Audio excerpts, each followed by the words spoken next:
button? I've pressed the button. How could you do something? I've so audacious? pressed the button. Let me refresh just to make sure. From Famous Monsters Inc. Push the Button, Mike Wazowski character. Yup. Okay, yeah, it is up. It's up. There's no music right now, as I've said. But hey, you know, we're back. We're back. We're live. The Lilo and Stitch study, you know? That's where we're at. Yeah. It took long enough, frankly. We've all been waiting for this. Everyone's been waiting. Everyone's been talking about it. I mean, here's a fun question. Did you guys know there was a Lilo and Stitch series in the first place, animated series, that was not just the movie? This is a, like, Twitch chat-based question, because I know that we've not shut up about this for a fair while. Yeah. I'm gonna have the music on now, actually. Just 'cause it's quiet for me. I hope they did know, but if they didn't, well, they're about to find out. They're about to fucking find out. Well, give it another minute, because Twitch plays literally 18 ads, and it's only just now ending for me. So I wasn't planning on starting right this second. I've already gone through all the slides, and we're done. Yep, we're done. Yeah, Goodbye, chat. Now we gotta start over. Sorry. Yeah. We did it in 1 minute. I am just exclaiming about the actual extent of like the minute and a half like long ads. Oh yeah, no, it's Yeah. genuinely terrible. Like It's an issue. The good news is, Kakapo, that we went through all of the slides in 1 minute and 51 seconds. So we don't have. Yep. We can just do that again. We could probably squeeze one more quick one in. You know. The soundboard isn't on the server, but I imagine like the variation of the presentation that we do, like doing like 1 minute and 50 seconds, like sounds like hardware store compressed into like 2 seconds. Oh, you mean hold on. Which one is it? Oh yeah, you have. What's it called? I think it's like sorry. I think so. Yeah, There it is. The worst thing you've ever heard. For that one.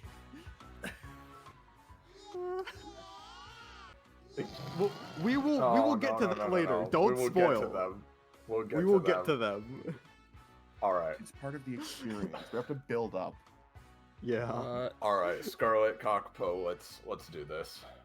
All right. Let's do this. Yep. Let's do this. Hello and welcome everybody to our very special presentation on the TV series Lilo and Stitch. Or how we stop worrying and learn to love the experiments. Let's get right into it, and let's get right into it. Yeah. We have a couple things to go over.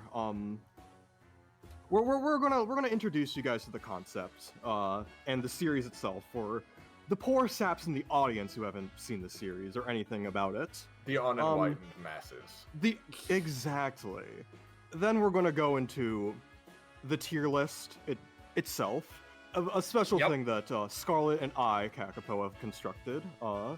Indeed. And we also have thoughts on the characters, so we'll go over those, best worst episodes, and at the end, we'll be taking questions from the people here in call at various points, depending on, but the broad majority of the questions will be featured at the end, and Twitch chat can jump in on that too. So and before we fully dive into this, right? As a reminder for everyone watching, this is a fundraiser stream we're doing to raise money for Penny's new PC. Penny, can you please go through the quick donation things? Yes. If you are willing and able to donate, you can donate just for just a few dollars. You can force us to do stuff during games. You can make us do little challenges for any of the games that we are playing for our future streams.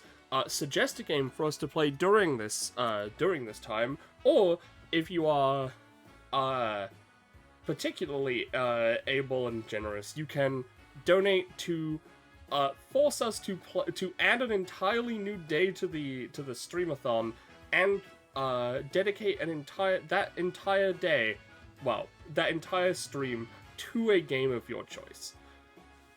In addition, we have a small, a little bit of a donation goal at the bottom, which if we meet, we will just add a new day to the Stream-a-thon. Currently, we are sitting at an extra 3 days, I believe. Yes, and we're an extra 3 days so far, and we're at 199 out from another one. So, if you can't afford to donate, which is more than understandable, please share this stream around to anyone you might know who you think would be interested. And in addition, if you want to know when we're going live with more of these stream-a-thons and the other things, the myriad other things we have coming up here, go fuck yourself. No. Link the, we have a little Discord link server. We have something for you. Yep, which has more information. It's a present for you.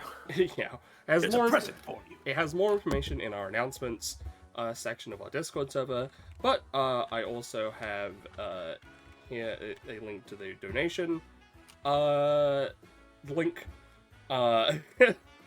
as well as if you want to make us play a game, here is a list of games that I already own with which you can force us to play.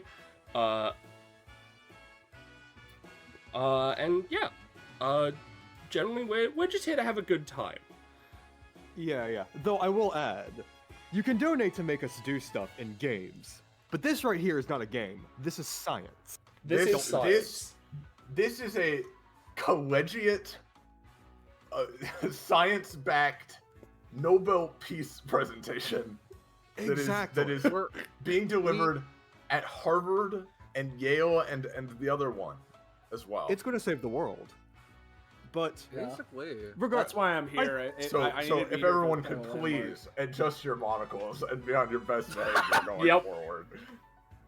Yep. My monocle is important information. Thank goodness. Imogen, You are the British. as Imogen said, this shit is not a game. All right. Yeah, exactly. I hope you're all strapped in. Exactly. Now, because we weren't here on the previous stream today, people might know my partner in crime, but I don't believe those checking in know who either of us are. So yeah. Why don't you at least? But, why don't you let's two? Let's quickly introduce all of us. Yes. Yeah. Okay, So sure. let's start with the people who aren't doing the presentation first. I am of course Penny. Hi. I'm owner of the channel and current streamer. We also have Iris. I'm nothing and no one, and you will never see me again. Goodbye. We also have Moomin. There I go. Yellow, I'm Moomin. I was here for when they were watching the series, but I'm not one of the main two candidates for this PhD presentation. Yep. We have Soleil. We have some supplementary advisors as well to assist our great minds with their important work. But yeah, I'm one of the one of the horrid masses as someone who has not even seen the original Lilo and Stitch movies. Well, so that's I'm gonna change here. at some point. Don't worry. Yeah, here we have a thumb-sucking infant. Yep. Who has no fucking idea of any of the wider world. We need to get this presentation on the road, otherwise I'm gonna shit my diaper. I'm gonna need to be changed. Yep. So. Yeah, Ro and- got hit with baby fire. Wait a minute. And for the last of us, in terms of our in-house audience, we have Roche. I'm the subject matter. Yep. Yeah. And Yeah. our two scholars presenting this. Mhm. First of all, we have someone you might recognize from running a certain TTRPG last night on the day of stream. We have Scarlet. From the damage that yelling as Skippy did, we'll see how long my voice lasts, but with how much water I have currently, I'm determined to make it last. The world needs to know. Yep. And for our other scholar, of course, we have Kakapo. Featured in yes, the last hello. Wingspan game. Yes, that was me. I betrayed Iris, unfortunately. More specifically, my patron wasn't able to get any good cars. But I'm here to redeem myself with. Yeah. It always works out. But regardless, I am here to give all the scientific findings, as we've been saying. We've been hyping it up for some time, but I'd say let's actually get to the dang thing. Again, for those who are just here, this is our Lilo and Stitch setting. How we stopped worrying, learn to love these experiments. And Scarlet, start us off. The important question when it comes to things like this is why you actually do them. Kakapo at one point during, I think 2023, like, late 2023, was like, remember the, Lilo and Stitch animated series? And I was like, oh my god, I do. That was my childhood. And we decided to rewatch the entirety of it. However, we had to make our own fun on the matter. And so, every single experiment that was shown off has been tiered on a list of destructive potential. This will be the meat of the series. And, for the record, the original movie is fantastic. It was my childhood for good reason. And it is worth a watch if you're interested, maybe even if you watch this presentation all the way through. However, there are some things that we need to set as a baseline so that you can understand the base that we're building off and why the series is good, how the experiments are tiered, and what universe they are in. Basically. Exactly. Basically, the premise of this whole thing is that Dr. Jumbo Jukiba is a very mad scientist, who, he's angry. At the start of the movie, was being put on trial for making 626 illegal genetic experiments, and 626, later to be named Stitch, is put on trial but then escapes, and lands on planet Earth in the very remote place of Hawaii. Lilo and Nani Pilikai are sisters who live there, and Lilo is a very hard to control oddball, outcast, and the like, and Nani is a teenager who is struggling to care for Lilo all by herself after their parents died, and as a way of getting Lilo, helping Lilo's mental health, they end up finding a dog, but instead find a Stitch, who's then adopted into the family, named as such, and the two grow together and learn how to be better from it. Yeah. So, yeah, these are mostly. Stitch is just a weird dog. Got it. Yep, he's just a weird dog. There's Jumba and Pleakley in particular in the second, and there's also. I want to give special attention to the first image aptly shows Jumba, Stitch, and Nani's relationship through the entire series. Yeah. Nonetheless, the word that the 626th experiment that called the fucking president of the galaxy a cunt has not reached. Word that he is okay now has not reached space, and Bro is eventually captured. And by Pleakley and Jumba, one who made the experiment itself, and the other who is a part-time voice character in the series and also an Earth expert. Though in time you will come to learn that that is barely something that they are. Nonetheless, Lilo and Stitch, title drop, are both kidnapped near the end by a space cop by the name of Gantu, and they basically need to join up and save both of them, and Stitch learns the true meaning of family, and he finds his one true place, and this will become relevant later. The movie ends with just like a little slideshow of basically Lilo, Stitch, Nani, Pleakley, and Jumba like learning to... It's found family, basically. and the Actually, slideshow is just very cute and neat and adorable. It's great. Until Oops. the sequel, direct-to-DVD sequel. Unlike many other direct-to-DVD sequels of the Disney era, the main one, Stitch the Movie, basically is a backdoor pilot, not a backdoor, straight up a pilot for the animated series, in which Gantu, the space cop, was fired and is now a lackey for Dr. Hamsterville, who former evil partner of Jumba, who helped him develop the experiments, and also part-time worst character of the series. He wants to be freed from prison, rule the galaxy, etc., and he wants to use the other 625 experiments that were created.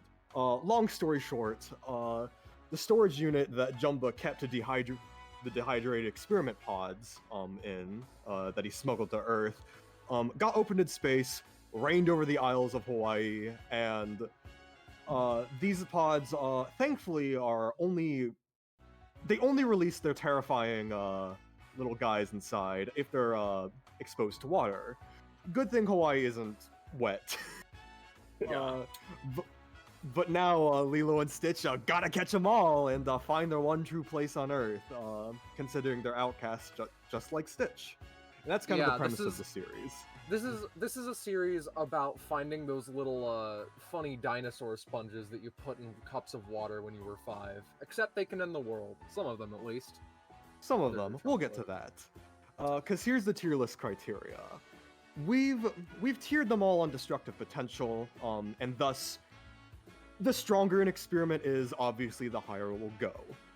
But usefulness will also be taken into account. So, give me 2 non-combative experiments that basically do nothing. One who has like an actual helpful hyper-utility skill is placed a little bit higher than the other who doesn't. And obviously, keep in mind, this is a kid's show.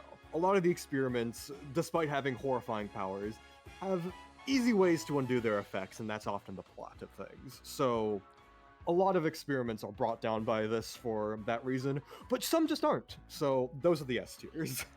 And this arbitrariness is really the soul of what we're doing here. Yeah. Like Exactly. this is really getting down into it. Is this And- how arbitrarily some experiments will not have any of the limitations others do.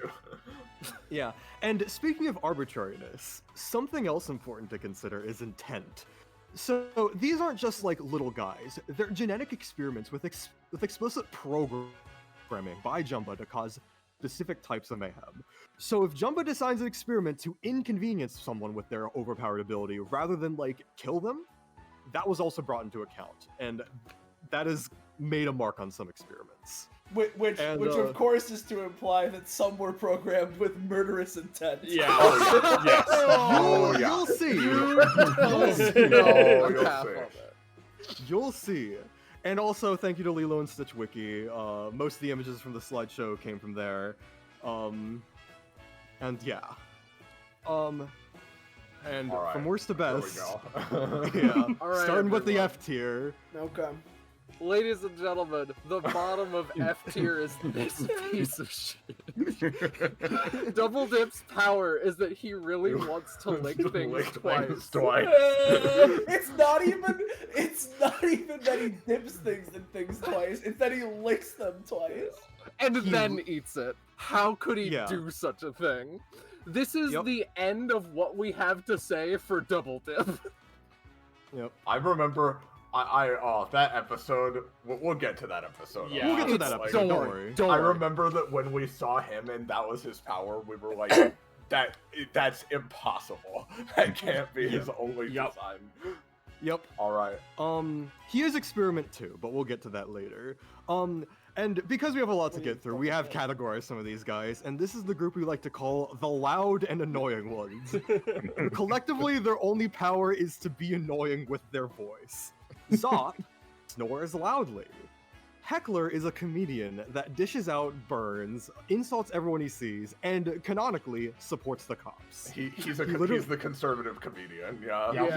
Yeah, he thinks his free speech is being violated. That's how the episode ends, I really hate that you've given him the fucking I cop also flag. hate that, yes. That's not actually something he has, but That's not something he. But he Spirit, would, it's in though. his soul. It's in his It's soul. branded on his soul, yeah. Yeah. Yeah, like, but before people think we're joking, literally, like, when, like, I forget the exact context, but, like, Gantu, like, trips over and, like, is just like, hey, I'm a traffic cop, like, why are you making fun of me? He's just, Heckler literally says, oh, the cops are brave, unlike you, and, like, uses the cops' innate goodness to, like, insult this guy. So, like, that's who we're dealing with. Anyway, Squeak is Yakko Warner. That's just his bit. He talks forever. he just talks a lot. Yeah. Yeah. And then Forehead has 4 heads. He is evil because he sings out of key and is a terrible barbershop quartet. He is the strongest here because he put Stitch in a headlock. that's kind of very briefly. He did do that. Yes. I like, Yakko I Warner like being Squeak. stronger than cop apologist. Yeah. Yes, because Yakko Warner has stronger balls. Yeah, Yeah. no, I get it. Yeah, I like Squeak. He's good. I also Yeah, remember he talks so constantly that it's like, you know, in that Yeah, way pretty he's much. kind of the most annoying of the annoying ones. So Pretty much, but yeah. These 4 are all undeserving of their own slide.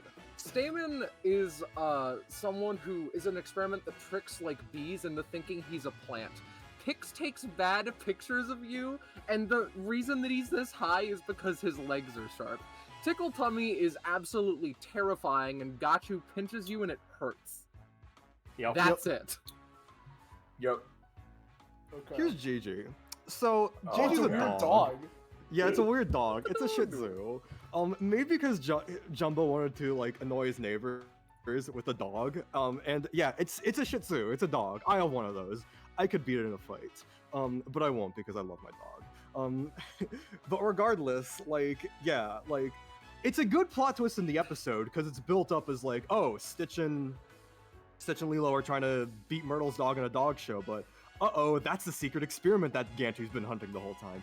It's a nice twist, doesn't make for a strong experiment. This is where a dog would go on the tier list. A dog Yeah. could successfully defeat Double Dip. Yeah, Yes, well, yes, yeah, yes. I mean, A small Absolutely. one at that. a dog can lick an infinite amount of times. Double Dip Oh, yeah. only licks once, or sorry, twice. Boy can they. Oh, also in the movie finale of the series, it's revealed that Gigi can talk. Yeah, I fucking- think it's really funny that reveal too, because it's like, it's not like she talks like oh, she learns to talk suddenly. She just goes like, ah, nice one, cousin, right, to like one of her Yeah. friends, and Myrtle's like, what the fuck? And I like to think that the only reason she never talked before then is as part of a bit to get Myrtle specifically. Like, I think she was Yeah. yeah, Yeah. I like Pretty genuinely. much. Sorry for anyone who cared about spoilers to like the series finale ultimately of Lilo and Stitch.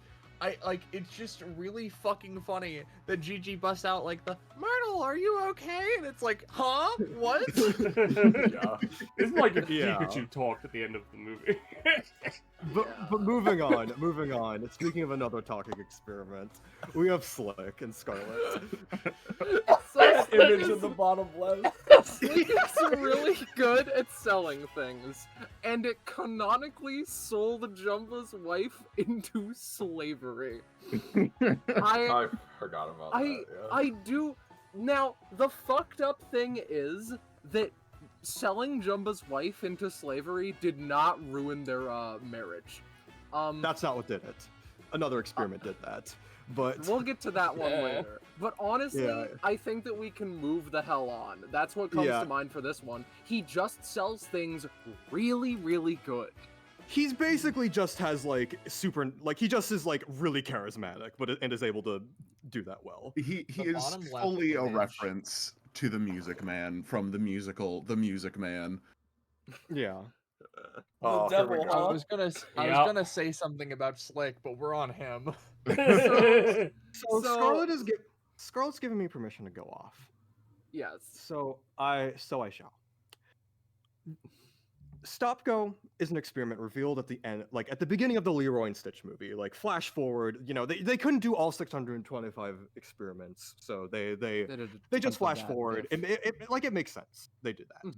And this is one of the experiments shown off there who like is doing his thing, and we get to see what he's doing. So he's technically eligible for this light.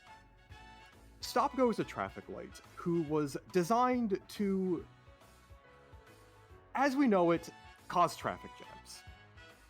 I think he is too high on this list. I genuinely, like, I've been told to go off that I can. Really what his power is, if you think about it, is that his eyes can turn from red and green and like flash his lights on. That isn't what causes the traffic jam, right? It's basically the preconceived notions of wherever he's standing, right? He isn't doing any of that. Therefore, like, if I were in control of this, let me finish my explanation. This guy, like, he can be a bit of a nuisance, yes. But where I would put him is beneath the pollinator, because actually, like, devastating like an ecosystem by like distracting the bees is like more of an intentional and consistent effect than my eyes flash and the cars behave in a certain way because of that. That's the legal system. Drop him in the middle of a desert, he does nothing. And might I add... Drop Double Dip in the middle of a desert, he kills himself on a cactus, Kakapo! Well, yeah, that's why he's in last place. Well, yeah, that's why he's in last place. I never said he was worse than Double Dip. Like, come on. Nobody is, yeah. Yeah, but like... I'm saying that if you put a lot of experiments in the desert, they can't do shit. Yeah, they can't do shit. But genuinely speaking, this long-necked fucker right here makes me so mad because everyone else here is trying to convince me like, oh, car crashes are very dangerous and all that stuff, and he does that? That's so bad. That's not him.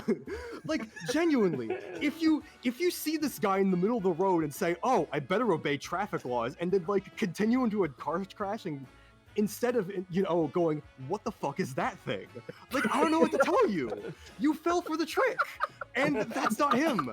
That more so is indicative of your intelligence. And again, we've talked about the car crash thing. That's, I'm about to be finished. And yeah, like, that's not even what he was designed for. He was designed to cause traffic jams, as in slow things down. He's just meant to be a nuisance. He shouldn't be this high, but I only acquiesce because it's the same logic as Slick of just like, oh yeah, Slick can't do anything, but like, technically speaking, he's using the preconceived notions. But even then, I imagine Slick could sell this guy 5 galaxies away from here and we'd never see his face again. Yeah, but how many car crashes would happen 5 galaxies away, Kakapo? Probably how many none, cars would be stuck in deadlock? Probably none, because Slick knows what he's doing because he's a smart guy and knows how to sell something. That's my piece. Well, I hate allow me to just start off with the other half of the bitterly long argument that we had about Stop Go after he was first revealed, right? That went on and on for ages, right? My thing with Stop Go, I think he's too low on this list, if you're asking me. Now, here's the thing. I 100% accept that, like, yes, his power is to make his eyes glow, and it's the societal notions of stoplights and how they work that is what actually causes the, like, danger to happen, and the legal system, and everything you said. I completely accept all of that, right? But my thing is that the F-tier experiments are shit like Double Dip, or I sell things, or I can pinch you, and shit like that. The fact of the matter is that for me, personally, in my opinion, the fact of the matter is, like, yes, all the legal systems and preconceptions, like, if he was just there and you dropped him in front of a caveman, he wouldn't be able to do anything. His neck would get torn in two. I acknowledge that. And for that reason, he's definitely not, like, too high on this list or anything. He's not fucking C-tier by any means, right? But the fact of the matter is that he has wormed his way into society's good graces, and everyone in Hawaii who drives by that intersection every day accepts the fact that this fucking freak stands there and does the traffic signals the right way. And again, now here's the thing. If he fucks up once, it's over for him. He's getting fucking executed, right? Like, if he causes a traffic accident and kills someone, then yeah, obviously, like, it's over for him, and all of his power and like and leverage that he has is spent. But I still think that even the potential of causing a giant traffic accident, or even or a traffic jam once, even if he's not trying to, and even if it like requires him to be in this exact place to do it, is still better than most, if not all, of F tier. That's my line of reasoning, because that's pretty serious. That's some pretty serious damage. And like, again, I know it's just his eyes flashing and it's not really him, but like, it doesn't matter if there's an experiment whose job is keep your finger hovered above the nuclear launch codes, and if you see something, press it. But otherwise, he doesn't do anything. That's the most powerful experiment, if you're asking me. You know what I mean? Professors, I have a question. You have a question, Slay? What? So does Stop-Go cast like a fucking brain hex on the people of Hawaii? Is he like, when people cross this intersection, are they like, that's the stoplight? Or are they like, that's that funny little guy, that's our stoplight? Like, what's the difference? Like, do they recognize that he's a guy? Like, so here's the thing. He was shown very briefly at the beginning of the you see him for like 1 second being a traffic light. Yeah. So we're kind of working off of what we can get here. But we did see him do things. We do know what his purpose is, so we can kind of infer some things based off of that. I definitely don't think he like compels you to think he's a stoplight. It's more that it's more that at the point in the story he's being shown, Lilo has ostensibly, mostly off screen, given one true places to all the aliens, right? So people in Hawaii just live with aliens now, and they just sort of accept that. Like, at this point, that's sort of what's happened. But you have to acknowledge that was after they're reformed, right? Like, he's not causing traffic jams anymore. He's abiding by the law. He is reformed. But what if a fucking bird shits in his eye? Like, what's he gonna do? And the fucking traffic is doomed in that area.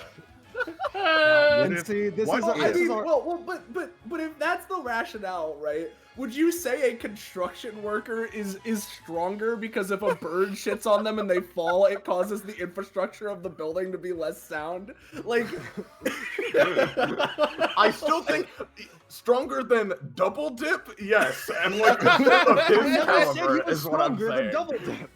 I know he is. Again.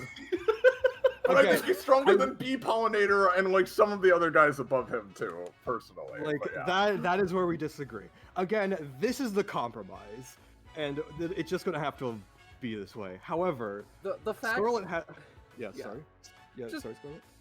This experiment lives rent-free in our heads because of the 10-minute conversation we had after watching the movie, where it's like, where do we put Stop-Go? And Kakfo's like, oh, it's pretty low. And everyone's like, no, wait a second. It was not 10 minutes. It was like, it was at least half an hour. This is reminding me of when Scarlett was trying to convince me that Sesame Street was like a dangerous place to live. This is what it's reminding me of. I have a comment I would simply like to make that will be a dangerous trend setter for the future, which is incredibly existentially horrifying. The fact that Stop-Go exists exactly like this, and you'll notice a few people may point out, well, this only really works on Earth, right? I mean, we associate green and red and like stoplights and all of that with what it is. No, you misunderstand. In the world of Lilo and Stitch, these things exist universally for everyone. Everyone figured out green means go, red means stop, and the English language. It's just that Earth is kind of late to the whole spacefaring game, and that is fucking horrifying. Everything is in English, everything is understood as though it's in English, and concepts like fucking, I think the most mixed up a concept that is worldly goes is that there are certain alien societies that like find some things that would be unappealing appealing. I want to say too, just to be clear, I acknowledge that it is a very specific thing with him. If you put him anywhere else, yeah, he's nothing, right? You could snap his neck, like I could fucking get him. I could just strangle him to death so easily, right? I get it. Yeah. But the thing is, the fact of the matter is, while it should be taken into account I think every experiment needs some kind of like context in order to operate. It's not like they're all in a completely contextless vacuum, right? Like Sparky, you know, is way higher than him, but he needs electricity and power lines to work, right? So it's like, at least for some of it. But like, I don't think he should be way higher. He should just be at minimum here and maybe a bit higher, is my logic. I don't think he should be even lower at F tier. But yeah, Here is as high as I'll go, and that's the conversation. Yeah, exactly. My simply point is, because he isn't a cognito hazard like Soleil mentioned, how would you fall for this? Anyways, that is not a traffic light. That is a thing. But it shows they all trust him. Oh, what the fuck is this thing? Yeah, this is another thing. This is one of the guys I think that he should be above. Yeah. This is no. So Scarlet, you can. Yeah. Scarlet was the one who advocated for him to be higher, and you can go on this. So, No Socks is a sentient washing machine that puts your socks in his stomach so you don't have socks anymore, right? And he's a sentient washing machine. And this is why I think that he deserves to be at the top of F tier. Because if he's not looking where he's going, he will run into you. And he is a sentient washing machine. And if he does that, your legs are broken. And if he has a mental break one day, how do you stop a sentient rampaging washing machine? That's we my can't question. assume that everyone's gonna have a Joker moment. What if Stop Go picks up a fucking assault rifle? That's the thing. This is the kind of thing that, depending on the experiment, Scarlet Cockable will sometimes bend over backwards to find ways to make them dangerous. But the traffic light, well, he's just a traffic light, you know. I don't agree with No Socks' place. Listen. This is how it is. These are both F tier. Like a washing machine, this guy is just going to sit here all day like a frog, right? That's it. To be clear too, his design, his programming is to make you lose the one sock, so you don't have both socks, right? It's not even like he eats all your clothes. He makes one sock go missing of the pair. He's a nuisance. Again, he is an F tier, right? But he's at the top because he is a heavy washing machine. Again, and hey, if a washing machine? I think a washing machine deserves to be an F tier anyway. Exactly, yeah. They're both F tier, but like a washing machine is heavier than a traffic light and could hurt if it fell on you. That's all I'm saying. You heard it here first. A washing machine could beat a dog. Do you also know what's really heavy? Cars traveling very fast. If you put a dog in a washing machine, it's not coming out alive. Yeah, I mean, and that much, I definitely think he should be above all the others in F tier except Stop Go. You know, that's my thing.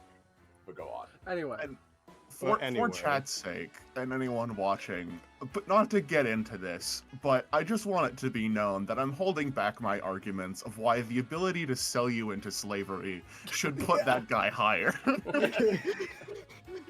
Brother, we're moving Slick on. versus No Socks, both bloodlusted, you know? Slick theoretically could do more with his charisma, yes. I will give you that as well. Hey, brand new washing machine for ya. Big buyer, brand new washing machine, bound up and gagged. Like, if it makes everyone feel better, they're pretty much floating around the same position at the top of F tier. Like, this is the order we've chosen for now, but like as it has changed before, it can change for now. Understood. Regardless. We're out of E tier. We're out of E tier. We're out of F tier into E tier. We're into E tier. We're out of F tier. We're into E tier. We're out of F tier. I've been lobotomized. Slick stole my brain. Anyways, oh, no. So maybe he doesn't deserve to be an F tier. He's so small.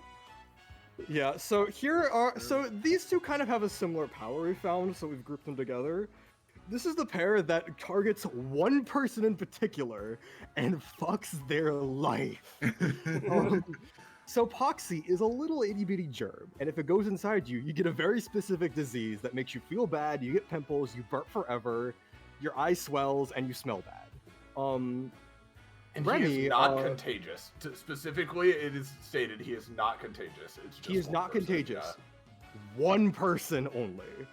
And Remy does the same thing, except he goes into your head, and if you wake up while he's in your head, he's there forever, and he gives you nightmares forever. They, like, if they're, like, they pretty much are only good against one person everywhere, but if you're that one person, like, bye. Oops. Like, Yeah. like, you're not dead or anything, but it's just, like, it kind of sucks. Can't And, cure like, Poxy or deal with Remy unless you're pals with Jumba, and you aren't. Yeah. You are. Yeah. And we put Remy slightly above Poxy because having the burping disease is a little bit more manageable than nightmares for the rest of your life. Like, Yeah. so, yeah, pretty much. Okay. You could, yeah. Oh, my sweet little Pachirisu boy. This is Spats, and he fires the anger beam at you, and it makes you and the first person you see really fucking angry at each other. Now, there is a large issue with this. Counting to 10 makes the effect go away. In fairness, when was the last time you counted to 10 out loud? Maybe it's permanent, but we don't know, so perhaps you can beat it by just coming to the situation with a clear head.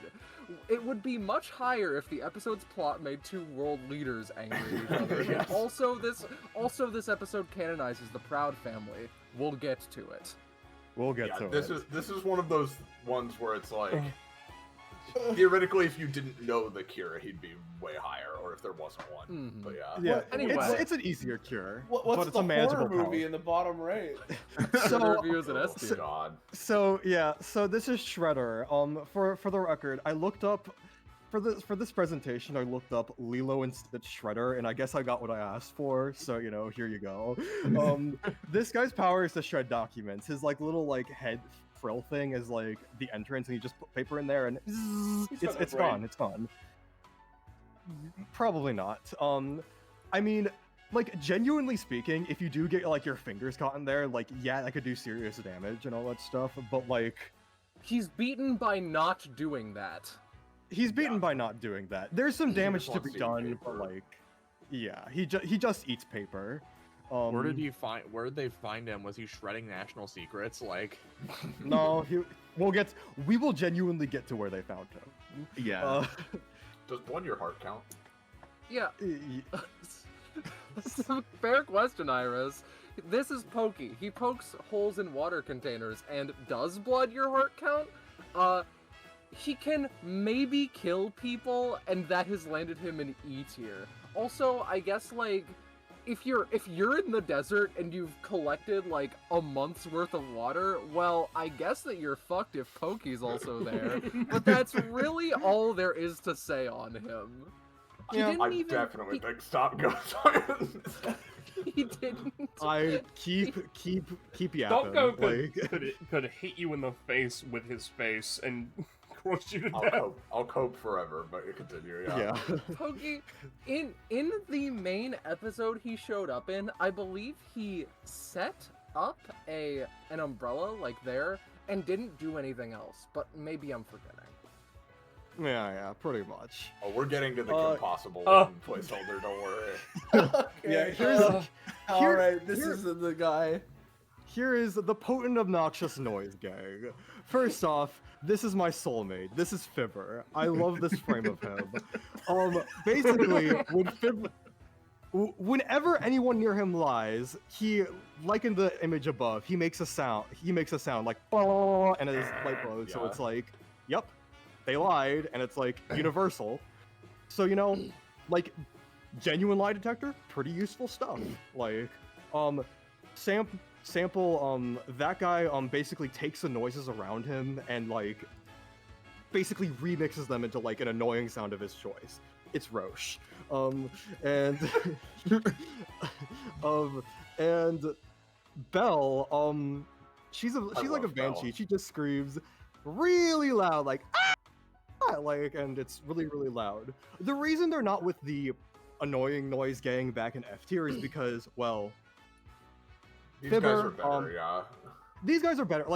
universal lie detector is a useful skill. Sample could have picked up an actual, like, debilitating sound, like an ambulance up close, a rock concert, and, like, get right next to your ear. And, like, if Belle is right next to your ear, like, ow. But, like, that's pretty much it. I've said it before, we need to get Belle as Penny's alarm clock instead of Nani's. Yeah. Pretty much. This entire time, just with the frame of Fibber, right?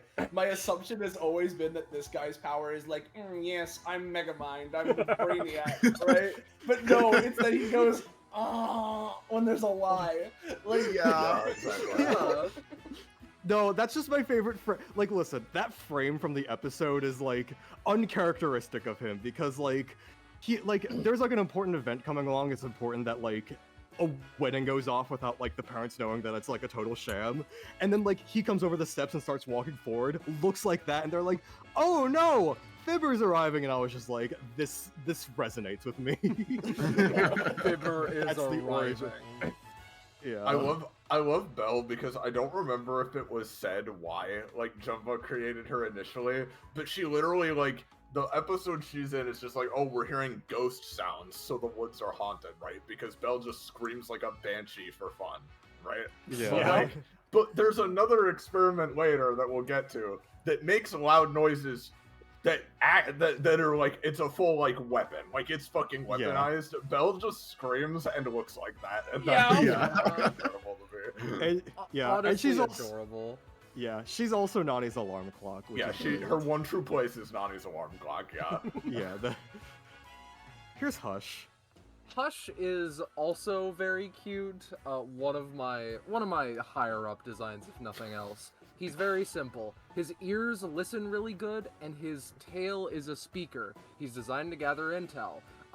And the government takes him away at the end of the episode because the government can probably find a good use for Hush. And and don't get it twisted if you think it's anything else. It's not that they took him away, like, maliciously. Lilo was just like, your one true place? Here with Cobra Bubbles, the CIA agent. Come on, go on. And it's like, oh, come on. That's right. Yeah. I certainly can't think of any better use for him. I love Jam. Jam, he's good. So, Jam, he jams signals. He, like, presumably gives out, like, a signal like a bat, and it, like, messes with radio frequencies. Decent power, like, mostly he's up here because of flight, and flight is a good power, just generally. Yeah, but, he can fly and ruins signals, yeah. That's it. This is one of the experiments, by the way, that was shown as like a stinger at the end of the Stitch movie before the series started. It's like the experiment pods are getting into water and the series is about to begin. But he never shows up, so we just kind of have to assume things. Okay. Oops. That's has the potential to be very disruptive, but yeah, it was. What did Moomin say? Sorry. Yeah, has the potential to be very disruptive, but we never see it, and all we know is that he jams signals. Yeah. I mean, Stopko has the potential to be destructive, and we know about him. Yeah. And anyways. Okay. So, Scarlet. So, like, here's the thing, right? How about I just infinite matter generation? That matter is popcorn. His one true place is in the movie theater instead of helping world hunger. He could solve it. Genuinely. He could solve it. With a salty popcorn surprise. Here's more infinite matter. This is an infinite tape dispenser. Like, you'll notice that Jumbo sometimes just makes experiments depending on, like, what he's, like, feeling that day. Especially, like, early on. But, like, it's acceptable early on when he's, like, just testing the water. Like, oh, we make fun of double dip. But, like, he's the second experiment. Colonel was, like, number 14. Rapper's 500. 521. I think by this point, he just got really annoyed he kept running out of tape. Yeah. Pretty much. That's, like, pretty much what we have to assume. That's what we've got here, yeah. Yeah. Is there an like, his tape is sticky. Rapper? Oh, he's one of the cats, right? He's one of the cats. We'll get to them. We'll get to that episode, yeah. Yep. Yeah. Oh, Clip. All right. So, Yeah, Clip... What is that image in the bottom right? Clip's power is that they eat hair and get bigger by eating hair. But if you burn away all of the hair, then they're fucked. That's Myrtle's mother in the bottom right, and that is Clip slicing off all of her hair and then eating it. The ball of hair being eaten is not in the picture.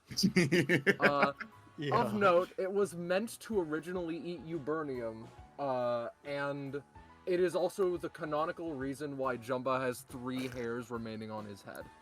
That's kind of pretty it. much. Yeah, Euburnium is an alien material. Like, they genuinely do play around with the idea that, like, oh, these experiments were meant for, like, to be weapons outside of Earth and such, sometimes, which is really cool. Clip is, like, a failed version of, like, that experiment, which is, like, you know, cool. It's like that. So here's Nosy. Nosy's purpose is to, like, snoop in your stuff and then, like, gossips about it out loud to everybody. But, like, unlike all the other, like, talking experiments that don't do anything else, what bumps him up to E tier is that, like, Nosy is a master escape artist. In the duration of 10-ish minutes in the episode he debuted in, he escaped a containment unit, grabbed his captor's personal journal, and snuck back into his cell without said captor noticing until he was already teleported away. Said captor was also like, 5 feet away from him for a moment. Yeah, pretty much. Wonder why there's no pictures here? Like, he escaped. We can't find him. He also spoils Outer Wilds on forums. He's a pretty dick. much. What a fucking dickhole. Yeah. He is. Yeah. Come on. So Cloudy follows someone and rains on them. That's it. His one true place is raining on fruit to make them look more appealing. But what if he hit a fucking experiment pod and it was like a Okay, higher tier? alright. Oh no. Okay, but like, what if Stop Go was put into the middle of traffic and people really believed it? Like, That's what I'm talking about. I think Stop Go is higher than something. I disagree. It's fine.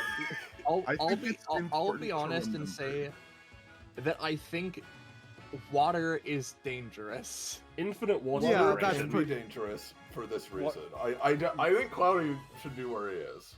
Yeah, Cloudy, if he was an S tier, is also there.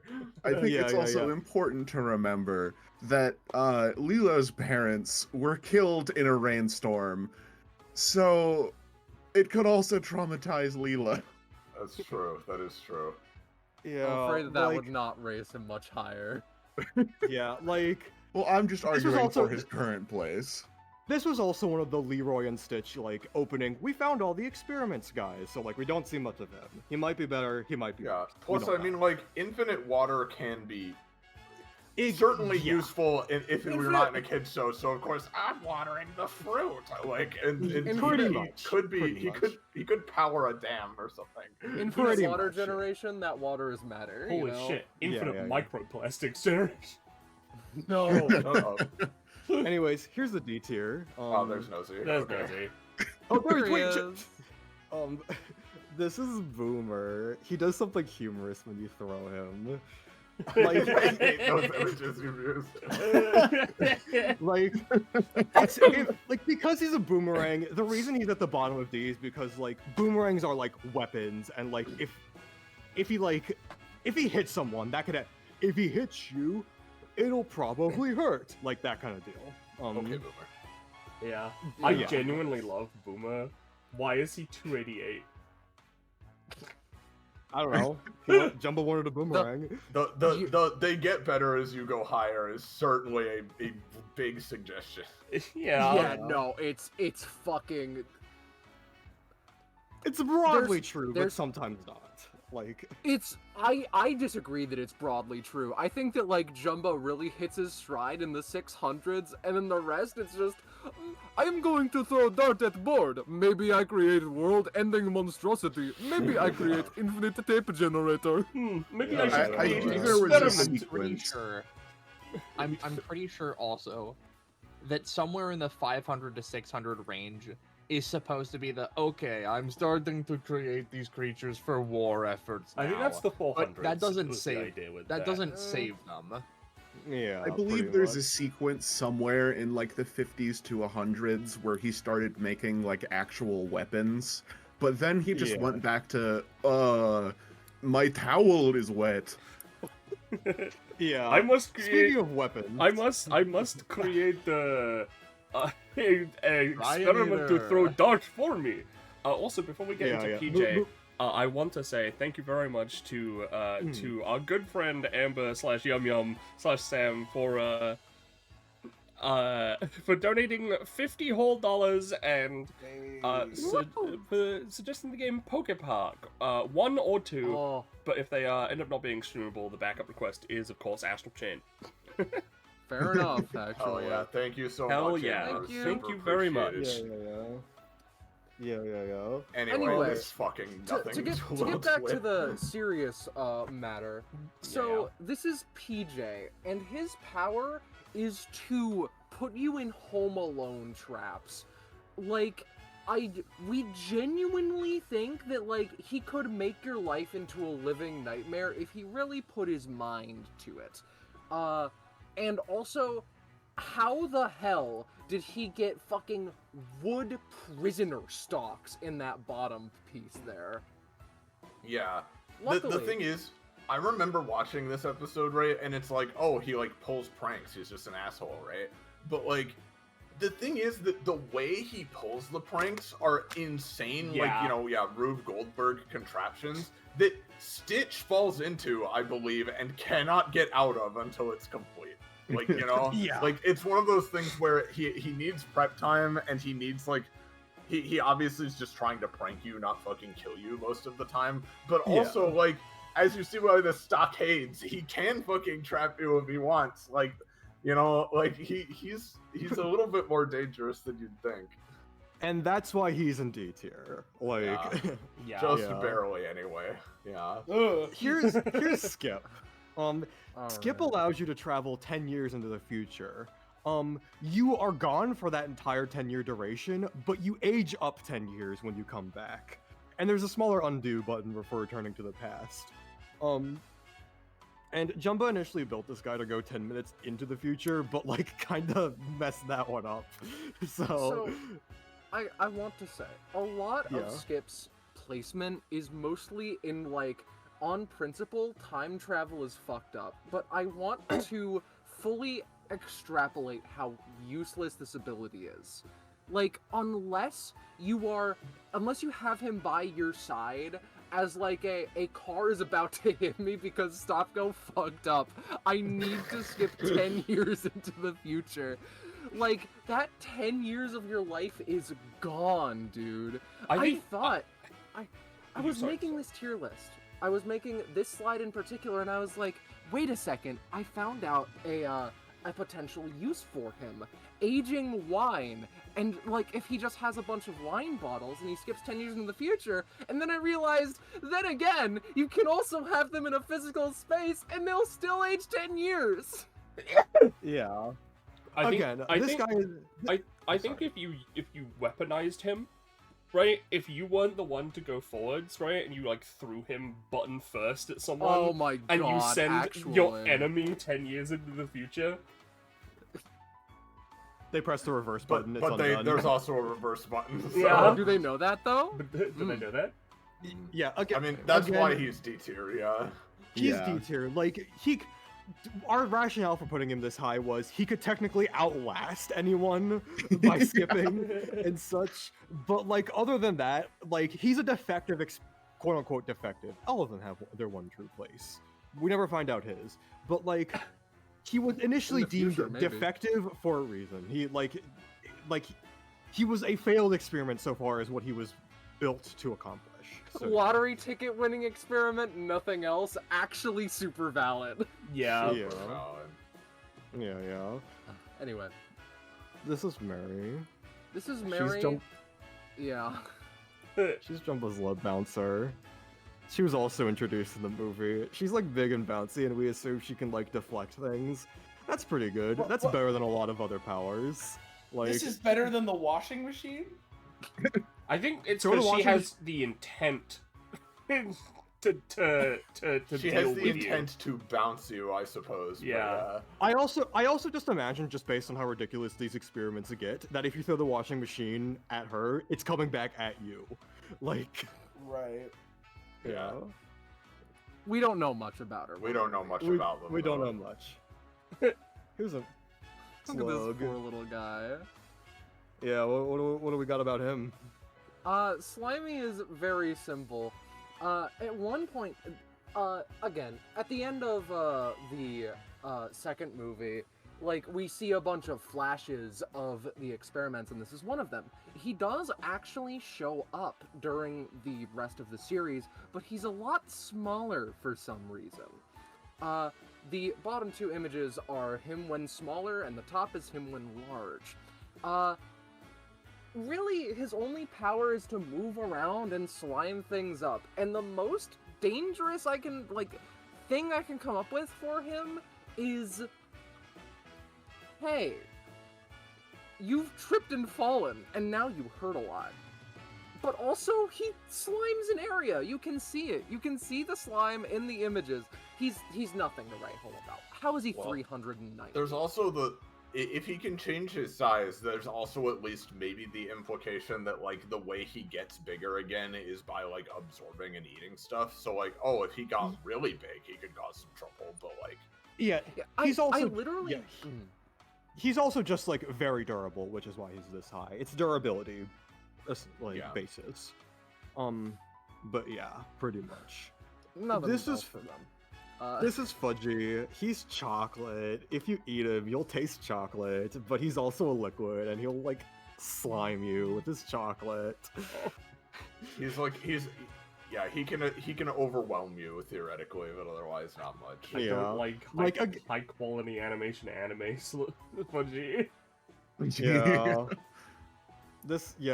He's genuinely this high because, like, Slime Elemental is, like, genuinely pretty good on its own, and, like, you know, it's a baseline decent power that can be, like, pretty destructive, like, on a large scale, especially if he can grow. But otherwise nothing to write home about. So this is guy. Link, not from Legend of Zelda. I love the expression he has in the one shot. Yeah. So if he sees two people slightly disagreeing, he blasts the ooze at them, and it is indestructible through any methods except splashing mud on it. Weirdly enough, this is something that is incredibly rare on most alien planets, so I guess Earthlings are just lucky. Disagreements also count as, like, in the episode itself, like, a 10-year-old was harassing an old woman with a walker, and he was like, I'm gonna put them together forever, and they will never, ever, ever be apart from each other for even a moment. His one true place is allowing couples who are disagreeing to enjoy bungee jumping. Yeah, bungee jumping with couples, yeah. Yeah. Literally, like, I think we're gonna see it. There's a few more examples of this as we get higher, but, like, there are several experiments where it's like, if they are not on Earth, this is S tier, you know? Yeah. Yeah. And this is, like, the first hint at that, probably. I'd say so. At least that we've seen. Gomu, no spring! They're a spring. Right. Like, they're a spring. You see what their picture is. This is another Leroy and Stitch experiment that, like, yep. They're helping out, and they're a spring. They've got the that's right, I heard the story fit, like... Yeah. They do. So... This is 507. His name is Woody, and he's this is hundreds of beavers. He's a termite. He can chew through wood. I say in this, not fast. It's pretty fast. He eats. He just eats wood. If you're Pinocchio, you're fucked. If you're a wooden, like, shack, you're fucked. If you're a tree, you're fucked. Otherwise, he doesn't care. It's environmental destruction, and much like Shredder, with the way he's eating things, he could bite through your hand, but oftentimes he won't. But he does have the strength. I mean, you just fucking feed him a log and he won't eat you anymore. He's been satisfied. Yeah, pretty much. This is Yin, the octopus. he basically absorbs water, bloats up pretty big, and then fires it out. Like, it's water pressure. Theoretically, depending on how high the pressure is, it could be, like, destructive. Never shown, because it's, like, a kid's show and all that stuff. But, like, it is... It can not be a even strong ability. close to the strongest use of water of these experiments. Yeah. No. Definitely Miles not. away. Yeah, this is Yin. Obviously, with that, there comes a Yang, but that guy... Yeah, Yang is a little better, as we'll see. Yang's a little better, yeah. This is Derek. This is Derek, and Derek's power is to dig holes. Like, so you see that hole that he's digging in the top picture? That is as large as the holes that he digs get. It's really Derek that sucks. simple. Derek fucking sucks. Here's And- another reason Derek sucks, which, as Scarlett has pointed out on this slide, there are so many experiments who dig holes. Yeah. And this is the worst And this by is a the worst country mile. I suppose that the reason he's higher than Pokey is because Pokey only does it to water containers. Yeah, He only and does it's it a to water small containers. hole. It's This a guy, small hole, this yeah. guy can at least, like, in theory, if he had to defend himself, you know, his drill could be deadly, and like he can dig precise holes, which is useful. But I mean, otherwise, yeah. not great. I also do Pretty think, much. if nothing else, he's cute. He is Yeah. cute Yeah. looking. He does have Most his of these little, experiments his are well little designed. biological hot hat. Like, I do Yeah. like most of the experiment designs. Most, not all, Most. but most. Most, yeah. Thank you for the compliments, guys. Like, Yeah. Yeah. I don't Hammer know. fist. So this is Hammerface, and like, well, you know, this is Mulch. Yep. Mulch is fucked up because you ever played Plants vs. Zombies? It's like that. It rampages through. It's not a lawnmower. It's a mower, you know? Yeah, like he He's digs mulching. further than just the grass. He can go crazy if he wants, and he does. Yeah. And he does. he does. Like, he fucks up this yard. This is the first time you see him, and like he does like 2 laps around it, and there's clearly like a trail that is dug out by him. There's nothing left. There's nothing left. This is not a lawnmower experiment. This is a lawn destruction experiment. Yep. Yeah. They also gave him. Welcome to the high runs of D tier. You could kill someone. He could kill someone. So this is French Fry. Like he's a chef, and there's nothing weird about what he does. Like he feeds you food, and this one. Oh, It's not great. you could read it on the screen. We're not gonna go too much into it. Yeah. This I one's like- bad. I want to note just specifically that I like how you specifically included the Pepino run to grab you frame that I didn't know he had. He's literally pizza towering right now. I wish he was Pete the towering instead of doing what he did in the episode. I didn't notice Yeah. that his like chest design is like a pepper shaker. Yo, That's cute. He Isn't. we have thoughts. he's Don't French though, worry. so He's French, and much like the French, we're leaving. Oh my god. No, yeah, we're continuing. So Yeah. Snooty is part of a great episode where there is a particular character that we'll talk about much later that is basically haunted by this fucking bat experiment. And Jumba's like, I do not know why. Usually, it mines out snowtonium and destabilizes it to create nuclear bomb. And on Earth, they have identical... That's the identical, like, or at least similar enough, to, like, mucus, functionally. he's and basically, a snot vampire. Yeah. this character has allergies, and so since this experiment is her pet, he cures her allergies, and it's adorable. I said it Yeah. in the episode. Obviously, it's like, ooh, gross. He like eats snot and whatever, right? Dude, I need him. Big dude, fucking mood. There's so many times where I can't fucking breathe at night because of my congestion.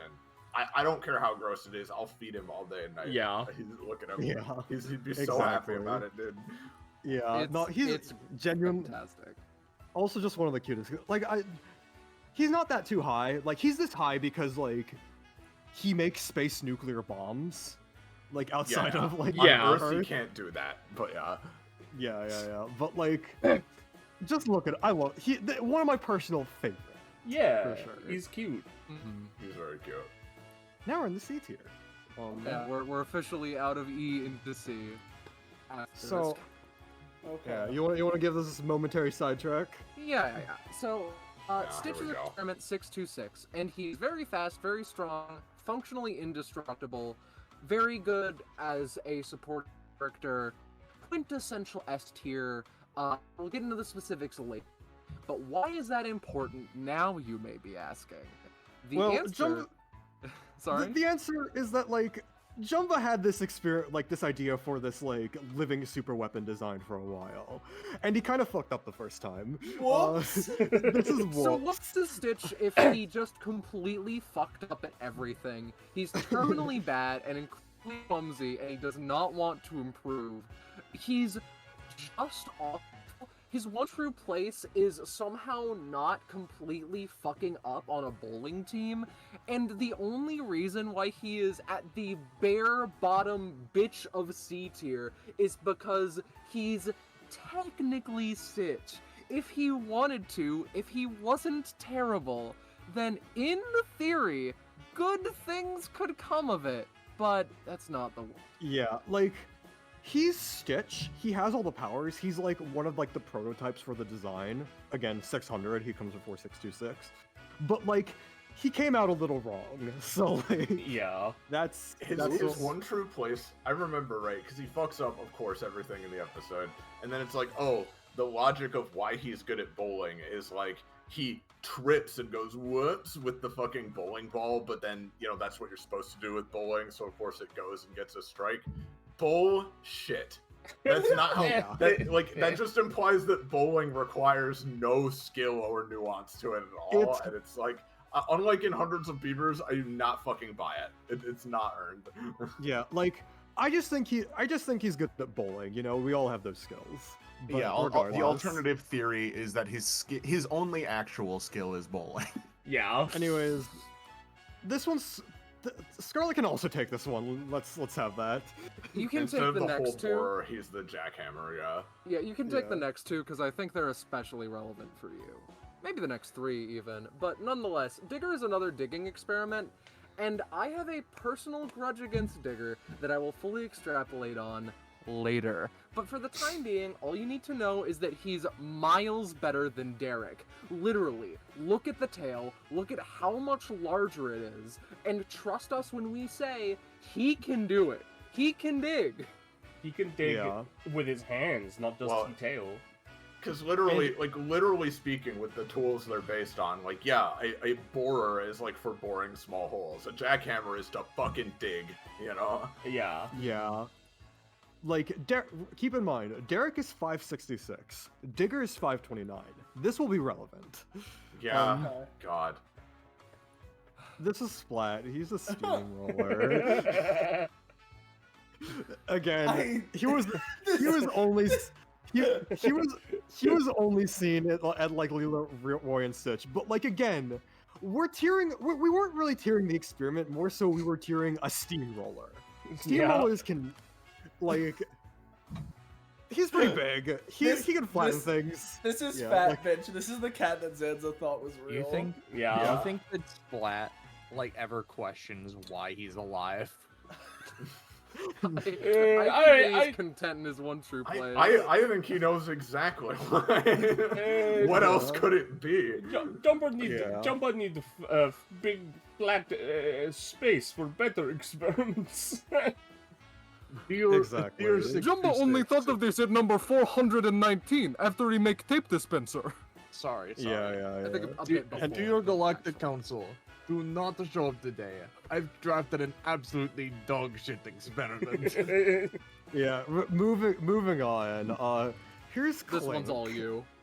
Yeah, he's I in don't think I jail. ever saw this one. I didn't. No, you didn't, because I will say right now, this is the one we missed, and I realized this, and we had to get back. He showed up in this Skip episode where they traveled 20 years in the future. They traveled twice. It makes sense. And it was the dark future where Hamsterville took over, and we're gonna talk about that later. But Clunk was one of the experiments that was like working for Hamsterville and like captured them, pretty much. Regardless, he's a portable jail, and like he captured Stitch, so like he has to be pretty durable, and like he has like decent dexterity. Especially with his, like... since the pods that are supposed to capture them, Stitch gets out of literally every 5 seconds, like no matter what. Yeah. So. Yeah. And I made sure to check. He never broke out. They had to let him out, like they did in the bottom, to like so Gantu could gloat. He can also split himself in half and like operate pretty dexterously, and like yeah.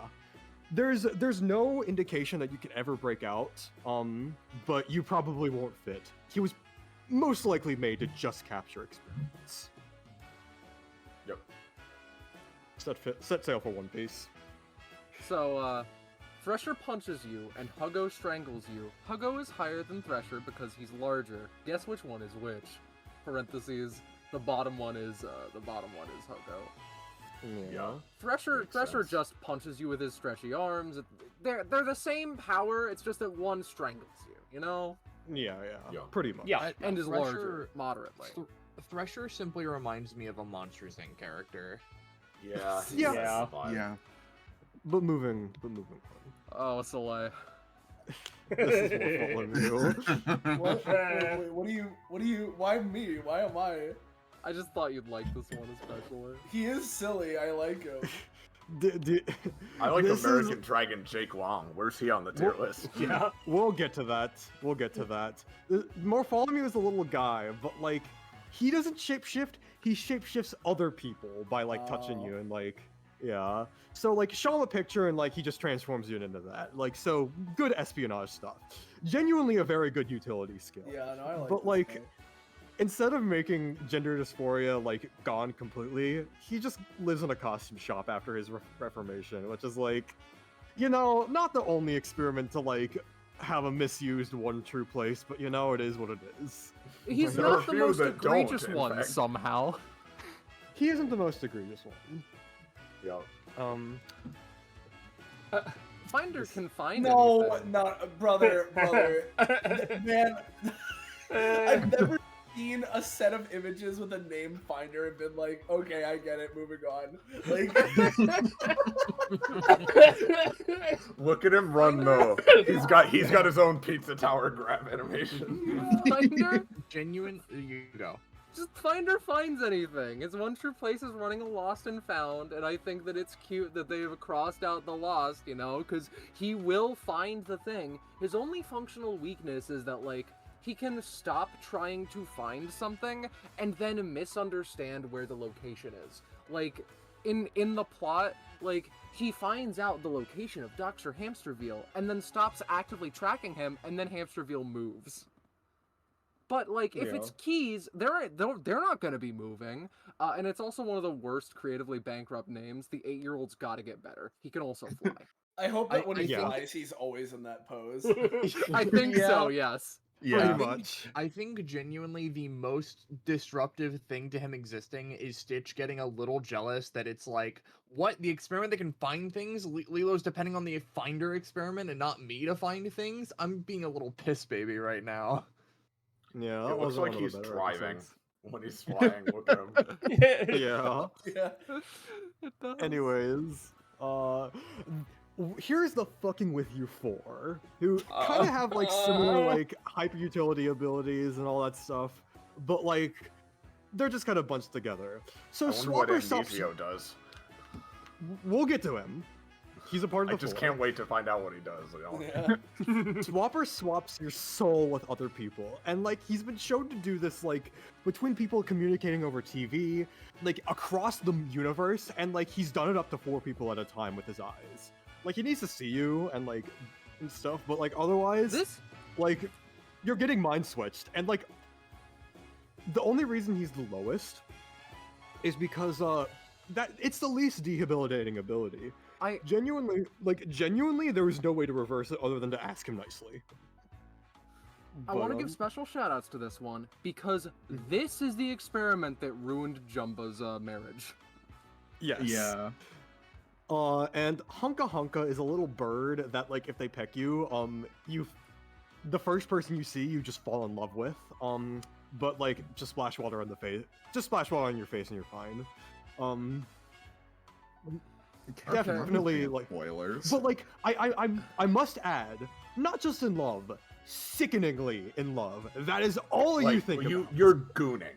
You're straight. This experiment Pretty makes you much. down bad. Exactly. Like, demonstrably so. debilitating. How Yeah. bad? The That's- worst. Yeah, and like, they also can fly really, really fast, so they can theoretically affect a lot of people. So Yeah, you go. amnesia makes you forget everything, and shockingly, amnesia does something similar. I want to quote something from the wiki here because I think it's just fucking funny. The password which reverses amnesia's mind-erasing effects is Ohana, a Hawaiian word that Jumba did not know of until well after amnesia's creation.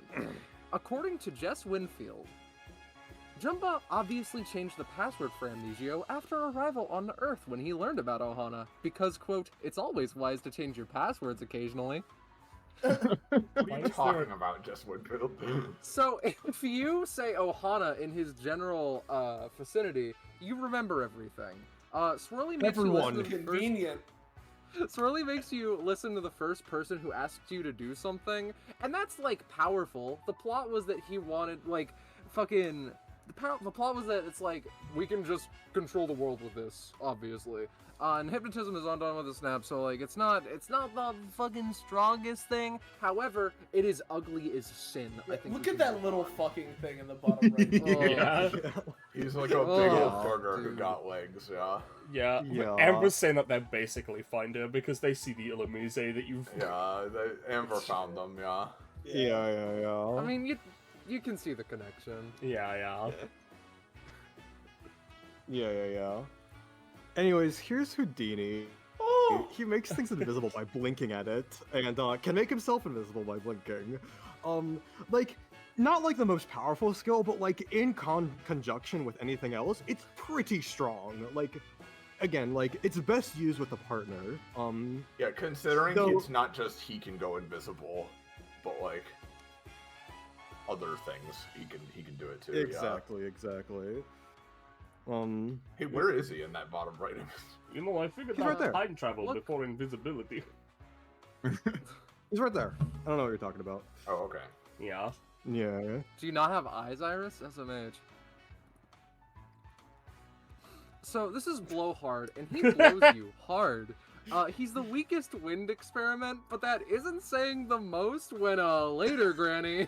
Yeah, like the thing about Blowhard is that like he is not very good, like in terms of like the application of the power, but for how limited that is, like she's not just she's getting blown away, like she's hovering. Like he can make someone continuously hover with his Yeah. exhalations. So Pretty much. Okay. Here's Felix. He's a cleaning experiment who like, ooh, I clean everything up, sweep. And he decided to start killing people halfway through the episode because he thought they were dirty. Yeah. But because of that, Jumbo gave him a lobotomy halfway through the episode. So this is real. He stopped wanting to clean things and started wanting to make things dirty. That didn't really help. And he stayed. And it's not like it was like, and now that the problem was resolved, he's back to being clean. No, he's an Oscar the Grouch, dirt muck man forever. He's been disgusting. lobotomized. Yeah. He got Really? lobotomized. this episode pisses me off because not only is it just not a great like episode anyway, but like the whole thing of like we gotta find there's nobody who's too different or doesn't fit in. There's always a one true place for everyone. That message kind of gets undermined when it's like, Jumba, change him. Reprogram his brain so he won't do it anymore. Like that message is like the message is kind of undermined if Jumbo can at any time just fucking like change your DNA and lobotomize you to do something else. It's kind of fucking insane. Yeah, and also he has a snout gun for disinfecting things as pictures. Yeah, that can vaporize things, by the way. Yeah. Yeah. I wonder what Elastico is he's a fun one. He's the strongest of the stretchy limb experiments because he is stretchy and can fuck around with his biology. Like in the bottom right there, he's just a ball.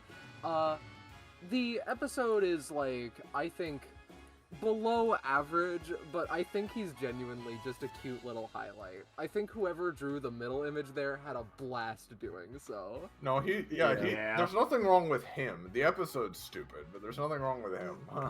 Yeah. He's just like, he's a yeah, he's clown. stretchy. That That's is his all. Power. Yeah. Yeah, Yeah. pretty much. One Piece. Sinker is a shark, and his fin can cut through any boat. Like, Yeah. if he swims through he the has a boat, fucking Nen power. it's gone. It's like he kills ships. That image in the middle was the climax. They had to stop him from doing that because he was going to succeed. Look at He his just face, he's so instinctively disappointed. he instinctively seeks out boats on the water to sink them, no matter who they belong to. Yep. I think And, I think he can survive in space, and he does that to spaceships. Potentially, we've never seen it, but And of like, course, his one true place is cut up some carrots for us, you fucking Shut up. indentured slave. yeah, no, he's a He's sushi amazing. chef. He He's seems a to be sushi happy chef. with it, but you know, it is Yeah. what it is. Like, It's they're not silly. boats, but you know, it's something. Just don't let him into the open sea again. This fucking Yeah. guy. So Slugger love is Slugger. 6. Yeah, Slugger is 6 higher than our friend, than fucking Sinker. And honestly, I don't think that I need to explain his ability. Look at him. He's a He little he does exactly what you think you do, what you think he does very well. He hit baseball with a baseball bat tail. It Well, doesn't but have to be a notably, baseball. It can be the any thing is- projectile. Yeah. I was gonna say, the reason he's this high, you do need to specify it is anything. Any projectile, he instantly deflects. Like, and he can control where it goes, is the thing. Yep. So, like, in the inevitable data bounty we do with these experiments, do not hit this guy with ranged attacks. you Do know? not hit him with ranged attacks. No. This is Yarp. He's very loud, but like, why isn't he down there with the other experiments who are loud? Well, Stitch got near him when he was honking his foghorn and went deaf for the entire episode. That is the result of his destruction. He is an actual sonic super weapon. He To quote is the the wiki- actual, I make a noise and the building explodes, like all the glass Yeah. shatters Yeah. type thing. Yeah. To quote the wiki, his one true place is at Lilo's hula school as an alien invasion alarm and buzzer, because that was set up at the beginning, I guess. But I'm upset about this, because genuinely, when I was a kid, I gaslit myself into thinking that he was, like, teamed up with Sparky, who's, like, the electricity experiment, at the lighthouse, because he's a foghorn! And that would have made so much more sense. But, you know, it's whatever. No, Sparky has to be alone at the lighthouse. Yeah. Yeah. Dupe is the one guy from Hunter x Hunter. I keep landing on I think fun experiments. Dupe, I mean they're all fun. Anyway, Dupe Yeah. duplicates an object and halves the like strength or properties. Like his one true place is making snow cones with less calories, low calorie snow cones. He's doing it to cakes down there. That really is just about as simple as they get. He can also undo the effects, the cloning that he's done. I guess if you want to call him dangerous, you can, because he can, in theory, clone you so many times that you cannot walk. Yeah, your strength is split between all of your clones, and your intelligence, and pretty much everything. It's basically, you get more bodies, but both bodies are worse, and he can do that infinite amount of times. And actually did in the episode, and all the clones were killed. The conservation of ninjutsu is actually programmed into him. Pretty True. much. Okay. You want to talk may about I- Spike? Yeah. This Spike, fucking asshole. I love him. Spike, you say that, he's one of my favorite experiments. At the beginning of the episode, he's like fucking furious and angry and shoots a bunch of people with the spikes that make you 1% serious, which it functions as a 48-hour lobotomy. He really is just touch-starved, and him wearing the night suit is him, like, being able to just hug people now, and he loves it, and he just goes through a character arc, and he becomes happy by the end of the episode, instead of a savage little beast like he is in the bottom right picture, where he's like, I must stab everybody, and I think that it's a, like, cute what goes around comes around kind of episode / use of powers, and it's I love him. I love him so much. He could also probably make a killing by selling his quills as, like, drugs or some shit, but I wouldn't want to try that. I'm a legal person. That too. Yeah, like, quills that, like, pretty much make you really, really stupid for a long time without a cure, like, yeah, they're pretty good. It's pretty good. Like, it's... Like, don't get me wrong, I love his character arc and stuff too. It's one of the better ones for that. His power is just insipid. Yeah. It's he pokes you and there's no, like, clear injury and makes you an idiot for 48 hours. Yeah. Yeah. Yep. They use him to counter cheat at a quiz show. Yeah. Yeah. This is Drowsy. He's a sheep. If he bleats, like, while you're next to him, you go to sleep forever. The only cure is splashing water in the sleeper's face.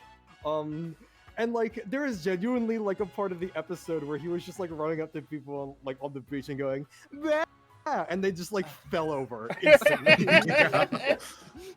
Like, he's really strong and really useful. It's like, instantly knocks you out. The only way to undo it is by water, as mentioned. But, like, it does bypass insomnia. It's pretty useful as long as you have, like, a body double to, like, help you out. His one true place is putting insomniacs to sleep, thankfully. Yeah, pretty much. Yeah, there's I think you have it in that top right screenshot. There's an episode where it's like, they're fighting another really strong experiment, and it's one of the few episodes where it's like, oh yeah, let's bring back some older experiments to help, right?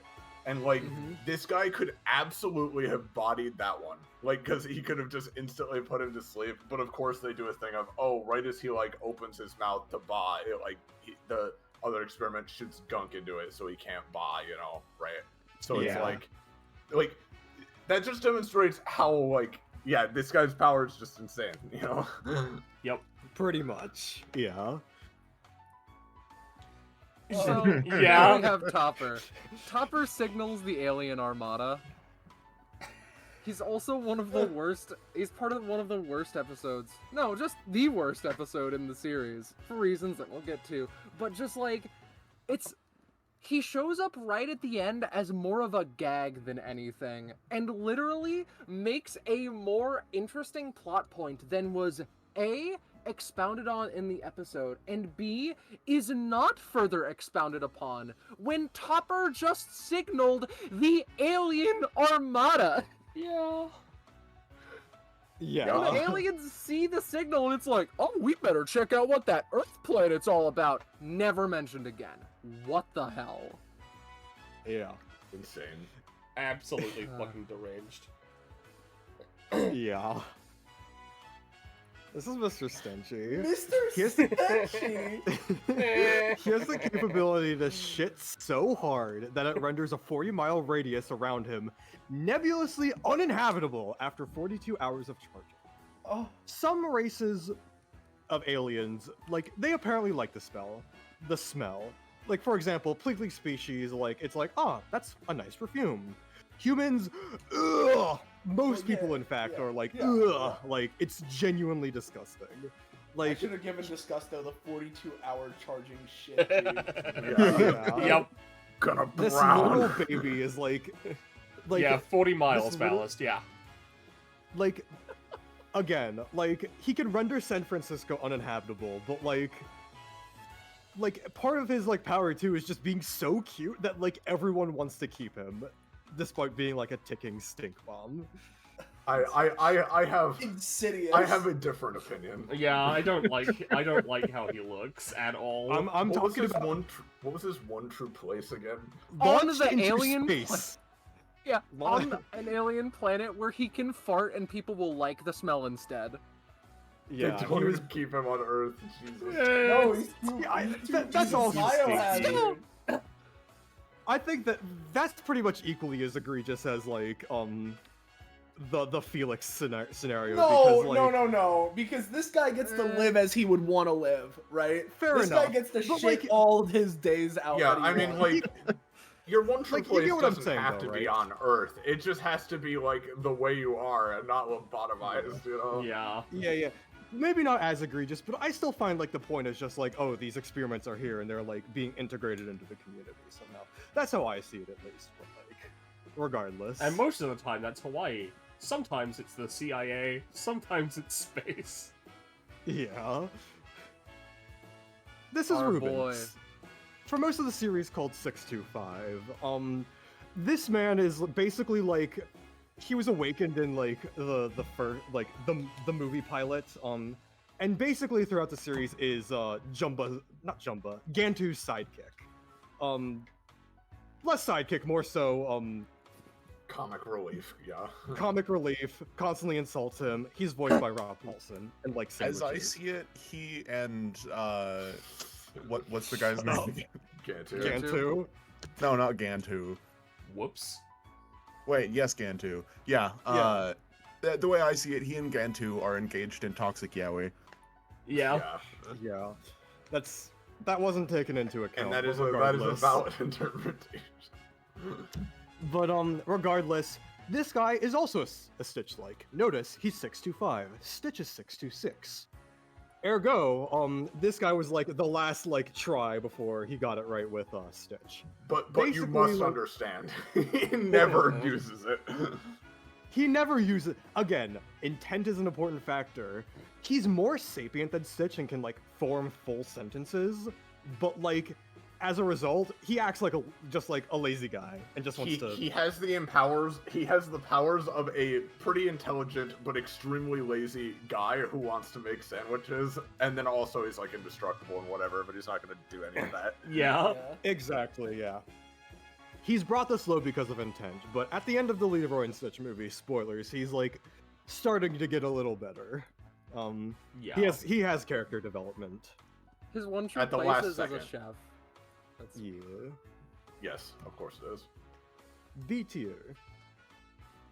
Hell yeah. Fantastic serial killer potential, huh? Oh, that's Yeah. that's Oh, a yeah. that's a bit of a Chekhov's gun that can be possessed. Don't worry. Yeah. Yeah. So Anyways, yeah, here are the guns. yeah, Hawker, Plasmoid, and Heat are all variations of we throw projectile at you and you die. Down there, the rightmost image is them being copied multiple times by Dupe. But let it be understood that like I believe they attempt to fire something and it's like little like tiny laser like things that would entertain a cat. Laser pointers. There we go. That's the It's a word. heat ray, yeah. They're just living guns, man. I think that Yeah. a good place to start in B tier is the ones that are living guns. Heat Now, is the lowest professors. because it's Mhm. Heat's the Yes. lowest because he's only heat rays. Plasmoid is like big balls of plasma, and Hawker is acid, which I don't like is Hawker. like I don't like him. Hawker's really bad. In fairness, He's bad. Yeah, Professors, if I may just raise a quick point, I actually remember there is a fourth living gun experiment as well. Why aren't we seeing them here? Just I yet? We'll think- get to them. I We'll think get I to think we're them. gonna get to that one. Yeah. Yeah. Okay. All right. Yeah. Sure. No particular reason I'd foreshadow that one. This is Zap. He's basically like like an electric rubber bouncy ball that just zips and zaps and zops all over the place. He isn't very like precise or anything like that, and like definitely not like the most dangerous or even the most potent electric like experiment. But like, let it be known, if you like make it a big bouncy ball electric and then like throw it into like a crowded place, like you'll see results. Something's Yeah. gonna happen. Yeah. Whatever happens next is anyone's guess. Deforestator deforestates places, and the day he decides to advance his MO is a dangerous one. But also, he's Tasmanian devil fast, and he could fucking decimate the Amazon rainforest over like the course of generously 3 months. He's dangerous, bro. Yep. Yeah. Yep. That's about all there is to say on him. But we get to just go to the next slide, Cac. Yeah, I think I have a conversation. Backhoe. Backhoe is experiment number 40. He is around 500 numbers before both major digging experiments and is substantially better than both of them possibly combined. He can pierce. Hello, Mr. He's so much faster and better. He dug out a swimming pool in, I counted, 4 seconds. Jumba got it right and then decided to make it worse. Yeah, This like is part of the he's reason. not only faster, but he can control it very precisely. This is part of the reason why I have a grudge against Digger, because 500 numbers later, Jumba was just lobotomized and it's like, I forget what experiments I make. Let me make one that is worse than one that I made in my fucking when I was 10 years old, practically. What was that one experiment? Backshot? Like. Backhoe, of course. It's so this is not the full extent of a grudge I have against Digger, but it is a substantial portion. It Yeah. makes me mad. I like Digger's Yeah. design more than Backhoe's. That's fair enough. One placeholder in chat says, "Well, he is big and chill. He doesn't have hate in his heart." Exactly. So That is true. That is true. I don't think no, he's here's the ever thing. thought of a bad thing in his life. Well, no, here's the thing. We don't know. Because when we first see him, he is already reformed. We have no idea what he was like when he was, like, first Fair released enough. from the pod. We have no Yeah. idea. He's like, but like when we first see him, he's just basically like, oh yeah, we gathered a bunch of experiments, and like including some that like, you know, haven't been in episodes because there's Like things Pokey. going on in the background. Yeah, like Pokey, and such. We have no idea what he was like when he was bad, so like, I can't take that for certain. One of the Like- islands is gone. Potentially, we don't know. Who We knows? don't- Maybe he caused Pangea. He dug out the fucking borders. Anyways, So speaking here's of this Pangea, giant enemy crab. Yeah, this is short stuff. At the start of the episode, like when he was released, he was just a tiny little crab dude who like would like get into like technology and snip the wire and then leave, and then everything is broken. But like halfway through the episode, he was hit by the embiggening beam and is just never made smaller ever again. So that's why he's this high, because he's just a big crab, and like, you know, that's pretty That's good. so dumb. That's It's so funny. dumb. We were like halfway through the episode, and it's like, you know, I think that he just cuts through wires, and he can escape from experiment pods, like containment units, whatever, right? And that is a boon that not the most experiments have. So we thought that'll knock him up a bit higher. And then he got large, and then it's like, okay, so we have a new placement for him if he does not get small at the end of the episode. And now his one true place is as a carnival ride. So he sure as hell did not get smaller. Weird Al also shows up. No, that was in a different episode, Scarlet. He's You're still confusing big, things. like in the ending movie and stuff Yeah. too. Like he's Exactly. symbiotic. Yeah. He just He is- stays this size. He stays big, yeah. And we'll get. I'll mention where the Weird Al episode is. Don't worry. Anyways, here's Ace. I guess Ugh. technically Yeah. speaking, this is the first Stitch prototype made way before the design was finalized. But he probably put it aside and came back to it later. But he is purely good. Like the evil juice he puts inside of these guys just didn't work, and he's just a good guy. And like he could like. And unlike Ruben or Whoops, he could fight you if you're like a bad guy and such. Like, he can handily put work to evildoers, but like he's not gonna like kill anyone. He'd rather save people. And that's pretty much it. I hate him. Okay. Continue. Oh, Bonnie now and these Clyde. guys are some of my favorites. Yeah. Bonnie, Mhm. so Bonnie and Clyde were stuck in a like donut box, if I remember rightly, in a cop car, and they fell into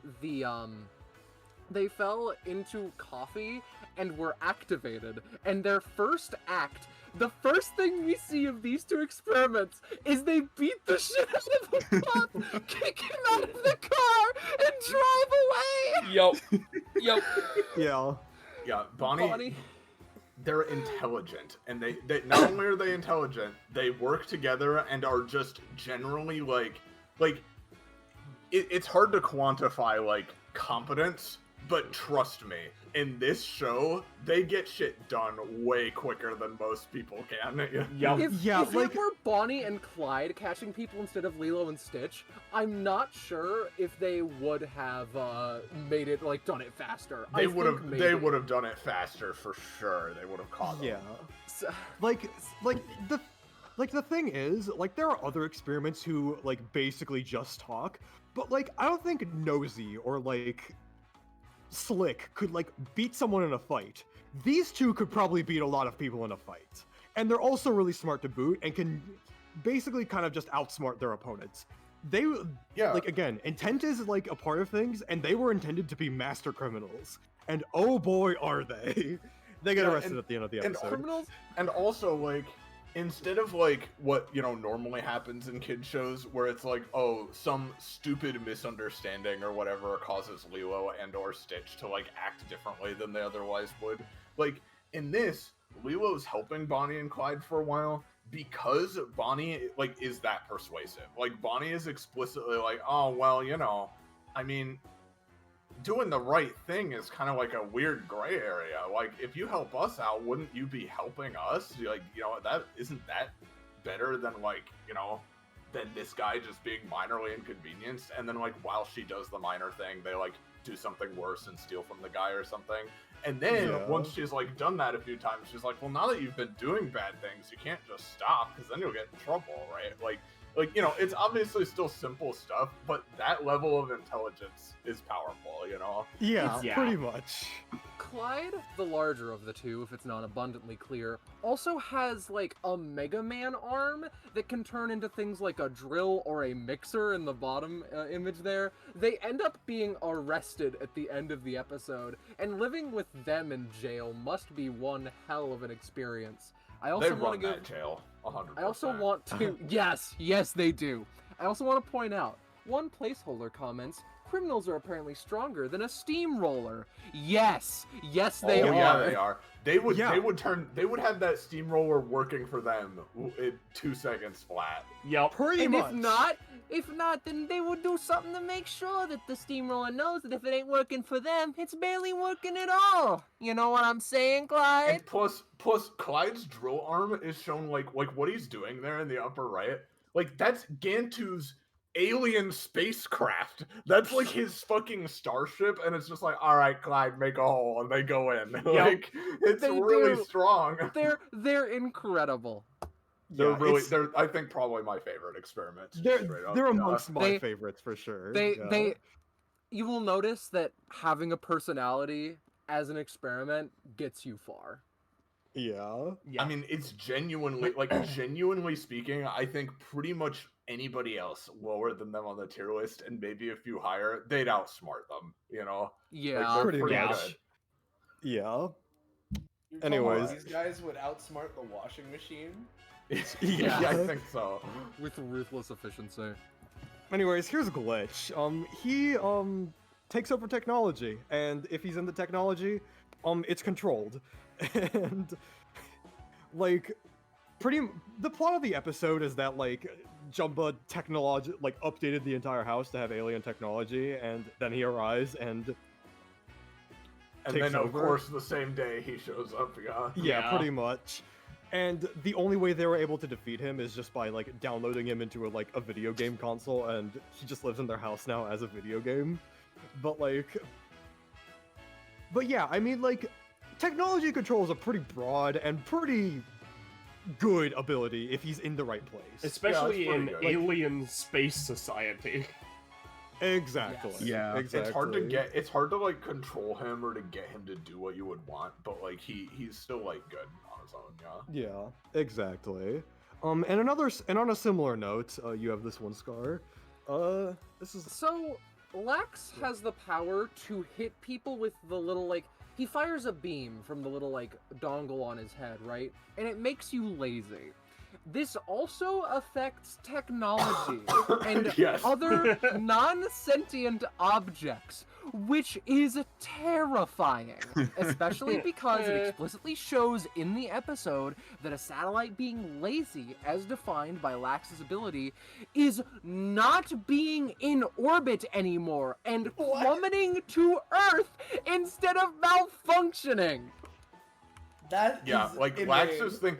Lax's thing is like, it's the difference between lazy, like tired or exhausted or unmotivated.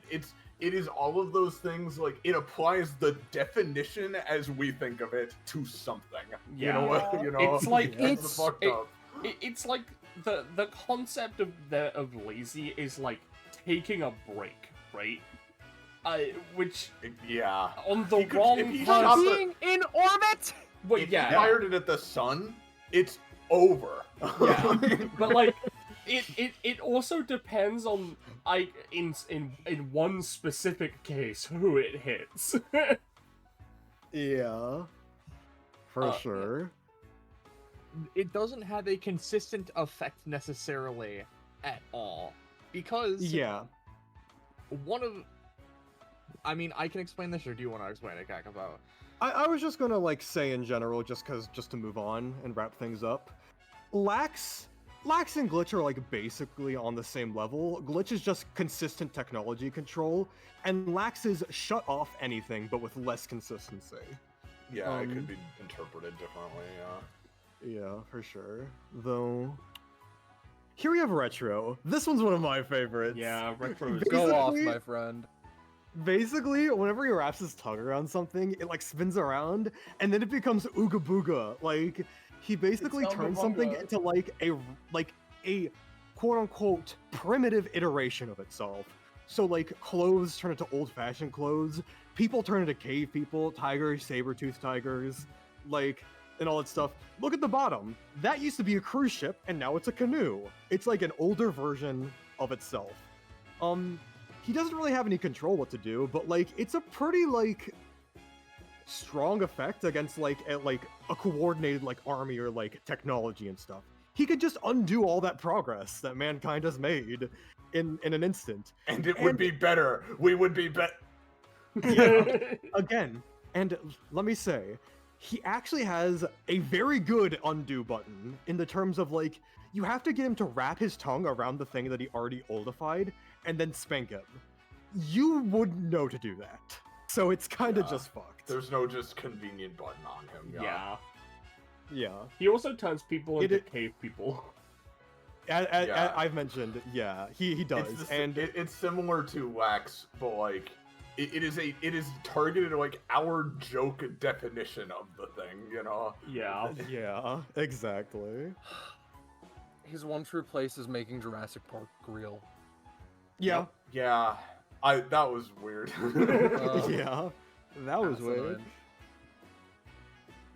Manners is one of the weirdest of the bunch, because he, like, throws powder at you and can talk, and the powder makes it so that you become aggressively polite. Like, the kind of polite where it's like, oh, you want to shoot me? Oh, please, if you find it convenient, be my guest. And it just makes you go along with anything at all. If he's fast enough, he wins a fight and makes you chill out for a little bit. He Yeah, like- Unless- He's not like, it's not godlike power, but it is like I can disable pretty much anybody if I get close enough. Yeah, he wins any 1v1, even with like the S tiers, unless they're faster.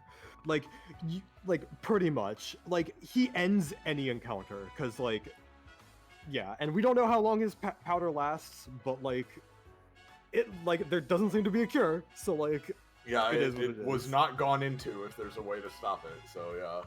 So, You want to go into this one, Scarlet? Phantasmo is a spooky little ghost that possesses things, and it has actual murderous intent. At one point it possesses a car and tries to just run Lilo over. It is non-physical, and like, what if it just possessed a gun? In the middle two images, it has possessed a rope, and it ties someone up, parentheses, what if he was made into a noose, and also a stoplight. Seems like Stop goes on some kind of rampage. I can't help but notice what he's possessing in that one image. Oh, man. I guess it's dangerous when he does it. Yeah. The reason that I did this, that I picked this in particular, is because he possessed it, and the stoplight grew appendages. The only reason he can do weird shit with the possessions, yeah. The only reason that he is pacified at the end is because he possesses a Five Nights at Freddy's parrot animatronic that is malfunctioning and realizes that he can make people happy instead, basically.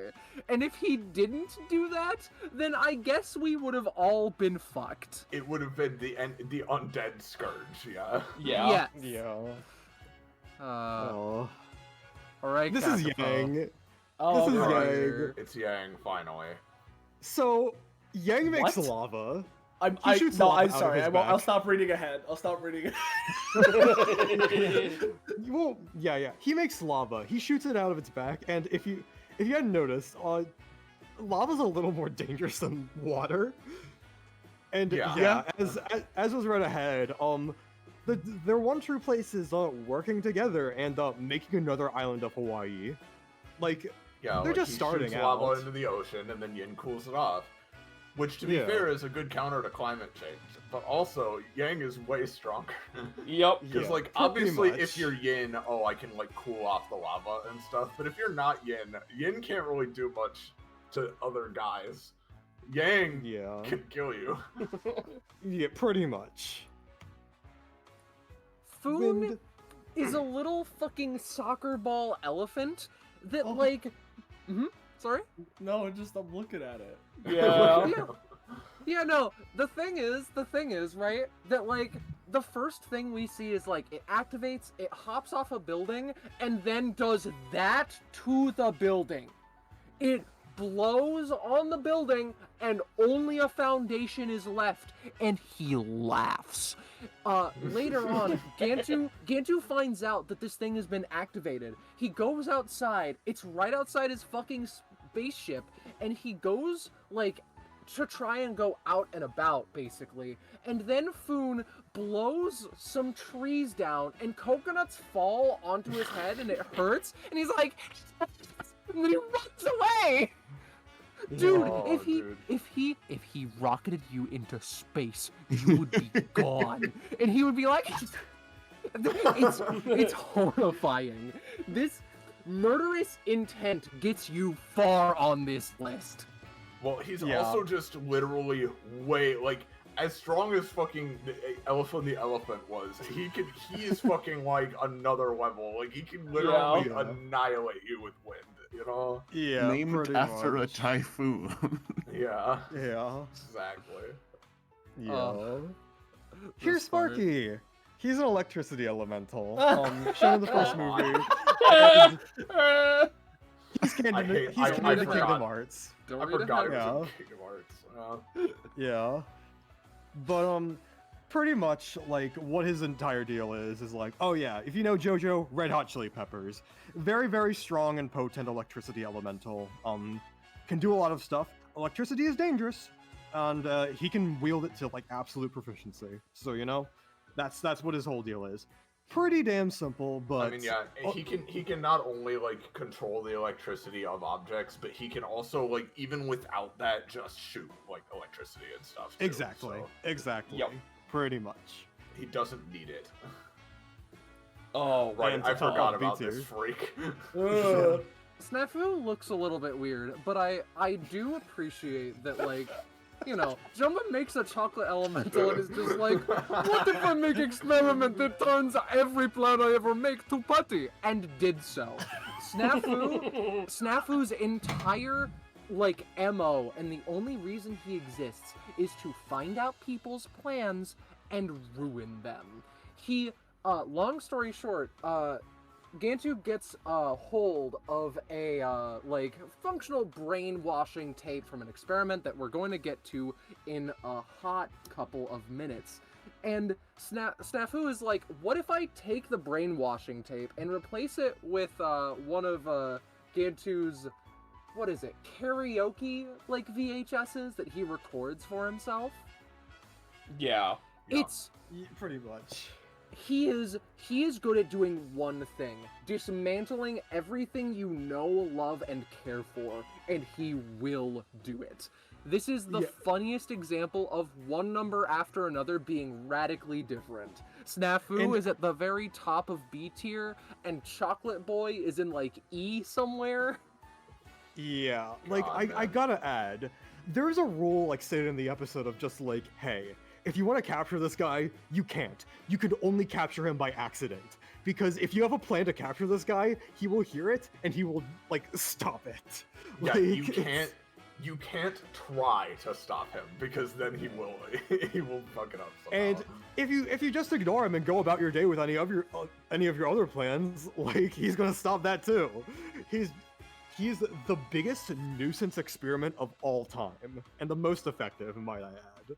Like, it's a mixture of competence and malicious intent. Even if you don't have a plan, he will simply, like, create the circumstances that you make a plan, or he will ruin the not plan. No. What, like, you can only capture him by accident. So it's like, if you don't have a plan to capture him, but you have a plan to do something else, he'll ruin that plan. So you want to capture him, but you can't, because you can't capture him. That's what I'm saying. It's kind of a catch-22. It's fucked up. So he He doesn't actually do anything to you if you walk out into the world without any intent. Yeah. No. Become intentless. He'd stop you from walking. Yeah, that too. If he, anyways, the thing is, it's the difference between, like, if you just walked outside of your house and were walking along, he probably wouldn't do anything. If he overheard, man, I can't wait to just spend all day walking along and, like, just blissfully, like seeing what life brings me, then he will, like, hit you with a nuclear missile or something, you know? Yeah, pretty much. Regardless, he'll take away the road so you can't walk anymore. He'll break your legs. Yeah. That was the top of B tier. We're moving on to A tier. Continental endangerment. Yeah. Yup. Oh, the very first one, huh? Yeah, the very first interestingly one. enough. He makes big things little. And large things small. But he will not rule them all anytime soon. Shrink was the first experiment, as mentioned. He can shrink things, might be able to grow things, but we haven't watched the anime, so we're not getting into that. So the reason I want to talk about him is because he's probably the least sapient of all the experiments. He just kind of goes along and is, like, vaguely aware, but, like, probably can't reason on his own. I believe the reason why Double Dip is number 2 is probably because Jumbo's just like, alright, now that I can make these genetic guys with powers, I want to, like, go back to square one and just make, like, a little bit of a nuisance, just to check how, like, sapient and intentful I can make these guys. Exactly, as, like, a test. Yeah. That's just my theory, but it's, like, it's something I think is interesting to talk about. And such. However, Shrink is also in a bit of a category with a couple other experiments that, shrink you down in their own way, and I'll let Scarlet take this next one. Baby Fire makes you into a baby. Fucked up part of this, you grow older and he can in theory do it again. This can be considered immortality. Now, the issue is that when you're 1 inch tall with Shrink, you keep your intelligence and your wits about you. And when you're 1 year old, things become a little bit more complicated. It also has babyfying intent, which you can count as malicious. And it, you know, it babyfied the whole cast of the series functionally. pardoning Lilo. So, you know, it's good that she was the one who was leading all the children around. Anyway, so the cure is a very specific brand of earth coffee, bananas, some variety of milk, and oh, wait a second, it's impossible to get this anywhere else in the universe. That is Pretty a much. big reason why this son of a bitch is an A tier. It's Is it like a It's- hard set rule that like when you're trying to do a baby, you immediately shit your pants? Is that what it is? Or is If you're No, Pleakley, it's- anyway. well, if you're Pleakley did canonically shit his pants that Pleakley- entire Pleakley spent- episode. Literally, every time it cuts back to Baby Pleakley, he's like, I shit myself! Like, literally, Yeah. like, genuinely 3 or 4 times. That's like all he does is shit himself. Over The and over. point to be made there is that like you are like still you when you become 1 inch tall Yeah. by a shrink. Baby fire is higher because you lose that growth and are baby brained. That's Yeah, what that's makes like it literally ridiculous. shit yourself and cry. You're lucky Yeah. if you're Jumbo and you still Yeah. have like a human adult level intelligence. The other thing I've pointed out with Baby Fire in the past is that, like, the biology of the experiments is crucial, right? Because, like, obviously Yeah. they're designed however they need to be for the plot to work. But, like, in his case, a specific application is he can fly around, and then it's not like he hits you with the baby beam. He spreads the baby powder like a fairy dust from above you, and it turns you into a baby, right? Yep. If he were to put that shit in the vents of of the fucking White House or something, things Yeah. are gonna get real interesting. Like, Place he him can in dust front the of a powder. ventilator. Yeah, like if he dusts the powder in the wrong place, like that could spread really easy. Yep. Yeah, he can do it remarkably fast, and with his flying, it's like it's a terrifying efficiency. However, we do have one more shrinker to go through, with a much more powerful transformation. This is Bugby. He turns you into bugs. Oh no! Like, in the episode, you still keep your intelligence, but like, unlike spiders don't eat human babies, neither do anteaters, or most things actually, but like, bugs are a little different story, which is why they're more dangerous here. And again, unlike with Baby Fire, only Jumbo can reverse this. You're not friends with him. And as another funny note, he introduces an invasive species as his one true place of just turning rocks into ladybugs and all that stuff. Like that won't fuck up Great anything. idea. Yeah. That, like, I can sort of understand it if Bugby gets every single ladybug that he makes and fucking converts them back into rocks. But I think that this is one of the most asinine one true places. Canonically Yeah. introducing an invasive species to Hawaii. What the fuck are you Yeah. doing? There's a shitty experiment who's giving me some problems. They're turning all these rocks into stupid fucking bugs. Like, Yeah. Yeah. I just want to And- briefly draw attention to Lilo's bug. Yeah. I- that was chosen on purpose. It is Lilo's bug. Lilo's bug. And like he does hit you with the beam, but like he also can fly. So like if you wish, consider Baby Fire and him pretty much in the same spot,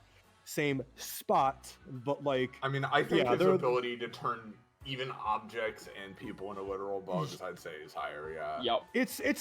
it just barely edges out, but it could change from like I don't like uh, his shitty smirk in the bottom one. Yeah. Yeah. Kakma, I this also is all wanna- yours.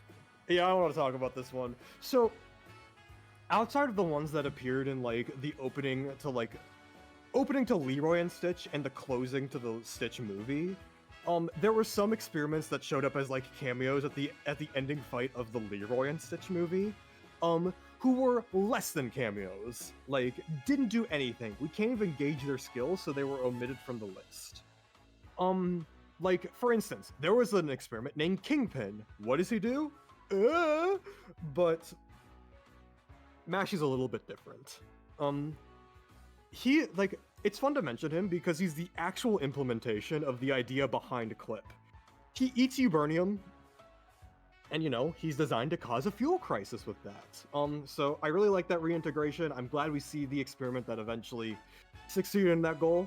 I just think it's cool. But more importantly, in the 10 Store frames he was visible in the fight, he launched a Levo clone into space. And didn't seem to be bothered by it at all. Yep. Yeah, he eats that and converts it to fuel. Also, just really strong. Pretty damn strong. So that's why he's this high. Kix. Kix is really, really, really good at beating the shit out of people. And that's really all he has going on for him. He was beaten, I think, twice by Stitch until he went in a training arc when Jumbo wrote a book on how to defeat Kix.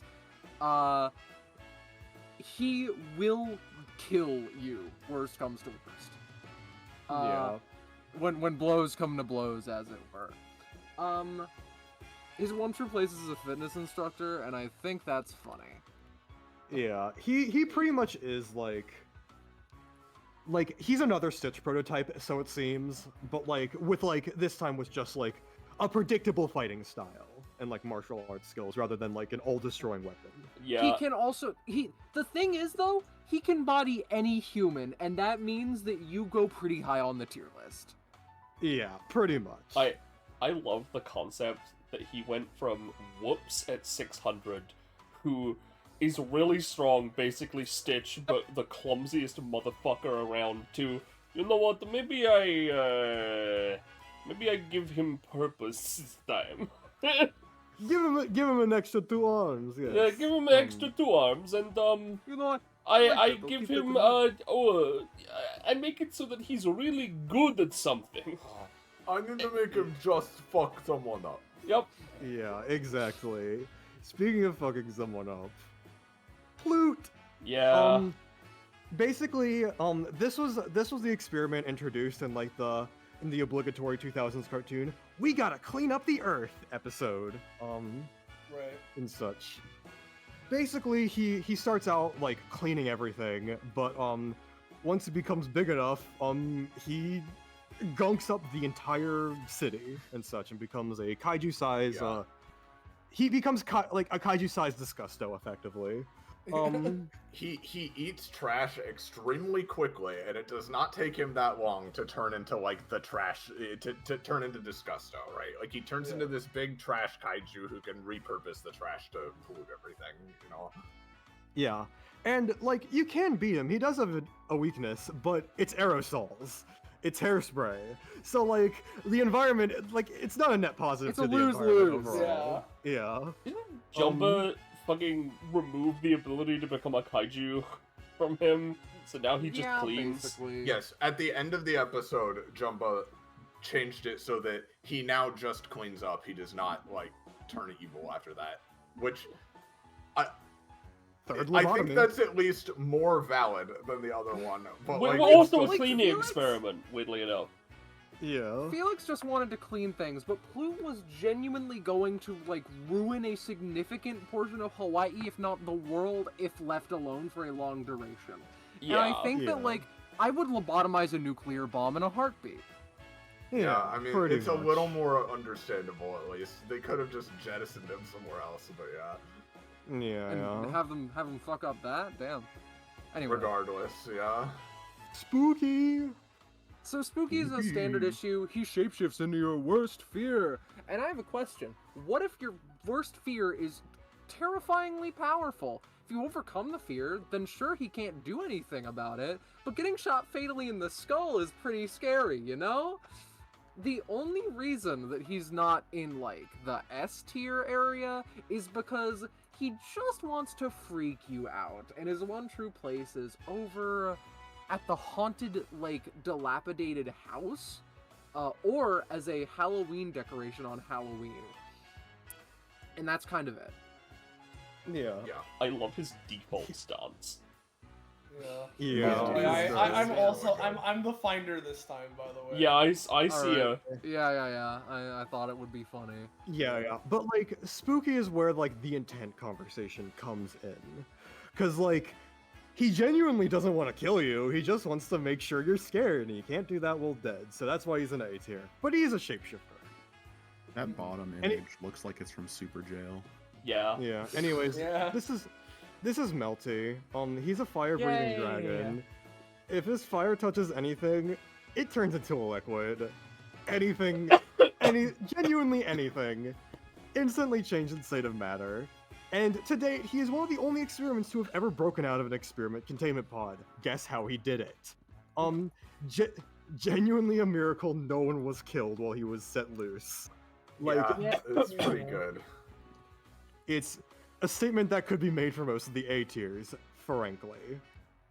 Look at him. Oh, never This mind. dude's I don't dump like truck this. ass is so fat that if he lands in an ocean, the world is over. I need to emphasize, it is a plot point in the episode that if Cannonball lands in the ocean, then it will upend the ocean and turn it into a sky-spanning tsunami, and they need to capture him before his dump truck ass lands in the ocean. This is who I was thinking of when I was thinking of stronger water-based experiments. Because, Yeah, same. Like,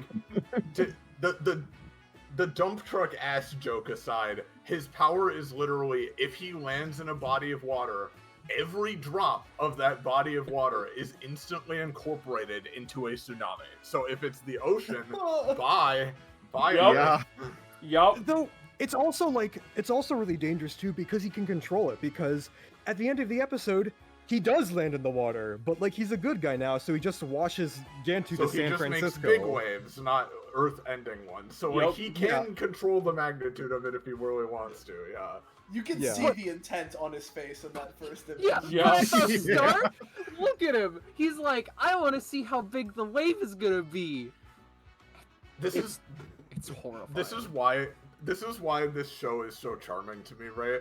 Because you have episodes like, oh no, I'm having an argument with someone and now we're stuck together and whatever, right? And then you have some episodes where the establishing shots that set up the premise of the episode are the experiment pod goes into the lake. Some guys are at the lake. Was it a lake or a swimming pool? I think it was a small lake. It was a lake. It was a lake at It was first. like a small lake. He goes into it. He dives into the lake. Instantly enormous tsunami. All the dudes nearby are like, "Oh fuck! Oh my god!" and like run for their lives. And then he goes, and then bounces around a little bit, goes up onto that cliff. It shows him looking at the ocean, and then it goes to the theme song. Yep. Like that is like, well, I guess the stakes are established. You know. Yeah. And he can also bounce, as seen in that bottom right image, unconscionably high. Yeah, he can bounce pretty well. Like, he's mobile, too. Like, he's gonna get there pretty quick if you don't stop him. Yeah, pretty much. And now for the land equivalent, Richter. Oh god. If you leave him alone, he goes to find a fault line. If he hits his tail against the right fault line, the world cracks in half. And if he doesn't find that fault line, no worries. He can just make smaller earthquakes all by himself by just slamming on the ground with tail. Yeah, And it's messed up. he shattered a meteorite on a crash collision to Earth into tiny fragments, and his one true place is just shaking really hard to make milkshakes. I also want to give quick shout-outs to the bottommost picture. I was looking for a place to put it for so long. I think it's adorable. Yeah. It's really good. I love his PJs. Yeah. For sure. Is that Cannonball right there? Yeah. Yeah. It's Oh, Yin Cannonball, Yang, Yin Cannonball, Yang. and Richter, yeah. Stitch. Yeah. Of course. I love Stitch and his fucking "I'm better than you" gown. Yeah. I actually love that outfit. It's For really sure, good. It's for sure. fantastic. So, Moving Coffee on. Development. Yeah, I think so. Yeah, here we go. I thought his name was Cheekers for a second. I'm sorry. Checkers is number 29, right? And Checkers has the ability to, if you have him on your head, you have the ability to control all living things with your voice and words. The only weakness that this experiment has is that, like, he can't do it himself, and, like, he has to be on your head. This is the only thing holding him back, otherwise it is mass population control. And if you can just say, like, fucking don't steal the crown off of me, then that's that, man. You're the fucking king of the world. If you can get on, like, the most popular TV show on Earth, the world is just under your control, I guess. Yep. Yeah. There's nothing else to say. He's kind of fucking ridiculous. He looks like a crown. And that's This guy cute. is 20. This guy is 27 placements away from double dip, dude. Yeah. Yeah. He made double dip. man. 27 experiments later. I need Moving. I need the control world. Yeah, moving. I will note, it is not. It is. There is an amount of freedom given to the people that are affected by checkers that isn't zero. Because in the episode, Myrtle still acts like Myrtle, just subservient to Lilo. Yeah. Yeah. Lilo, fucking Myrtle still was a backstabbing, traitorous prick and was like, can you appoint me as the local head of police functionally? And then she locked up everyone who did not abide by Queen Lilo's rules. Oh my god. It's not quite like it zombifies them, yeah. It's like a charm effect where they're still Pretty much. You still have your personality, but like you just will be subservient to the person, yeah. Exactly. Now we got to the S tier. Oh boy. My armies don't flinch at torture or genocide. Oh, here we go. Yep, here we go.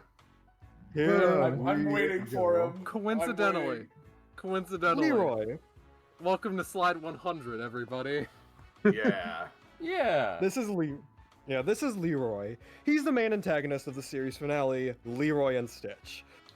He's basically Stitch, but more evil, and there's also an entire clone army, but that didn't really count. He's basically Stitch, but with the glaring weakness of, if you play the Aloha Oi Elvis cover specifically, he just shuts off. He Yes. explodes, I think. And specifically because, Gantu and Hamsterville, like, at the end, basically made Jumba make this experiment, so Jumba, like, programmed, like, an actual debilitating weakness into him. Yeah. Just so he could be stopped. Leroy wasn't already there. It's that, like, they were forcing him, like, make the best experiment at gunpoint, basically.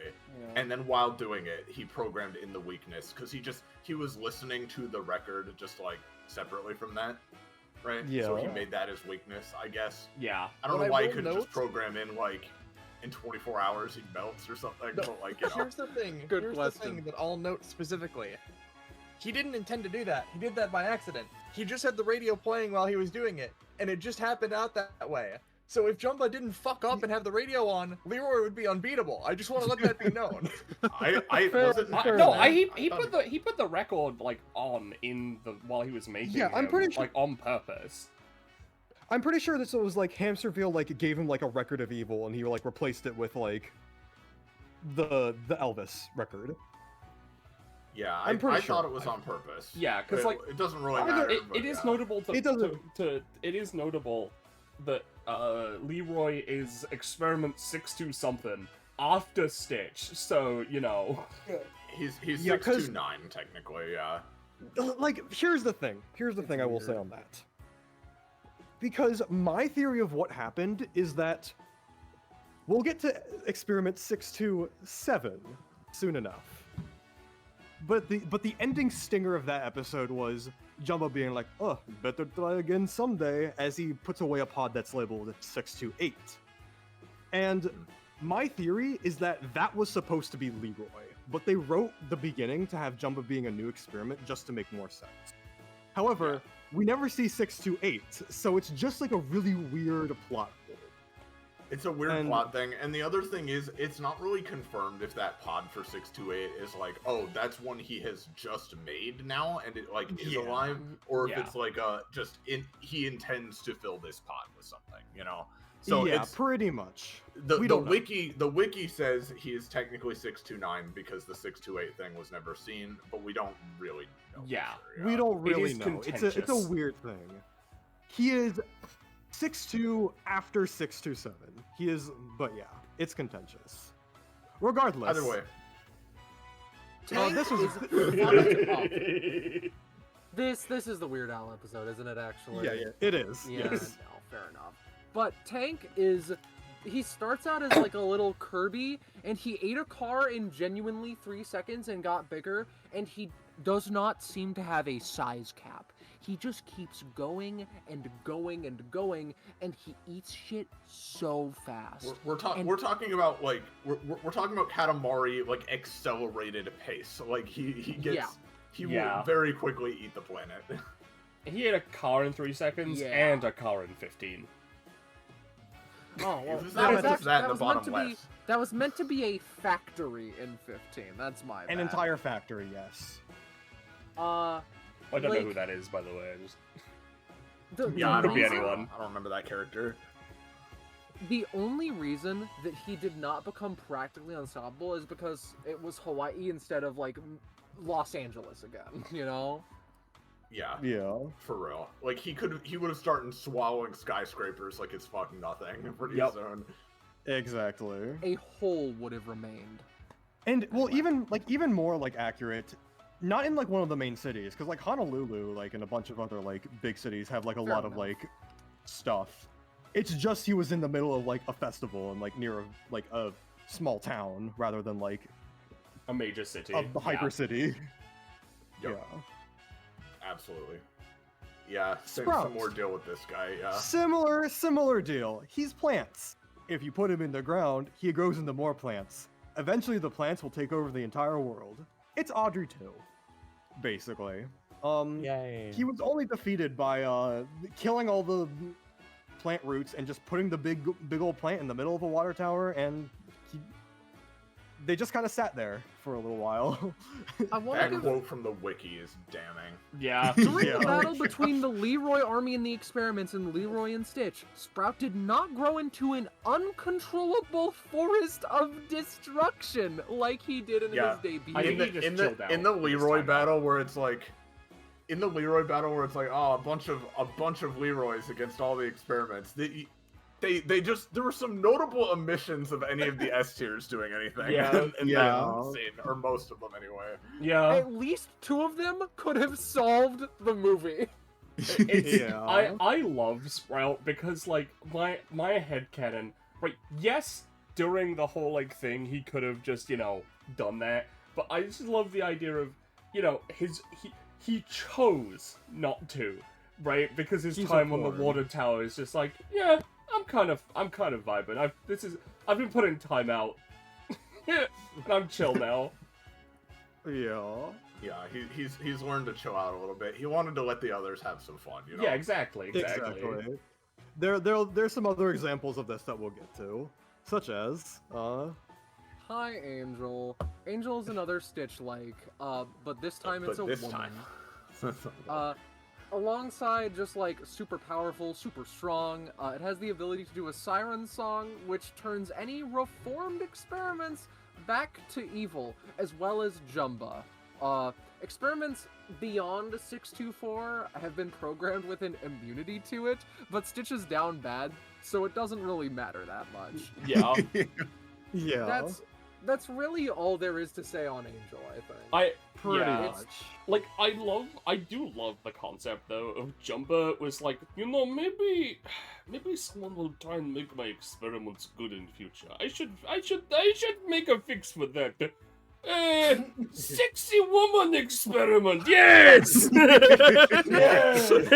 Yeah. Well, don't forget too. There are a couple notable things to say about her. The first thing I want to say is, listen, I am not simping, so don't say that I am. But look at how bad this bitch is. Look at her in the bottom right. But Yeah. do. It's so She- powerful. Bits do be bad. She's got aura, all right. She has La rage, but Serena. also, I need to point out that one of the things with her is that yeah, she can turn you evil, but her undo button is singing backwards. Yeah! Right? Now, and it's really funny in like, oh god, what was it? Which thing was it? Oh yeah, it's the one where it was the special where it's like, because at first in her debut episode, Gantu and fucking Ruben capture her, and there are some episodes in general where it's like, oh no, Gantu got them, but like we couldn't, like Gantu got them, but like it's fine, we'll save them later, or like we can't figure out a one true place for them anyway, right now. Like, the episode's not long enough to deal with it, so Gantu gets them, right? So there's an episode where it's like, okay, this is like a special one where they're breaking out all the ones Gantu's got, right? One of whom is Angel, right? Yeah. And Ruben tricks Angel into, he's like, well, you know, if you can turn evil experiments good again by singing backwards, then you should sing it to me so that I turn good. And then their plan is to then, I think it's that they're reversing her song again digitally, right? Yeah. Yes. Yeah, they digitally reverse her song, so now they have a turn evil sonic wave, right? Pretty much, yeah. But this is the one where Snafu is, so he fucks it up, but yeah. Yeah. Also notable in that episode, like, it is significant, the simpage, like, there, of just, like, Lilo's like, yeah, we're gonna save all our cousins with this amazing plan, and then Stitch is like, and Angel! Like, he's like... Yeah. It literally is. Stitch just needs pussy, like, that's all he cares about. Genuinely so, yeah. But moving on. She could fix him. Yeah. But moving on. I think we do have Stitch right here, and you got this one, Scarlet. Hey, he's here. Oh, you want me to go? Yeah, I think you got him best. Alright, that's awkward, because I want the next one too, because I have things to say about him. But, this is Stitch's actual placement. Yeah, if you... Yeah, you can take the next one too, I don't mind. Yeah, no, he's just like... He has shonen protagonist energy to me. He is strong and powerful and has multiple arms and is fast and powerful and strong. He likes the color red, so, you know, he's got good taste. He has a weakness in water. He doesn't like it and, you know, can drown, but a lot of things can drown. And in space, it's difficult to come by some water. Interestingly, from this point, we have ones that are stronger than him. Yeah, Stitch is not the top.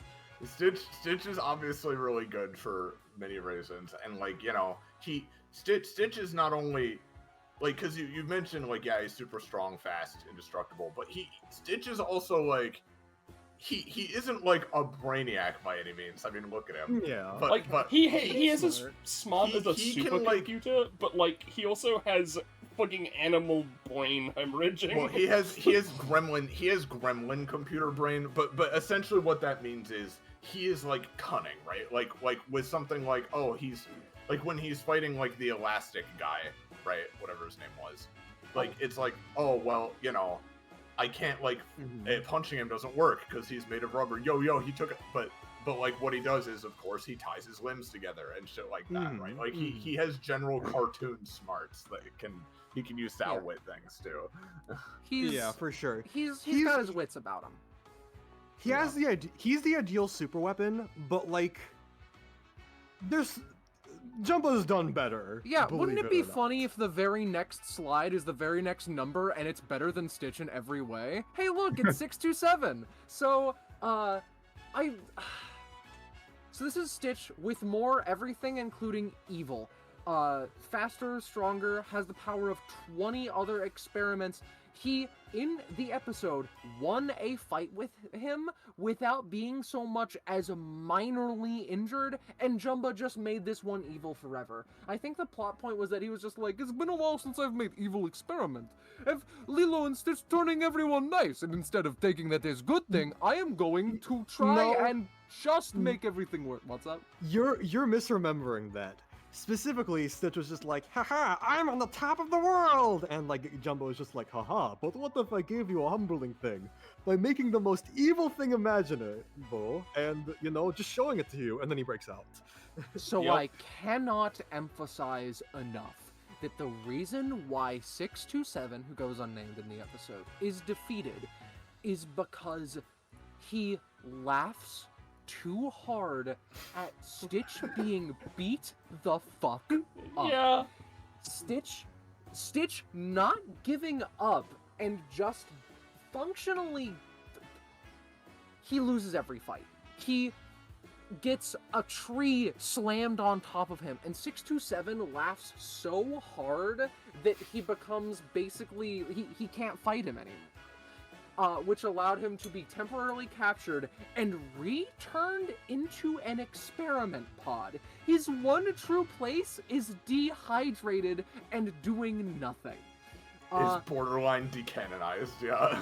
627's telekinetic lasers also exist, and that's important to note.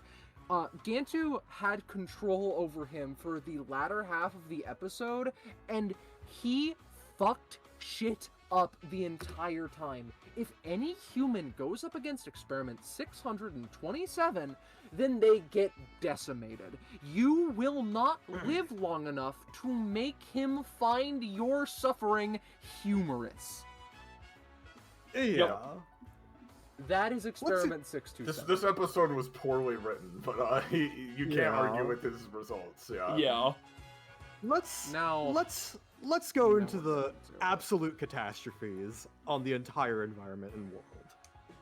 First off, there's Splody Head. So originally, he was just a living mortar with like basically infinite plasma ammunitions. He was pretty strong, and if he got to a vantage point like he did in his debut episode, he could lay siege to like an entire like area, possibly a city. Very easy low A tier. However, a few episodes after his appearance, Jumba just decides to give him an upgrade. Tune him up a bit, you know? Now he has the ability to produce stronger blasts, and he can control the flames he creates. And at the end of a particular experiments episode that we're about to get to, a single blast from him was enough to heat up the entire sky above above like an island, heating up a winter climate into a summer-like temperature. He's a climate catastrophe. When that happened, I literally I think they literally had to pause the episode because I was laughing so hard. Yeah. We were all laughing so hard. He just shoots a blast into the sky and fucking dawn breaks. Yeah. It's genuinely horrifying. We're going to get into the experiment that he canonically loses to. Yeah. Slushy. Well, hold on. Real fast too with Splody Head. Even in before his upgrade too, he's one of the ones that's like, he just shoots a gun really good. But even there, he is better than the other gun ones because it is literally like the plot of that episode is they can't get to him because he's on top of a mountain, and if they literally peek out from behind cover, he's like, like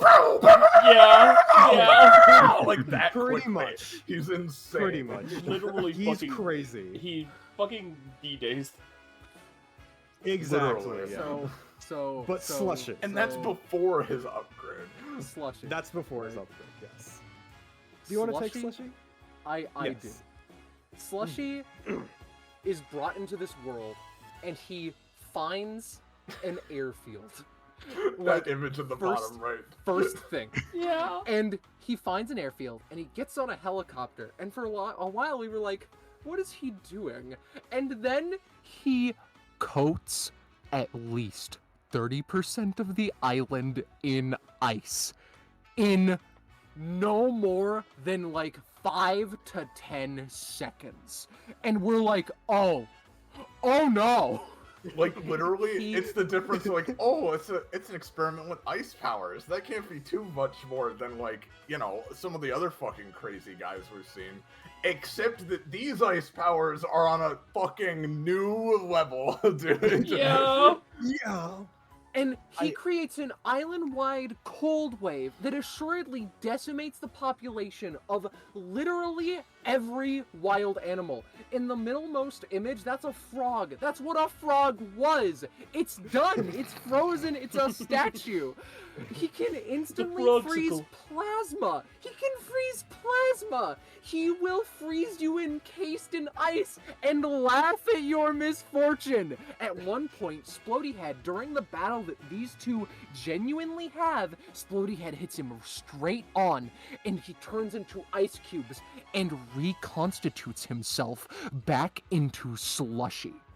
He is so intelligent that, again, he found an airfield to make the island-wide cold wave because he's nefarious. And at one point, halfway through the episode, Lilo catches him and can prevent all of the damage that, can prevent the damage from going even further out of control.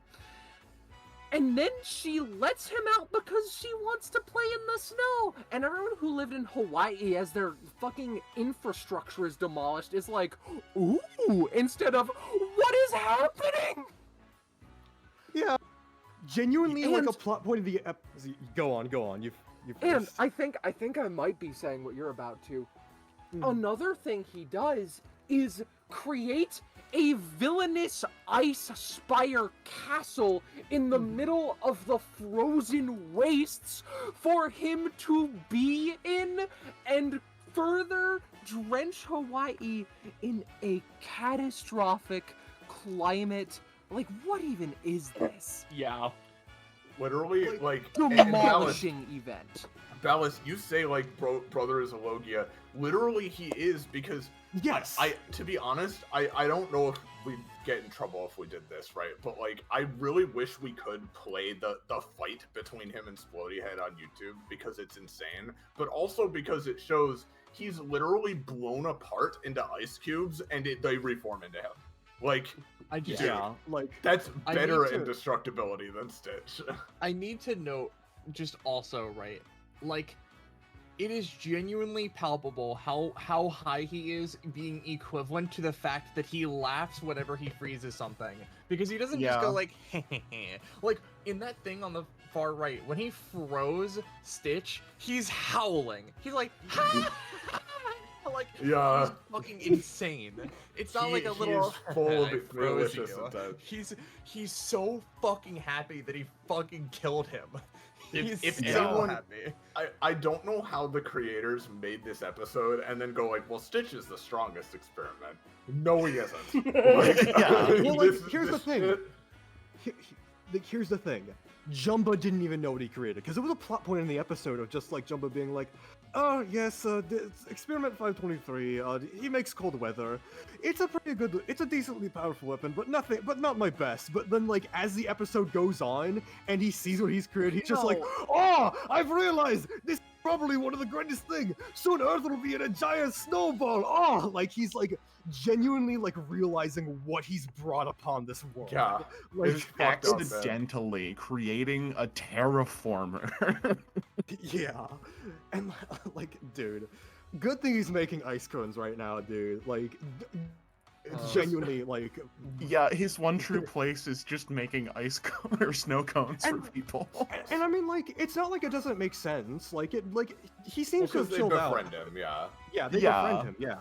He chills out, but he chills out, yeah, but again, Slushy to me is why discussing shit like this, making power tier lists is fun. Slushy represents why it's so funny to me, because to me the whole oh, would this character beat Goku shit is way more boring than being this character has ice powers, and it's well, what does that mean? Well, does it mean they can fire an icicle at you, or does it mean they can do this? It shows him just blanketing Hawaii in an endless blizzard. I think we should move on to the big three, though. We have gone over genuine super weapons, world-ending catastrophes, terraforming climate disasters, and we are not even at the top 3. Yeah, now we're at the top 3. Yeah. Just to make things clear, at any given day, any of these 3 could probably top the list. The order we chose is just because it's what feels right now, but there is an argument for any of these 3 being the most unimaginably powerful. And let's get started with Wishy-Washy. If you wish something around him, it will come true. Doesn't matter what it is, it'll come true. The only drawback is that 1, he grants it literally. So you have to word it carefully. Genie shit, you know the deal. Additionally, he has a wish meter that goes down for every wish, eventually reaching the bottom. But like at the beginning of the episode, like Jumba implied that he made a bunch of wishes, like when he first created Wishy-Washy. So like it's assumed to be refillable. It can go up again. Yeah. Alice asks, how do you make a wish-granting machine before number 300? Good question. Great question. Welcome to the Lilo and Stitch study, dude. Like this is what we're doing with. He makes Backshot into Wishy-Washy, then Digger. It gets even worse. Literally the only thing you could like other than obviously what has already been said, the only other thing you can maybe say with Wishy-Washy is that fucking like, well, maybe if the wish is something like not like something like that what you wouldn't wish for in a kid's cartoon, but what you would actually wish for, like omnipotence or whatever, right? Like maybe that's too much for his entire wish meter and it wouldn't work, right? Maybe. You could maybe say that because there is a meter to it. However, that is not at all explored in the episode, so who knows? Yeah, like the example given in the episode, because they do talk about like the idea of like Jumbo wishing for it to be the ruler of the universe, and then Lilo was just like, does that mean that Wishy-Washy made you into like a school supply? And Jumbo's like, indeed, he grants your wishes literally. So like, yeah, he'll probably just grant it the best he can, but it won't be what you want. Yeah, like exactly. But it's still really good. Yeah. It's anything, because like imagine this: Slushy is a climate catastrophe. I wish everything went back to normal. Like gone, all his progress gone. I wish Slushy got lobotomized like Felix. There's like 20% of the wish meter gone, but like it's done. Yeah, it's gone. Like. Yeah. Why is Wishy-Washy hitting the hi, how are ya? Like, I don't know. That's just the post he makes for the entire episode. It's how he was designed, man. There are no rules to save you here. Yeah. And arguably this guy's even better. But yeah. So Shu has the ability of luck control, but we call it retroactive causality manipulation. So depending on the way that his horns are, a good thing happens or a bad thing happens. Hold Shu while his horns whenever are up. he wants. So here's the thing. In that middle image, he's captured and he doesn't like it. He uses his Shu ability. A plume of magma erupts from below Stitch's feet. There is the most egregious thing that the episode does, however, is Gantu finds out that you simply need to flip the horns up and it becomes good luck instead. And so he activates Shu and someone walks up and is like, "Hello, Gantu, here's your check for $1 million! And Gantu retires. Gantu stops being an evil henchman. Yeah. An evil henchman. And instead, you know the thing that happens? They come back later. He's out of the episode for a while, and they come back. Okay, no. Lilo and the gang maliciously return to him. Yeah. Well, let's just. But if I'm not mistaken, it's like he activates whilst up, and then it's like, here's another check, Lilo Pelitaki, for $1 million, and they put it down, and he activates, and a police officer walks up and is like, finally, we found the guy who's been giving out fake $1 million checks. And then they flip it back up and activate him, and the police officer says, here's your reward for catching the guy. And they come back to fucking Gantu, and they want to set things right. He has bought a boat in the meantime, and they activate Shu while his horns are down, and someone goes to reclaim the fucking boat. If they did not do that, he would have been Like, out of the series forever. Let's stress here. Gantu was not fucking with them anymore. He was literally just like, he retires. He is keeping to himself. He isn't a problem. And they go back to him and they're like, "Fuck you, Gantu," and put the horseshoe down to take everything away from him so that he will never be happy again. Like, it's only. And of course, I know how a kid's show works. They only do it to put it back to status quo and to, like, set things right or whatever. And it's Gantu, who cares? Dude, Gantu is so fucking, like, dragged through the mud this series, and they do that to him for no reason. We'll get to that. His one true place is being at a particularly hard golf course instead of the hospital, to make it so that no one ever dies. For real, like, literally, it's so insane how the show just treats him as, luck manipulation, that's pretty good. Like, that's on the par with everybody else. When it demonstrably gives you godlike control over reality. Oh, like, genuinely speaking, even, like, before, like, all the insane stuff happens, his horns are down, blink, everything breaks. Like, pretty much everything around him. Like, they went into, like, Jumba and, like, everyone else went into a room, he blinked, and then Jumba was like, "Everybody freeze! Something's broken now." Like, it's, like, I keep saying genuinely a lot. He's insane. It's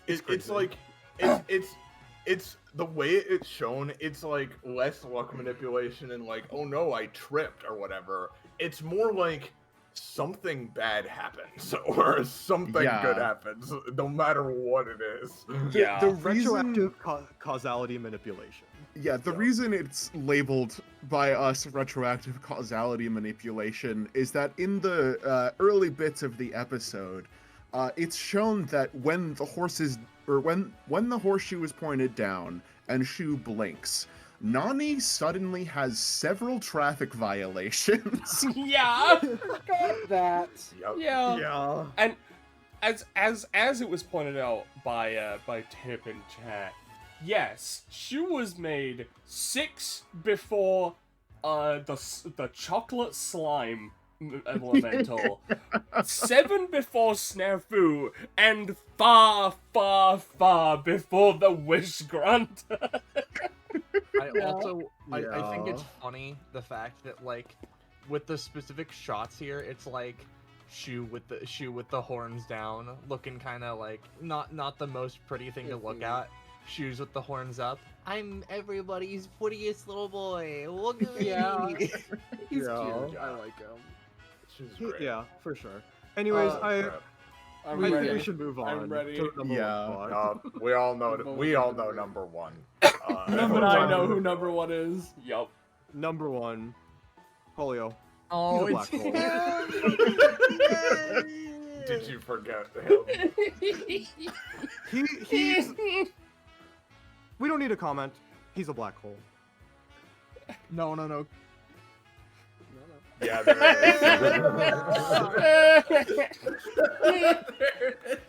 he goes.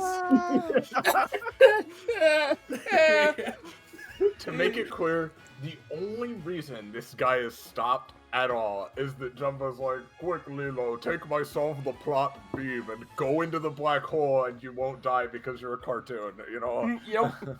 And again, you don't know Jumba. He's just a world ender, and there's nothing you can do about it except there's maybe nothing to be done about My it. favorite thing about that episode, except for Holio, is that he is reactivated inside of Myrtle's house, and the first thing he does is make that face and turn it to a black hole. Like there is no build-up. He just does it. He's not prompted or anything. Like, you'd think Myrtle would, like, say something mean about him, but no, he just is like, There's never a guy that is so happy about what is about to happen. Yeah. Now the tier list, that is the tier list, and I think if people do want a break, we can have that here. This is the best point for it. But otherwise, we can keep going. We can take a short break. I want to point out that someone, placeholder's been mentioning the Kim Possible episode. We'll get to it. Oh, we're not there yet? No. Alright. I We'll didn't think get there to was a it. new one there, but my I bad. figured it would be mentioned, or it would We'll be get mentioned to later. those. Yeah, we'll get We'll to get it to then. those. All right, Don't my worry. bad. We have some more findings. I just straight up misremembered then because I didn't think there was a new one there, but No. Well, Yes and no. We'll see. We'll get to it. we'll see. So All right. whilst we're doing this break, though, I'm at least going to be sticking around. So, does Yeah, any, yeah. If chat staff has any member or- questions or anything like that, go ahead. I'm gonna quickly BRB. Yep, That'll I'm be a also going to segment, quickly very BRB if anyone who is remaining here wants to talk about what it is we're doing. Oh, fair enough. I might as well, just real fast. Whilst you all cognize your questions and otherwise, that this is a big stream for the sake of Penny, dredging up money for a new computer, because her current one is barely functional enough to stream this. If you have some money to donate, feel free. Though keep yourself in mind first and foremost. And if you have someone who would be interested in a Lilo and Stitch presentation, pass it around. Where does Stitch place in all this? Stitch was in S tier. Let me pull up the proper tier list because he's strong. That's strong and tough combined accidentally. He's strong. Let's see. Holio's the top, and from the top it is 1, 2, 3, 4, 5, 6, 7. 7th from the very top. Outdone by 627, Splody Head, Slushy, Wishy Washy, and Shoe. There are a lot of Stitch likes, and they end up lower on the tier list because they're not Stitch. Yeah, like Very respectable, yes. for sure. Stitch is like basically the quintessential super weapon, and like only better versions of him or genuine climate catastrophes are able to top him. Yeah. Or the black hole that Stitch Or can't the beat in a top- fucking fist fight. Or the top 3, yeah. Yeah, dude. It's funny. Like, here's the thing. With, like, Holio, they definitely knew that, like, he was insane and, like, the power of a black hole is insane. Because, like, the entire first half of the episode is just Lilo trying to stop him from activating because they know how he is. And then he does activate, and it is dangerous. But, like, with Shu, I don't think even the creators of the show knew what they've done. Yeah. There's another portion of the Shoe episode that I didn't mention where he for a while he goes through a character arc of like no one likes me because his horns are down and they don't realize that the horns can be flipped up, and his horns are down and he goes to a little portion of Hawaii to just cry to himself, and the bad luck manifests as a rain cloud appearing over him specifically, and Lilo and Stitch are like, he's over there! And there's a whole, like, scene where Gantu tries to take Shu back, and they use the luck manipulation to, like one of the pictures had, just explode the ground out from under Stitch so that, fuck you. That entire Rube Goldberg machine where, like, he's being passed between himself and Gantu, and, like, he's just flying all over the place, and bad luck, and constant bad luck is happening. It's just insane. Like, It's some good stuff. we should post. There. Mm-hmm. What's up? We should post the tier Enlighten. list in fine dining. Yeah.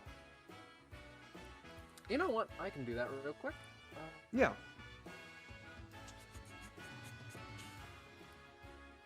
In fact, you can see our thoughts on the matter. Zap is missing, which is interesting, but otherwise... You can throw him in. Yeah, I'll do that in a hot minute, but otherwise I will place it in the live chat. Mm-hmm. And this is like the document we were updating as we were watching the show.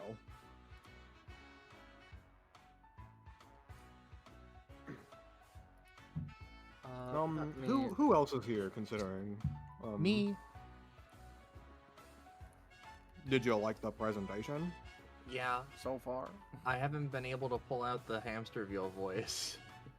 You won't get to it. You won't get to? We'll get to it. Oh, okay. I thought that was what Kakapo said also, and I want to abide by that request. I'm back. Hey, Hi. Oh man, what a fucking joy. Yeah. You guys put like a serious amount of work into this, so thank you. Oh boy, did Yeah. we. This is a good chunk of man hours. Oh, fun fact actually. The image that we use for Clink, the crab, in the tier list was made by Kakapo.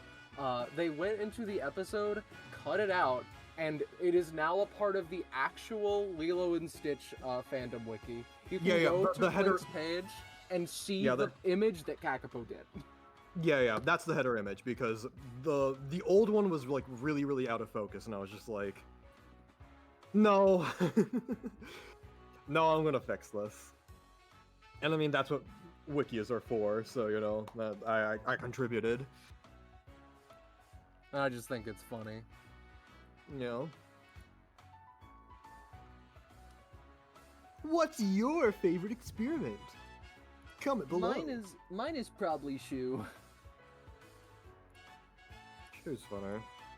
I have a soft spot for retro. Like, genuinely me remembering what his power was and like how unique it is just like what like put the series back on my radar when we were like talking about it.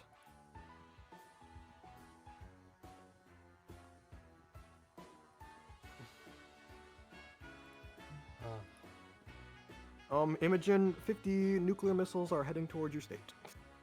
Hopefully Wishy-Washy is nearby.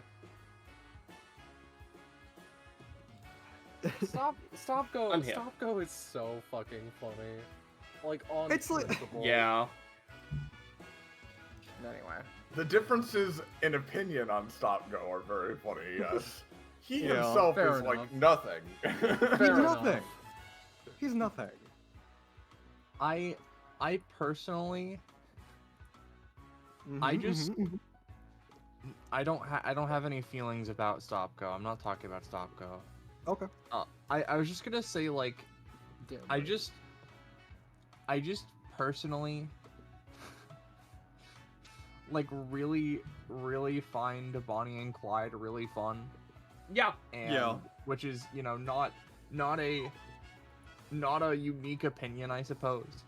But like, I just find a lot of experiments very funny in the way that like funny it means to me, and like fucking Melty is just the creature ever. Yeah. Yeah. It's so funny that like Cannonball and Richter are two world enders that were fairly close to the start of the series. So the fact that we just like kind of went down is entertaining. Like at least from the start. Anyway. It's good. Speaking of good, I went and grabbed some birthday cake because Yo. It's your birthday? it was my birthday. Yeah, whose birthday is it? Sorry. It was my birthday last Tuesday, but we weren't able to. My mom decided to bake me a cake, but wasn't able to do it until today. So I've got a carrot cake. Yeah. Are we good to continue, or are we still waiting for? Are Soleil and Moon here? I know Soleil ain't back yet. Soleil is not here, no.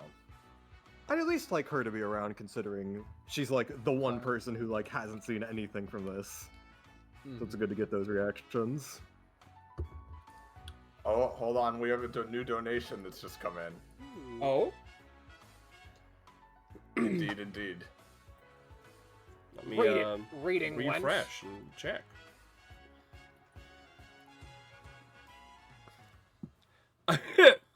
Zanza has decided to depict Ballast as the soy jack, and has donated another $50. to add another game to the pile, Disco Elysium, since it is free. Yeah. Wow. With no quotations that I'm doing in real life. Though if I don't want to do that, he can think of something else. I am potentially down. I don't know anything about Disco Elysium at all. If- so It's really good, man.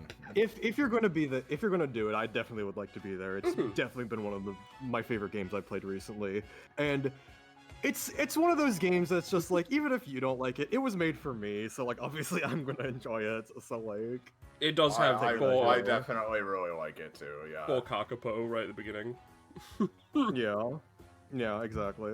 Disco for Kakapo Elysium. Yeah. Yeah. Thank you, Xanta. Yes, Seriously. thank you, It's Xanta, a lot. Very, very generous much. of you. Mm-hmm. And fuck you, Ballast. You're no longer my favorite. I need to actually. I have seen stuff, like a decent amount of Disco Elysium things, but I need to actually like play it once I have the time, get some other games out of the way, and It's completely free. I know that. I will get to it. Audible link. Now, everyone, we need to be certain to say and comment to be officially sure that, like, we can't control what you do, but also don't pirate things. Yeah, but You like, know. I mean, like, if you were to do it, I mean, how would we ever find out? You know, Exactly. and- how would anyone? You know, Lumen says there'll be a few. Okay, well, we'll wait on. We can- Soul Bay. yeah, I'd at least like her back, just again because of the. Yeah. So I think We can give her another few minutes. gives me before time we to eat start funny this. cake. Yeah, Penny's funny cake. It is starting What to you- get pretty late, and with Yeah, something to do played I up. So. apologize. No, I mean it's fine. This is the main thing we're doing today. So Yeah, for sure. and it's been really great, really entertaining. Oh yeah. I'm glad to hear it. Glad we're having a good time. What was your favorite episode? We'll get we're to that. actually going to get to that. We have a Yeah. top and bottom 5. Yeah. We will get to that. With an honorary 6th that you don't need to worry about. Yeah. My An honorary favorite 6th. episode is the movie. Which one? Lilo and Stitch. Yeah. Well, I mean, yeah, that's like the best. The original movie is like the best thing to ever come out of the franchise, and they'll never like get better than that. But like, you know, while we're here, may as well go over the others. My least favorite though is Lilo and Stitch (parentheses live action). That's not real. That's not real. It's Live not- action, that more never like dead happened. action. Yeah, that should be what it's fucking called, frankly. What can you do? So it's taking a while. Looks like I'll need to speed her up as I loaded shell into my shotgun. It looks like I'm gonna have to press the button on skip. Give her another couple minutes, and then we can start Yeah. like slowly foraying in. Yeah. Yeah. Yeah, for sure. I hope people have been enjoying the presentation though so far. Yeah, I hope so. What?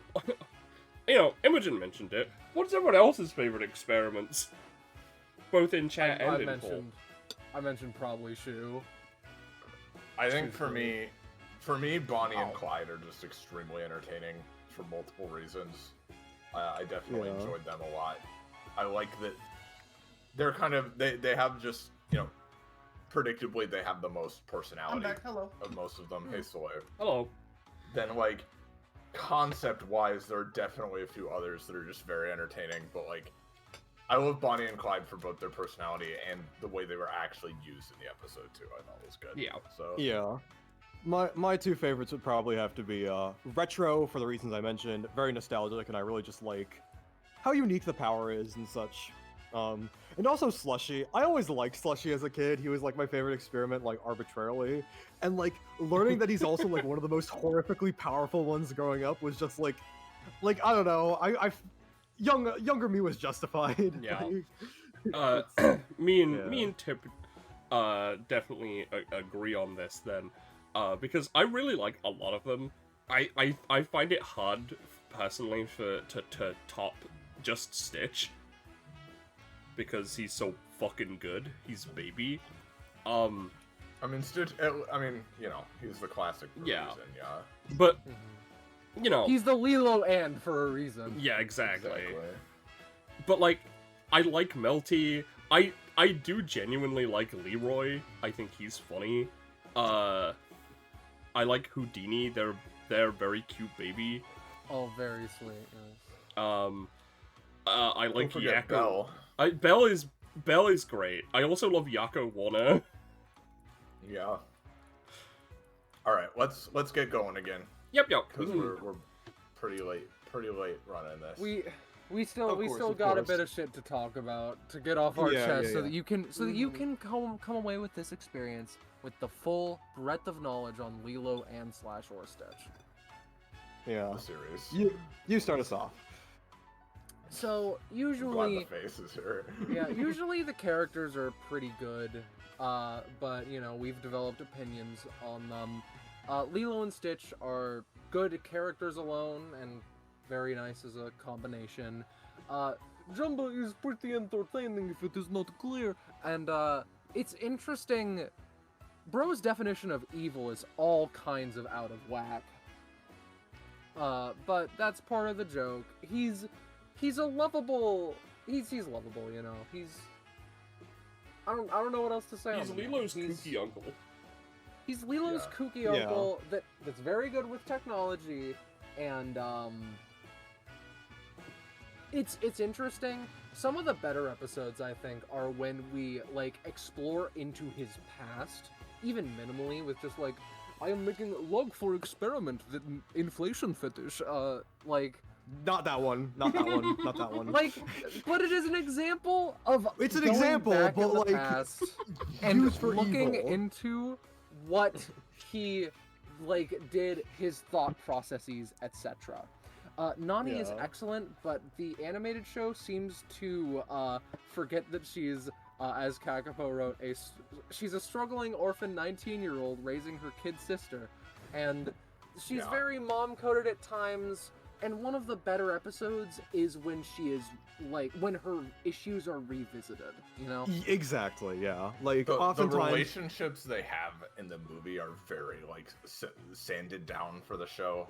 Yeah. And Yeah, a lot pretty of it is much. just them arguing, you know? Mm-hmm. Yeah, and it'd be fine. There's a lot to argue about, especially since Nani is dealing with a lot, especially in the show, of, trying to find, a new job and all that stuff. But, sometimes it's just, Lilo, don't eat junk food. Lilo, you can't see the scary movie. It's just I don't know if someone who's a teenager but raising their sister would interact with parenting in that specific way. That just reads to make the family struggle more relatable to the white suburban Americans that this is marketed to, which is but when she is actually in character, I think Nani is amongst the best characters in the show. Yeah. So. Yeah. And I think we can go to the next slide, and I think the next 2, maybe 3, you have a lot to say. So Pleakley, let's just vent. So Pleakley was introduced in the movie originally as the Earth expert to the Galactic Council that would accompany Jumba on Earth so he could survive and stuff and keep an eye on him. And his original joke in the movie, it's fine. It's being oh, he's an Earth expert, but he doesn't actually know shit on anything because no one does. But he's the best they got. So that's kind of what they're going off of. And he's little kooky, incompetent at his job, but still doing it and all that stuff. And he dresses like a lady, based, and it's all good on that. But as I wrote, when his joke stops being a misinformed Earth expert and becomes silly comic relief who is clumsy and he sucks and I just simply wish that he'd be erased from this Earth. I couldn't agree more. Whenever you find Roger American Dad funny, remember that he runs because Pleakley fell over and tripped and vomited. Yeah. And got sick that one time. And that's not you know, like, I genuinely, like, it's so fucking sad how it's simply, like, you can judge the quality of an episode based on, like, when Weekly's first line, and just judging, like, okay, is he annoying this episode, or is he, like, okay? Yeah, is this shit-eating Weekly? Yeah. The Slugger episode that we alluded to is one of the ones I, like, saw and remember, right? So that's the one I bring up. Like, we'll get to it. We're gonna get to it. Well, yeah. I'll wait. Then. Here. Remember when we said that we have a top and bottom 5? We'll get to it. Yeah. We'll get to it. Hey, Oh Moomin. boy, Hey, back Moomin. in time Moomin. for Pleakley. Yeah. Sorry. I also want to say big thanks to Ballast for donating another 50. Holy shit. Victory God. Victory returns to him. He has for some reason challenged us to do a full Super Auto Fed stream. Oh no. It's been a while. We can at least attempt. This dumb feud going on between you two is extremely profitable for us, so please continue. Yes. We'll be the CIA in this situation as this war continues. Yeah, the That's challenge right, being yeah. to get a full Agonies. 10 win streak, so we'll get to that. Oh, Christ. Alright, well, thank you very much, dude. It's been super Yes. generous of you. Hell yeah. Extremely. Although I suspect Anyway. generosity isn't your primary motivation anymore. Yeah, anyways.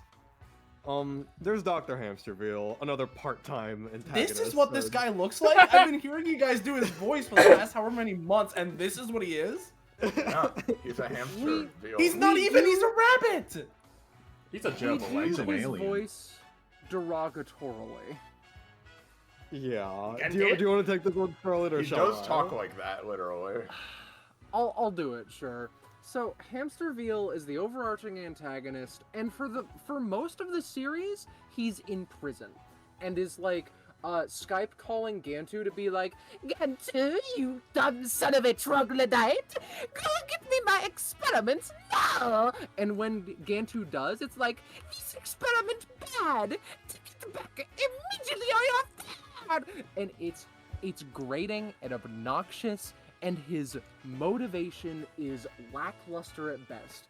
He is Jumba's original lab partner, and starting from experiment number 2, they no longer work together, it's just Jumba. All of this to say that he's not threatening, he's not entertaining, the jokes with him aren't funny. Every time that he's on screen, it's for some variety of reason that is bad. Like, Yeah. every It's literally, yeah.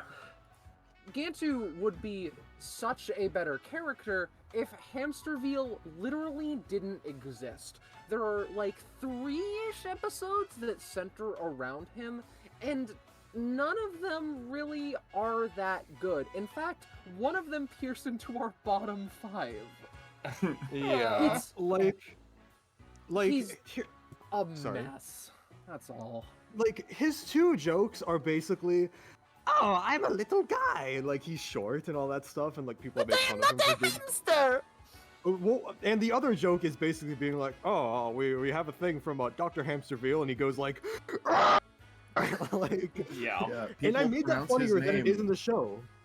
I made that like I presented it better than it does in the show because he just corrects them. It's like, oh, not hamster wheel, and like it's bad every time, and It's and really, just it's stupid. really lame. Like, Gantu is, like, very henchman coded, right? Like, he doesn't have Yeah. much of a motivation other than taking orders and stuff. So, like, he literally is just there to be the guy who yells at Gantu and makes him into a, like, whipped midwife, you know? Yeah. Like, it's, Yeah. It's not literally much more like, than that.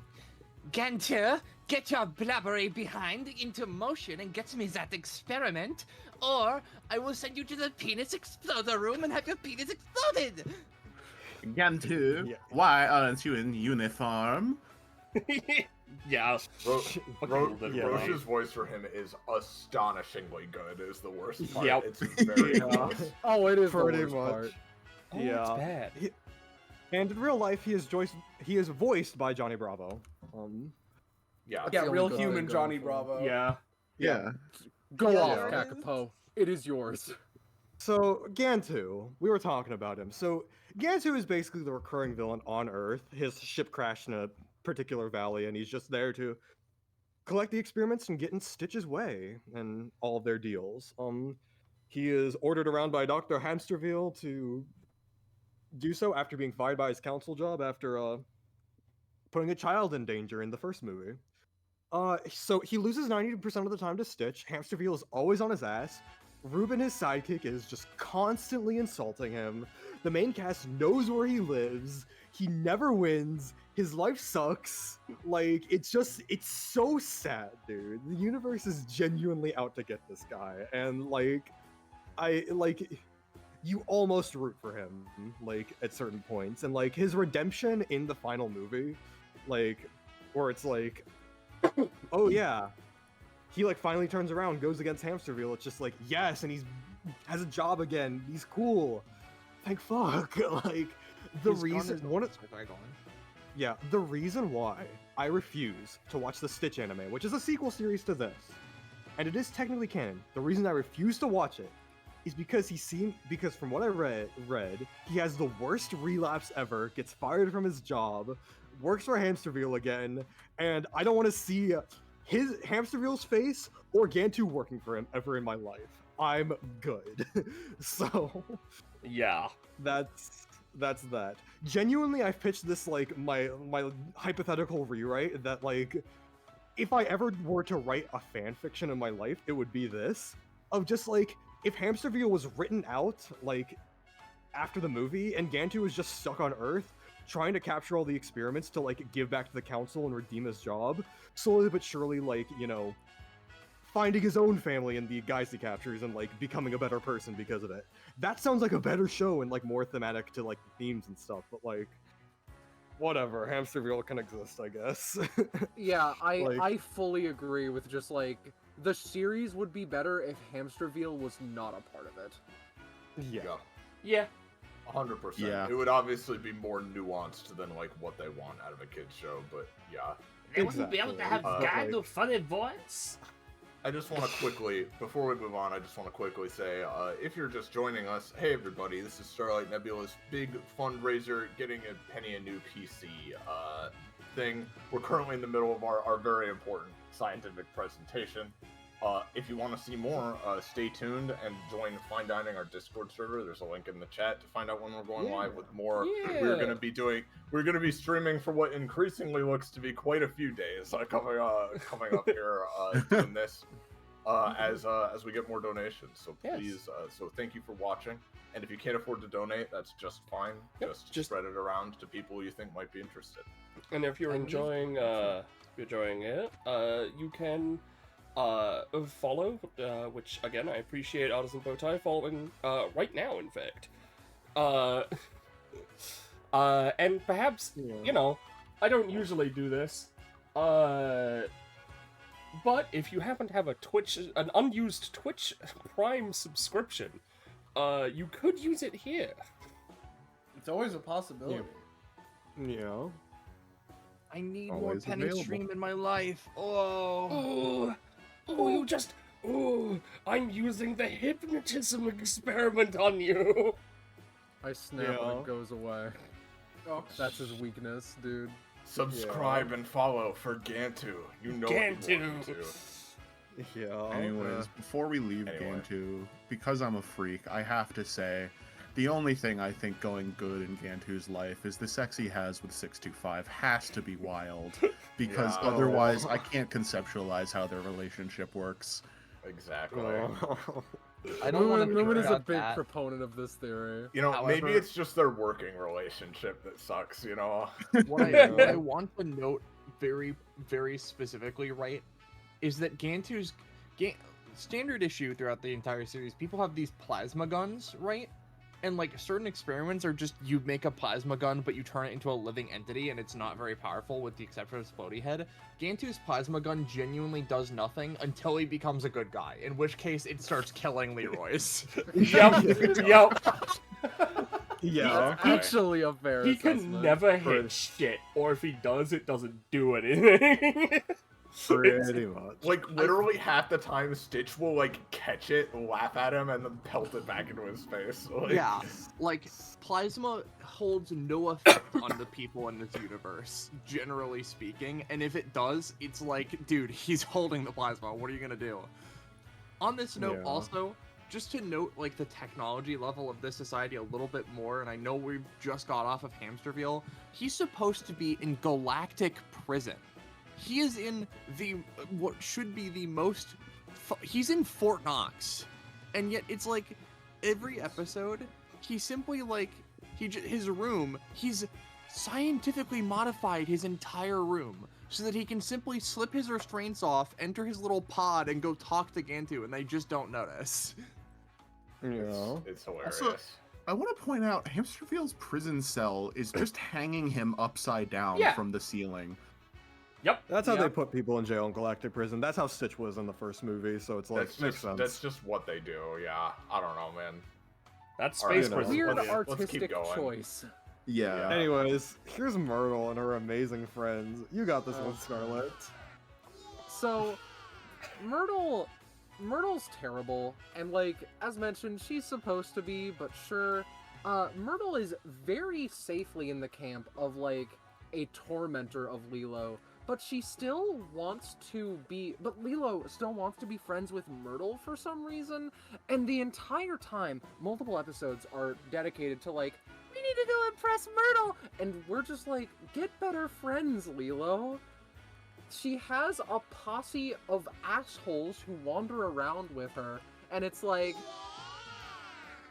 and it's, they do that every time, and it's like not fantastic, and in fact, none of the posse seems to super duper enjoy Myrtle's presence either, and I'm getting concerned because it seems like she's genuinely going to become a toxic person as she grows older, because her mother is a landlord and she's never needed to worry about anything in her fucking life. This all being said, another important detail. They go to the future in one particular episode, and in the bottom right, you can see a particular detail of that future. It is desolate. There is no color except for Myrtle as seemingly supreme ruler cross M. Bison. God. She canonically, in a bad timeline, somehow usurped Hawaii, if nothing else, after an apocalypse timeline, and like rules somewhere with an iron fist, and that is terrifying. She sometimes gets her just desserts, and sometimes she doesn't. It's a little bit inconsistent, but like, she's not meant to be envied, you know? I just wish that there were other friends that Lilo had. And wouldn't it be weird if there was a character that was a friend that Lilo had that was good, that is underutilized? Before we get to that, I do want to add, Myrtle's posse is also just a very interesting thing, because, like, the show makes it abundantly clear that, like, they're not just following around Myrtle because she's popular. They're also like assholes and such. And like, it's to at least a far lesser extent. Well, like, but here's the thing: there are like two entire separate plots, or it's like Lilo separates Myrtle from her friends, and like they start hanging out with Lilo instead. And it's very clear that they're just as like mean without like Lilo being around. So like, you know, it's just birds of a feather. And I think that's just a neat detail. Anyways, wouldn't it be interesting if a normal person joined Lilo's hula class and like yeah Victoria, best character, woo! Like Victoria is the best character. Yeah, Victoria is a new character introduced specifically for the show, specifically in season 2. She's not around that much, which is a damn shame, because her presence like leads to like very interesting stories that are actually nice and very sweet for this show. Because it's basically like, hey, what if like a person who wasn't an asshole like Myrtle joined Lilo's like circle and like, oh, they actually became friends? Because like genuinely one of the first things that happened is like Myrtle's like, "Ah, that's weird, Lo. Don't hang around with her. You'll get weird germs." And Victoria's like, "What are you talking about?" She, like, it's so irritating how so many like shows off of popular kids movies have to be like, well, we need to preserve the exact same jokes and the exact same dynamic the movie had because that's what struck gold. That's what made it popular, right? Yeah. But I really like the idea that, like, maybe Lilo should eventually make a friend, right, and not just be the autistic outcast forever, right? So Victoria is really great for that. And I don't know if you're gonna mention it or not with what happens at the end of the movie, but if you don't, I fucking will. Which is the greatest crime. Like, literally pisses me off more than anything else in the show that happens at the end of the movie. But like literally. Yeah, Victoria is great because she's nice and cool on her own, but she also like changes something with like the character dynamics that makes it fun, and then she's never used. Yeah. She's barely used, but like her presence is felt when it's there, and it's just like, dude, like. She has a cool pet bat too. Like the Snooty episode might be mentioned again. Yeah. Like it's good. She also just showed like her debut episode is also just like, oh, Lilo like acts weird, but she's just like, I don't care, you're cool. Like, and it's just like, yeah. Like, I would also like to say very quickly, thank you, Zanza, for donating $2 to once again become the top donator. Oh, thank you so much. Beating out so Balance by one whole dollar. The endless generosity. The endless generosity. It's truly incredible. You just want Penny to get a new PC so badly, just like all our other viewers watching, right? Yeah. Oh my god. All right. Anyways, are we done like fully with Victoria here, or are you gonna bring up the one thing? You can bring up the one thing. It'll make something later fun. It will be short, right? Yes. I just want to go back to Myrtle too for 1 second. Myrtle literally, like these plots are like 22 minutes or sometimes even 11 minutes, right? So in order to come to a climax, they have to consolidate things, and sometimes that consolidation is like multiple times, not even just like in the Slugger episode we'll get to. Myrtle literally, they find a stupid way for her to team up with Gantu multiple times just because like to consolidate the two conflicts into one by the end, right? And shit like that.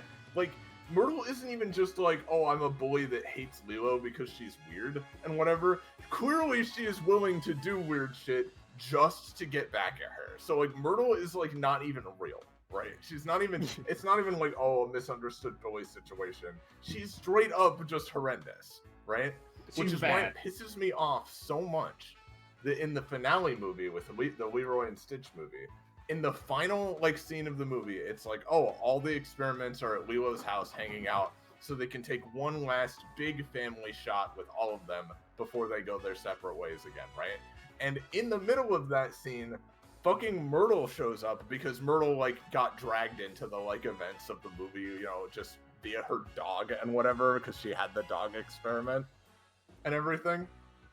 So Myrtle is there and she shows up and she's like, well, I guess I'll be in your family group shot. And Lilo's like, yay, now we have the whole family here, right? And Myrtle is included in the final family group shot, while Victoria is nowhere to be seen. Yep. And that pisses me off so much, because there was never, even in the movie where it happens, where it still would have felt undeserved, but even in that movie, there is no point where Lilo and Myrtle are like maybe starting to make friends or whatever. No, this is Victoria erasure, okay?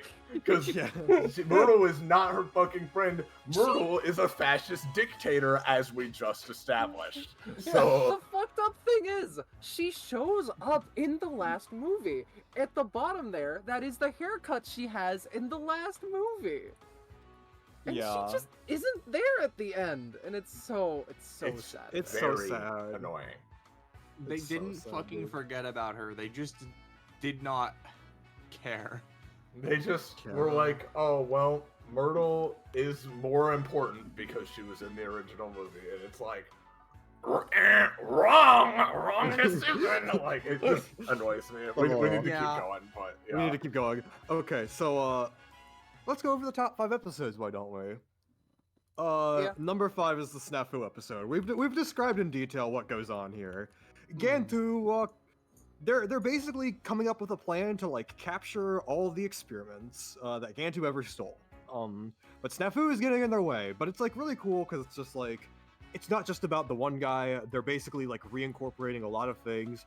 Chronologically, this is the last like episode of the show before the movie, and it's just like like it's just a nice wrap up to the series, like penultimate episode, and just a good time reincorporating everything.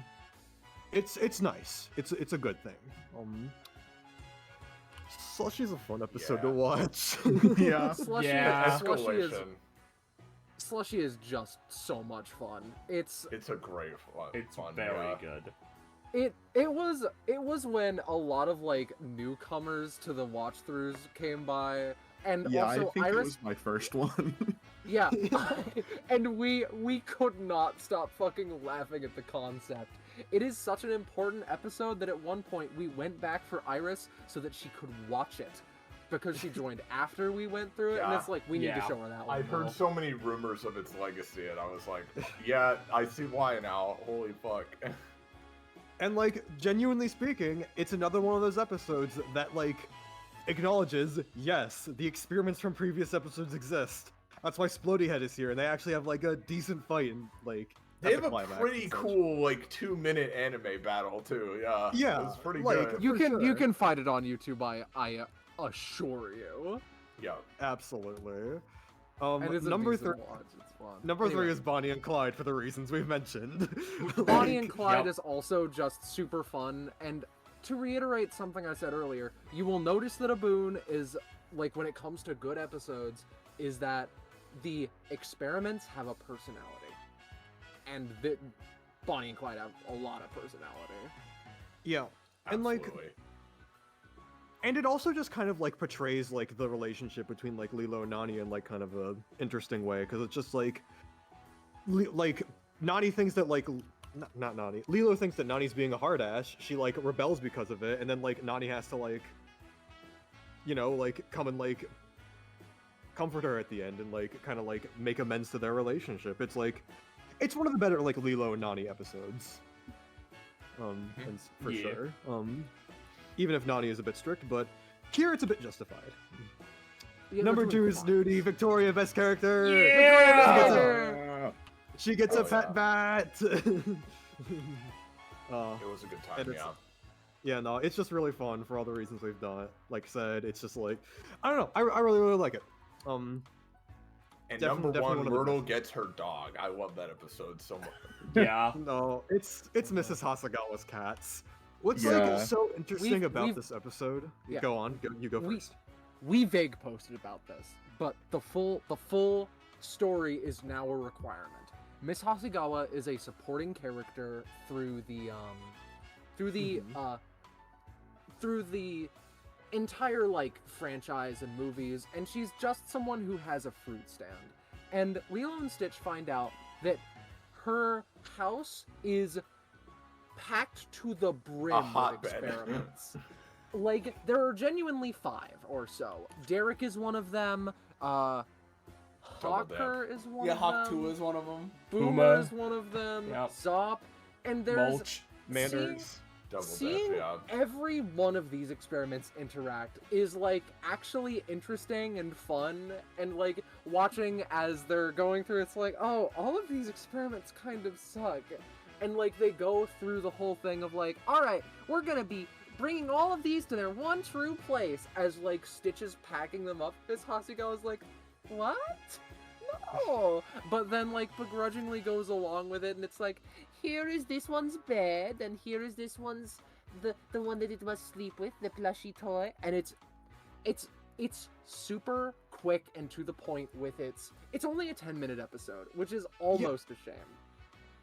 But it still manages to be one of the most entertaining and fun in the entire series. Yeah, like the whole thing of just like, hey, we don't have to like figure out a way for like these guys to like use their powers perfectly. They're her cats. Like, Yeah, that's all that she- really matters. Because a point of the episode is like, oh, Miss Hasagawa is really incompetent, right? Like, oh, because like the joke with her is just that she's literally always just there watering her vegetables and like fruit, and whatever. But like, they're building her up as like, oh, she's this incompetent lady. We need to improve like her grocery setup and reorganize things. And then it's like, well, okay, maybe objectively it's better, but she like is confused now because she can't fucking see where anything is. And then they again think, oh well, these guys could be really dangerous. You know, you can't live with these guys. I mean, they're dangerous experiments. And then it's like, oh well, no, she actually takes care of them really fine. We don't need to save the day. You know, it's nothing like crazy, but it's really an interesting and fun episode. Yeah, for sure. I'm glad because I don't think I watched this episode, but from like how I assume it, I'm very glad because as was like mentioned, right? Mrs. Hasagawa's entire joke is that she's old and has dementia. That's basically it. And like just to like see that it's like, yeah, no, Lilo and Stitch actually takes the time to take a character that you see every time and like, you know, pretty much just like don't know anything about and give them a very nice episode is just very good. Yep, For sure. It's Except for honestly Ice Cream Guy, he deserves everything. Yeah. it's honestly just one of the greatest episodes in the series. Like you know, it's in a one any TV show, forever. Yeah. Let them Breaking Scar- Bad. Yeah, Scarlet and I each have runner-up episodes. We're not going to get into them very much, but if there was a number 6 slot, Scarlet would have put in Spike, and I would have put in Retro. So... Yep. Those They're makes both sense. important to us for different reasons. Yeah. They're pretty good, but we probably don't have the time to get into every single episode. Those were both good ones too. Yeah. Yeah, for sure. Here are the bottom 5. Come on. Alright. Oh. So, here's Shush. Yep. Oh. Yep. Is this the one with big ears? Yeah. Yeah. Okay.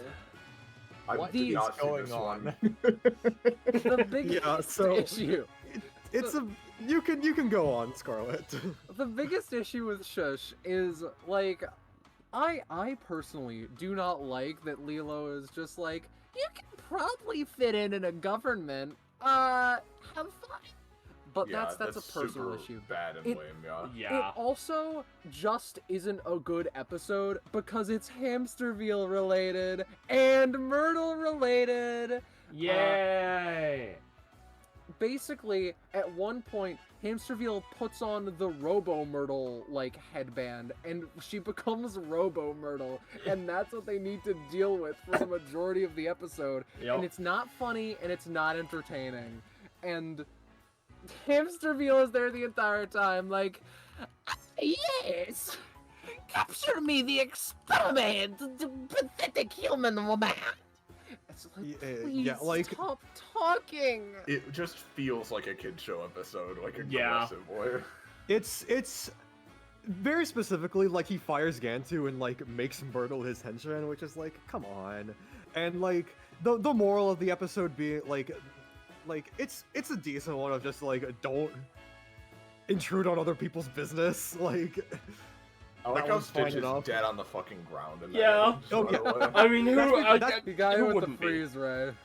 That's because Myrtle has the immobilization ray. Anyways, moving on. Scarlet, you also don't like this next episode, so just get into why. So Oh God. now, if I'm not mistaken, the despite the comment of like asteroid, like in asteroid, it starts off with like Cobra Bubbles, local FBI agent, walking around, and it's like telling a bunch of scientists and professors like, there's nothing we can do about anything that's about to happen. Oopsie doodles, am I right, gamers? And it's like, okay. And you find out the thing that he's hiding. Lilo at one point corners him and it's like, what are you talking about? And he's like, this is important adult business, Lilo. Do not worry about it. And he doesn't say don't worry about it, but it's like, it's important adult business. And the thing turns out to be the end of the world because an asteroid is coming. And is just going to crash into Earth and there's nothing anyone can do about it. And I do not know why that was something that he decided should be kept from a child that has people who can prevent the thing that's currently happening in the form of like Gantu's ship or like the Jumbo Jukiba scientist man. Any number of the experiments who we've just looked at. Yeah, and they bring up a crack team of experiments to prevent the they bring up a crack team of experiments to prevent the asteroid from falling into the into Earth. And I shockingly do not believe that among them was Richter. I think that instead of Richter, who was canonized at that time, they bring along, it's him again, everybody, Digger. he's 1,000 times better than Backhoe or the thing that can crack the asteroid in half. Dude, I didn't know about that. That is horrendous. And It's the fucking awful.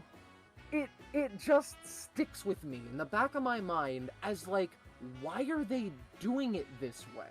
It feels like the episode could have been better if Cobra Bubbles is like, Jumbo Jukiba, I need to talk to you about something that Lilo can't know about because I know that she'll get herself into a dangerous position.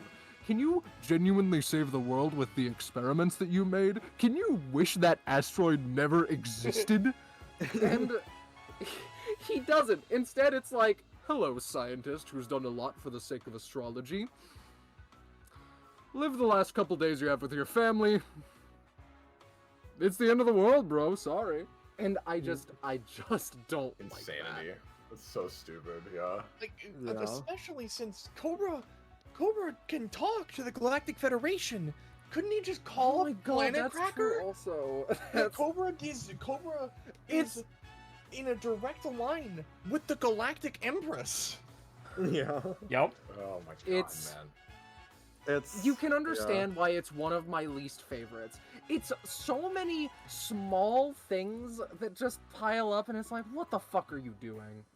Anyway. Also, that little green shithead there, like, they can't destroy the asteroid for a little bit because he's living on it, and he's just an asshole, and that's it. Like, he just exists for that purpose, and they're like, we can't destroy the asteroid, he lives on it. Dude, he was trying to kill you 5 seconds ago. He literally tries to kill Lilo. This is not a joke. Yeah. Yeah. Awful. Truly awful. Regardless, here it is. Da da da da da.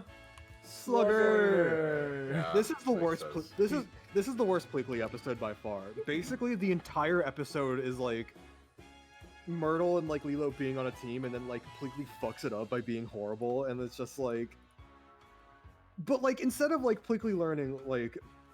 It's not like the lesson should have been like, oh, if you're bad at something, you should be ostracized immediately. But it should be like, hey, learn each other's differences and like what you're good at. But like, no.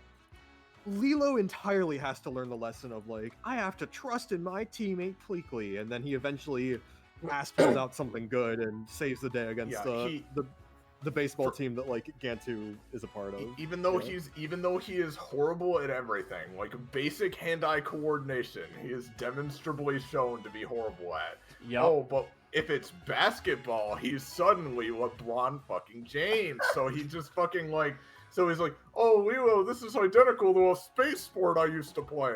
Oh, I was really good at it. And it's like, and none of those skills transferred to baseball, you tall green stain. Like, it's so fucking irritating. You could Like, barely see the Disney logo it's in just front of an him. extremely hackneyed It's and true. artificial way of being like, you know that annoying freak in your life? Never be mean to them. Never set boundaries or anything. Just always be nice to them because you have to be.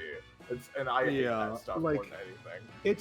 It's pure Pleakley enablement at his worst, and it's just bad, despite there being a fun experiment involved overall. Yeah. Number 2. Here we go. Huh. The issue is that like French fry is the inflation fetish episode, and there are some good parts that could have been like recycled, but on principle it's fucking disgusting because this is a kids show. it's really They- that easy. They really lean into the inflation stuff too. Like more than it's not just that they get fat. Like It's Yeah.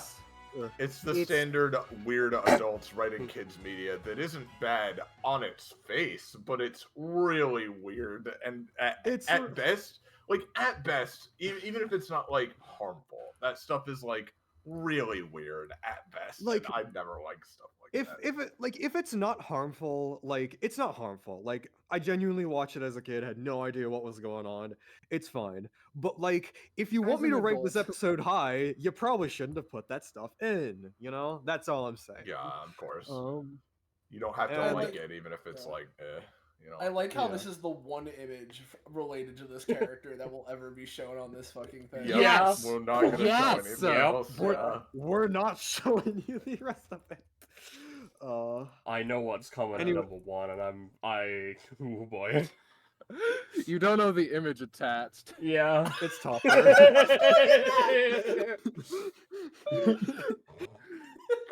I think Kakapo, I think you should go off about this one.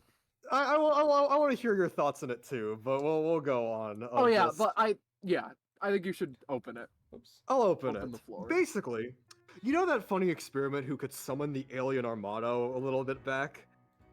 95% of the episode, he is not a part of it. Basically, what the episode is Stitch notices an experiment pod during Christmas. It gets trapped in a Christmas present, so Stitch ruins Christmas because of it. He doesn't explain himself. Everyone gets mad at him because of it, and it's just horrible. And like Stitch has to learn the true meaning. I don't fucking care, dude. It's bad. It's terribly written and stuff. And that's why like, Topper looks it's like a been a while Christmas since tree I've- star. Yeah. and it's been like a. It would have billion been way years since I've funnier seen it. if Stitch has to endure Christmas instead of like just ruining it. Or like, it would exactly. be funny if Yeah. Topper was released at the start of the episode and the alien armada was summoned and aliens are going to ruin Christmas and we need to stop them. Or at Yeah. least Or like maybe teach inundate them the them. values of Christmas and all that Yeah, stuff. or You at know, least share it inundate them around. with fucking Yeah. Yeah. human society. There are so many ways this episode could have been done that are funnier. Yeah. I mean, look at that picture. It's indicative of so much of the I think the business of Disney this Channel logo makes it. as Yeah. well. Yeah. I just don't. I really dislike the pose fuck. that Stitch is hitting really bad with that face. Like, Oh my god, Dude, it's like your drunk dad taking your presents away because you fucking irritated him. Lilo, yeah. Lilo looks like you.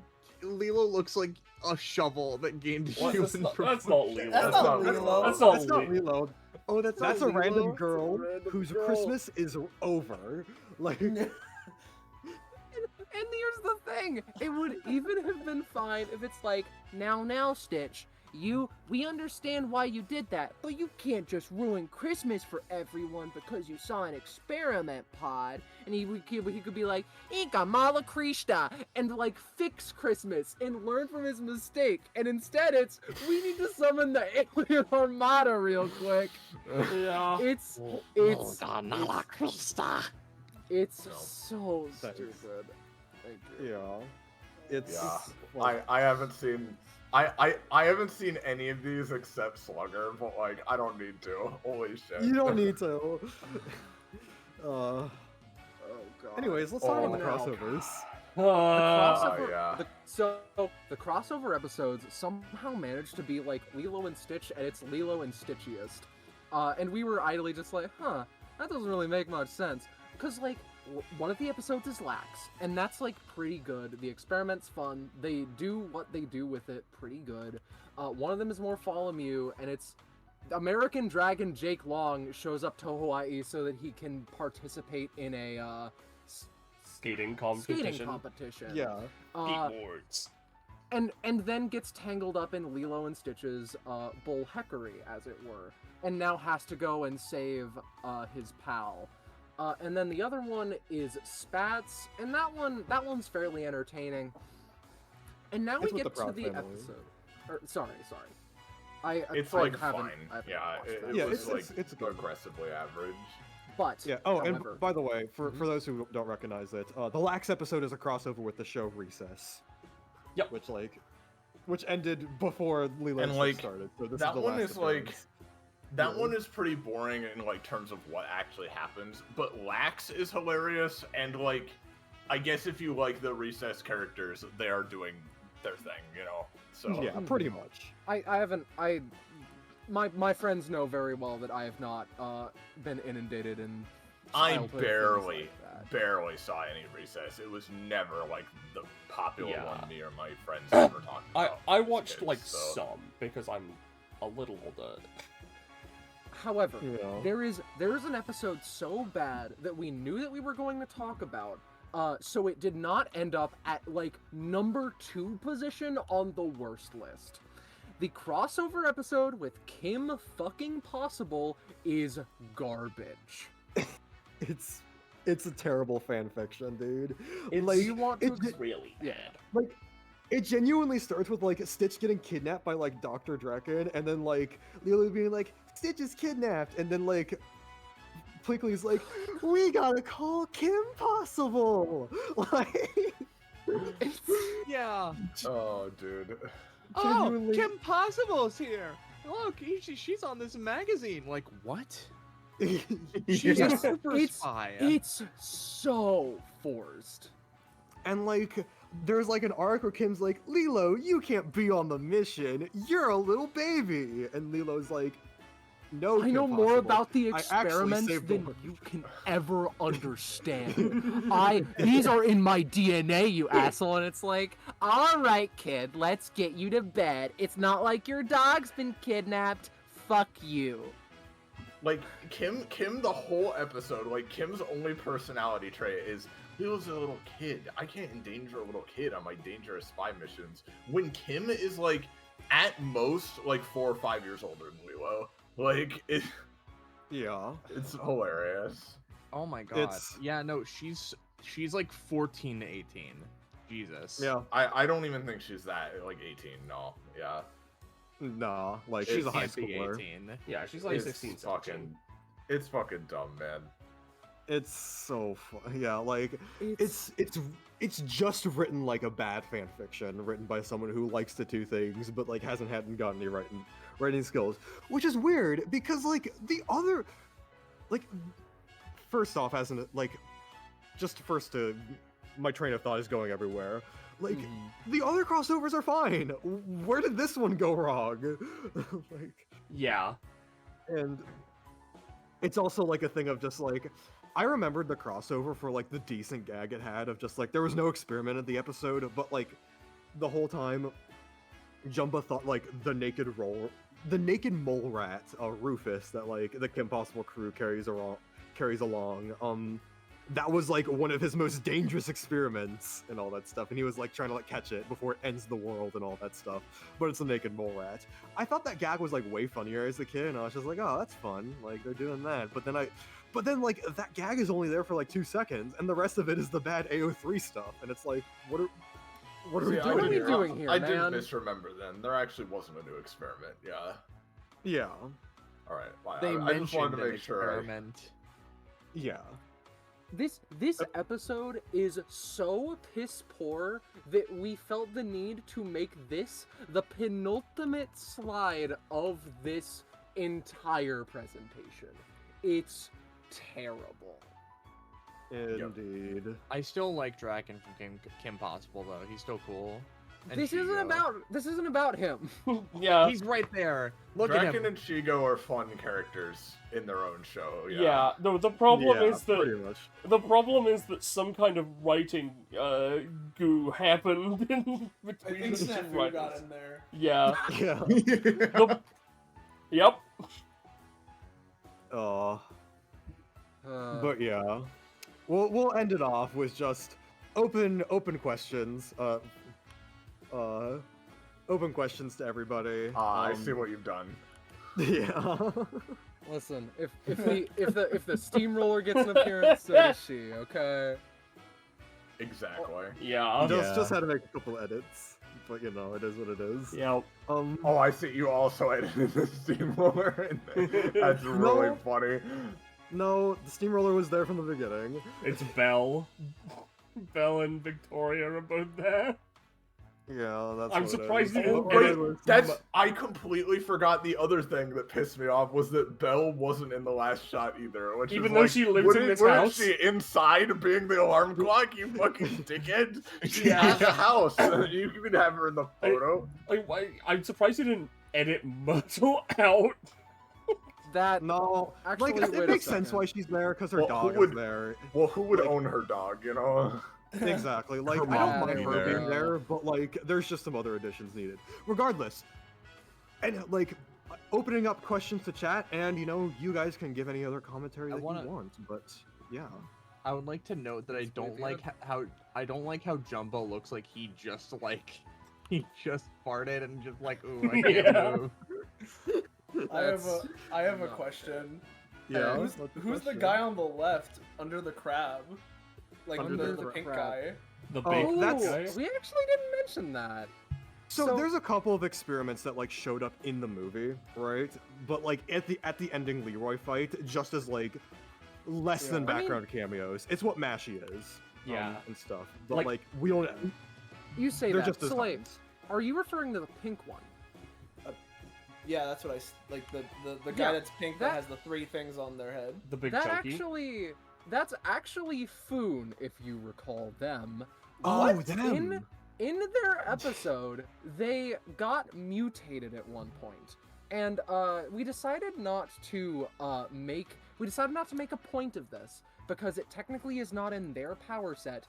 It is just something that happened to them. They mutated into this pink elephant thing because Jumbo was like, I am going to help capture experiment with gun that either blows up world or captures experiment. And then he shoots it and it's like, oh, that was an unforeseen circumstance. 0.2% chance that happened. It's like, well, okay.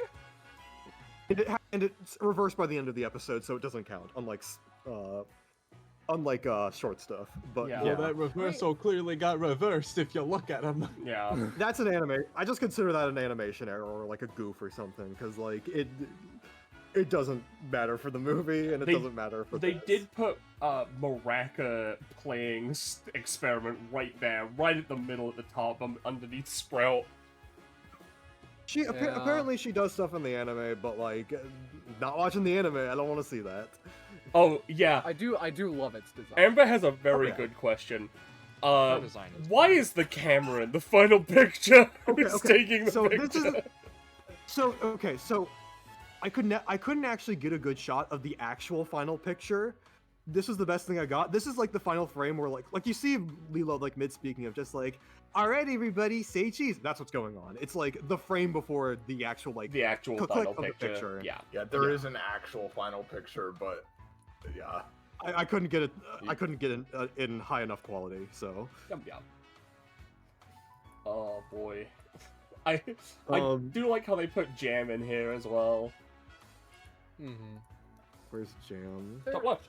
He's right in the top left. Along with Oh, Snooty. yes. I have Look a at Snooty, quick, Snooty! Snooty. I have a quick question. Mhm.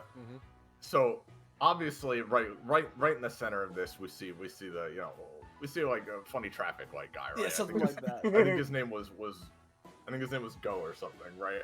Mhm, So- mhm, Monster mhm. Hunter. So if he's not here, Who's- then like There are other directing traffic lights. not in the place that we see. No, He has one true place, not one true place, and then also this. Like that's not how it works. that's not how it works. Uh, I'm gonna Placeholder know asks in something. chat, what would you do for a remake of the series? Oh, I don't know. Jesus Christ! That's I giving me mean- creative control over something, and we're getting into the weeds with that. But like, I mean, the I mentioned what I do with Gantu. Like, yeah, the obvious Yeah. thing is just like Gantu doesn't show up. French Fry maybe shows up, but is completely different. no, Or no, Hamsterville doesn't show up. Hamsterville doesn't show up. Gantu shows up. Gantu's our pal. Yeah, yeah, Yeah. like Gantu I gets think victories once in a while. I think it would either need to be a thing of Gantu is the villain and he's trying to redeem himself, but then like there's some kind of nuance there or something, or he's not treated like a complete jackhole like he is in the show. Yeah. Or he is still like whipped like he is here, but the villain is just like not actively obnoxious and nothing like Hamsterville like would also be interesting. But yeah. The concept of as the series progresses, he gets a Pokemon team of experiments to help him catch other experiments. That would honestly be really cool. Yeah. That would be awesome. I think the experiments just being utilized more in general. Yeah. Yeah, Because for like, sure. because like a lot of the time it's like, well, you know, we need Lilo and Stitch to solve the plot and to have some kind of like lesson by the end and whatever. Because this is a kid's show, and there's nothing wrong with that. Kids shows can do that, right? It's not bad, not a big deal. But like, a lot of the time it's like, well, if we acknowledge the existence of the other experiments, all the plots become like impossible, right? Because like, unless you have like very rare moments where the experiments are used. If they're used, then something has to happen where they can't really come in super useful, right? I think like the opposing Pokemon teams of experiments would be really interesting. Like you can do a lot with that. For sure. I have a couple things to say just real quick because firstly I agree with Ballast. My exact thought was also several hundred more episodes to reveal the rest of them. That's also true. Yeah. If we had infinite time, that's For sure. Yeah. I get why they weren't able to do that though. It's like completely understandable. Oh yeah, absolutely. And I'll also prep the next question, and Kagwa, you can say your thing beforehand. Of if you could make your own experiment, what would they be? I had a couple experiment OCs as a kid, but they weren't good. Like I'd have to think about it. Basically, like I'll answer the like I will go into like Amber's thing in chat of just like a Shaolin showdown-esque competition between Ganto and the Lilo and Stitch team. It's just like, yeah, that'd be really good. And it's like, oh, sometimes you only see one where like one recruits them to their side, and it's just like, oh, yep, yeah, man, that would be so cool. And it's like, fucking Gantu. Another quick thing, Gantu calls all experiments trogs like troglodytes, so the concept of him like being able to call them friends by the end of the series is an opportunity that I'm ashamed they didn't take. Frogs. Yeah. I want to. Hmm? Sorry. No. You go on. I was just gonna say the typical novice. Like, the one thing I will say about, like, Gantu working for the Galactic Council is just, like, it makes sense why he was fired. He put a child in danger. That's a reasonable reason to let him off. And, like, that's why my pitch is the way it is. But, like, if you did rewrite things to be different, like, I could see that working for sure. Yeah. Like, him getting fired was justified. It's just that in the show, there's a point where it becomes bullying. Like, reason. Taking away his boat, like, come on, dude, he deserves it. Absolutely unnecessary. I was gonna mention this earlier with Gantu, but we were going on about him a lot. I just want to throw in, because this isn't something I would change, because I think it's really funny, right? Like, let me tell you, right, with modern day kid shows, there are so many fucking, 40-year-old, losers who are like, in this specific shot, for 2 seconds, this character is half an inch shorter than they should otherwise be, and like all that shit, right? And all that shit's like largely just very annoying and stuff, unless it gets to like really egregious. With all that being said, Gantu fluctuates. Yeah. And it's something that is so noticeable and so funny.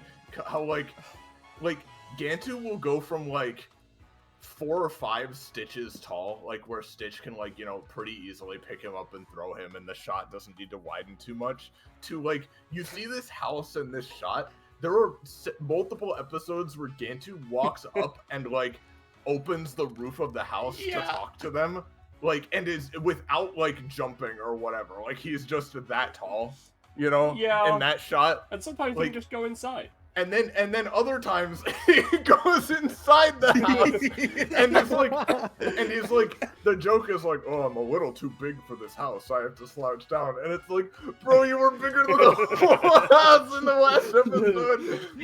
He was able to take he's able to pick up the roof in one hand and be like, "Okay, Trog, I'm speaking directly into your house. Give me the experiment, or I'll eat your family." Like, Yeah. Depending on if he got to eat that day or not. No, don't do that to him. No. But like, Speaking of The eating good news aside, is- I do want to say I'm happy that Tank got a good meal before he went into this picture. Yeah. the Shout fucking out. the fucking fact that like it just like hit Gantu's buffs for the day are related to whether or not he gets a grilled cheese from Ruben or not before he goes out. And like if Oh he my doesn't, God. he's just like, "Oh, I'm a I'm little small. hungry." Garbage. When he's hungry, he has to. When he eats the grilled cheese, he goes like ew ew ew, like Mario when he eats the mushroom. He gets like that big. Or Yeah, it's as for like what I would do for like creating experiment, I'm not gonna get into like anything specific because like my creative process and is like just oh yeah, it's basically it's like I do it when I do it and like it's a pretty in-depth Yeah, thing and I'm yeah. pretty sure we don't have time for that. But like a couple of things I would do is just like a lot more like varied body types, like what you see with like Mashy and like some of the other like a lot of like really big guys I'd probably do.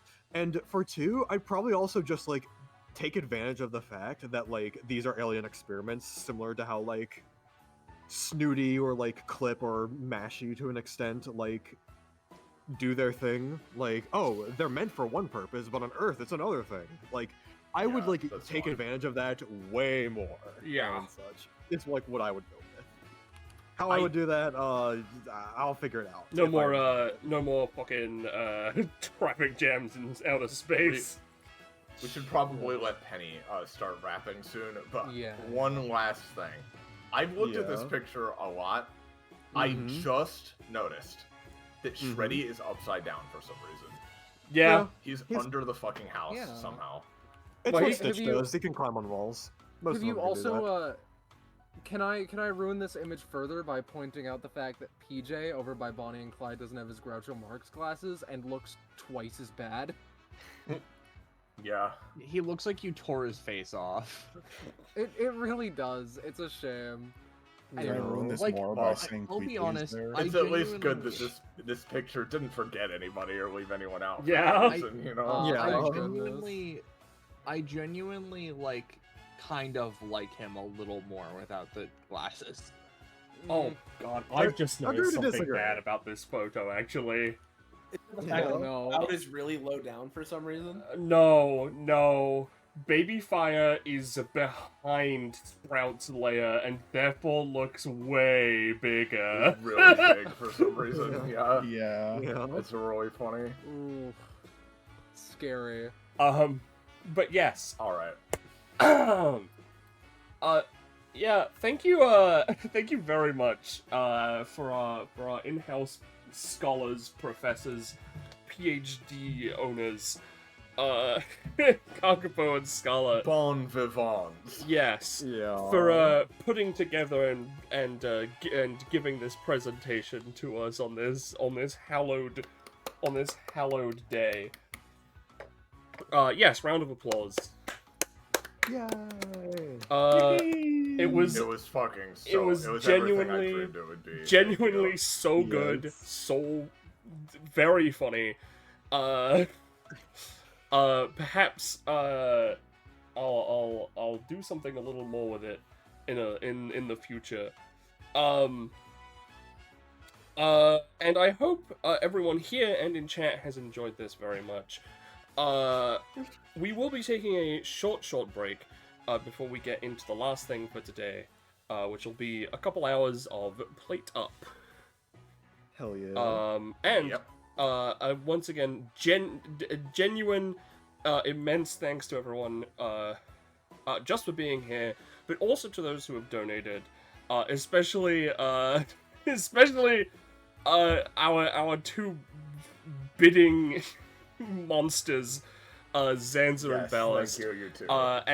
Yes, a last thank you to Ballast for tying the top donator right at the end. Well, I say right at the end. It was about half an hour ago, I want to say. Music has gotten a bit louder there. There we go. Thank you guys so much. We will be back with Played Up very soon. Yes. Yep. This has been extremely fun, going through this. And I hope all of your questions about the Lilo and Stitch cartoon before anime have been answered. And if you want any more questions, you could probably see me and Scarlet in Fine Dining. The Discord server. Whoa! Yeah, There's a link in the whoa. chat. Please do ask any questions you have about Lilo and Stitch in the future. There, if you would like to know when we're going live in the future as well. In fact, soon, you can join there as well. Yeah. We will be back very, very soon.